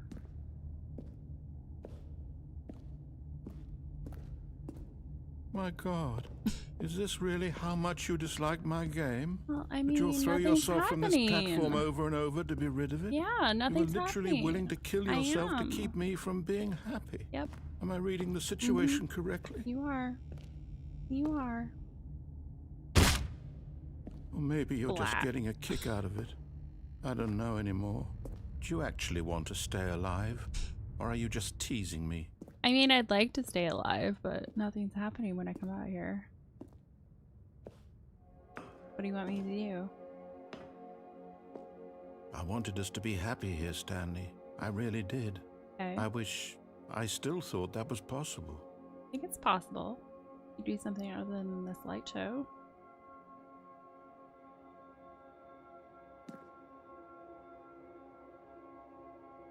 Walk off the edge. Oh, I hadn't thought about that. Can I do that? Ah, I can't walk further than that. Well, let me walk off the edge. Well, that's no fun. No fun at all. Yeah, boo for sure. What the hell? But the only way out of this might actually be to just keep walking off the edge. He hasn't really changed it.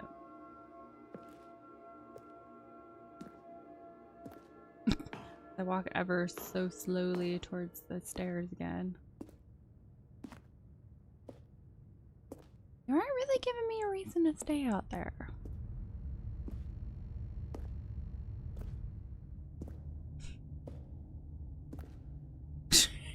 Now that they pointed out that you can't see his feet, that really bothers me.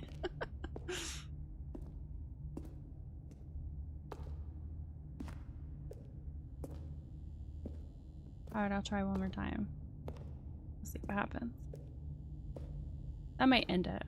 It's either 4 or 5 times, I don't remember which. Oh no! Is it over?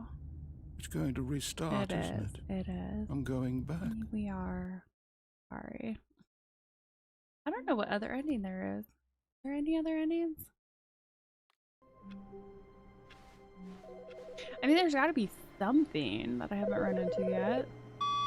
Good morning. Thank you for contacting the Future Happiness Foundation.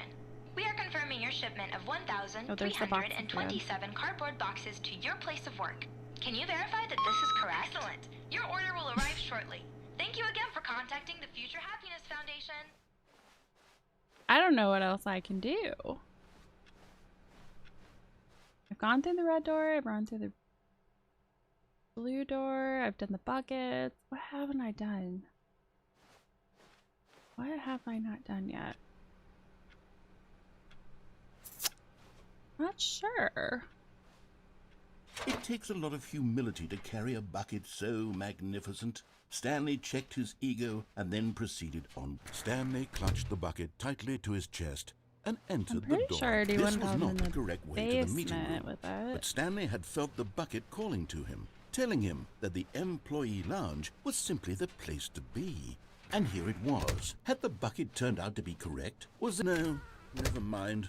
The bucket was wrong. It was wrong. Stanley took the door on his left to go back, and so the I two know of them I've done this detoured with the through the bucket. maintenance section and walked straight ahead to the opposite door. I honestly don't know what I haven't done yet.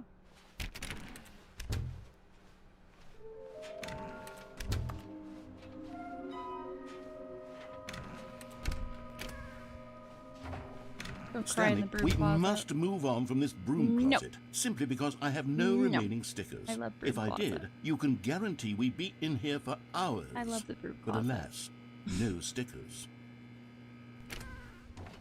Boo. Coming I've to the gone up into staircase, the boss's Stanley and the office. bucket walked upstairs to the boss's office. Pretty sure I've done both of these down here. But Stanley just couldn't do it. He considered the possibility of facing his boss, admitting he had left his post during work hours. That's He just might be gonna leave fired me for in a that. li- in the And in such a blue. competitive economy, why had he taken that risk? All because he believed everyone had vanished? His boss would think he was crazy. And then something occurred to Stanley. What's that? Maybe, he thought to himself, maybe I am crazy. No, I'm pretty sure I'm crazy. He at looked this down point. at the bucket in his arms. Am I crazy? He asked the Yeah, I'm bucket. pretty sure at this The point bucket I am. returned his gaze, but said nothing at all. That's strange, Stanley thought. Usually the bucket is a source of guidance and wisdom for me in difficult times such as these. He held the bucket close, yet felt none of its familiar reassurance and comfort. And that's when Stanley realized, this isn't my bucket. It's just a normal, everyday bucket. Someone It's not my else's bucket? bucket, perhaps. How did I You end took my up with bucket. someone else's bucket? This is all terribly wrong. Surely no good would come from this. Who knows what No. sorts of bizarre where's my hallucinations bucket? Stanley might experience without the psychologically grounding presence of his bucket. And indeed, now he noticed that the rooms were repeating, which was, of course, very odd. And now he felt himself floating off the ground. Oh, gracious, he exclaimed. Oh, I'm Without my floating bucket, again. I've gone truly mad. Oh God, Where I'm is floating. it? I must find it. Far off in the distance now, he heard it, calling to him. Oh, no, I'm back on the ground. Stanley, Stanley, it's me, the bucket. Could it truly be? He rushed forward from room to room, passing by one bucket after the next. None of them were his. None of them were his special bucket. Come to me, Stanley. Find me. He had to find Can you the actually bucket. find He him? had to return to his old friend. It was the only way to Where's my truly bucket? restore his Where's my sanity. sticker And then bucket? suddenly, he froze dead in his tracks. He knew where the voice of the bucket had been coming from. The real bucket was inside of him all along. Oh God. It was incredibly painful. Stanley doubled over in agony and blacked out.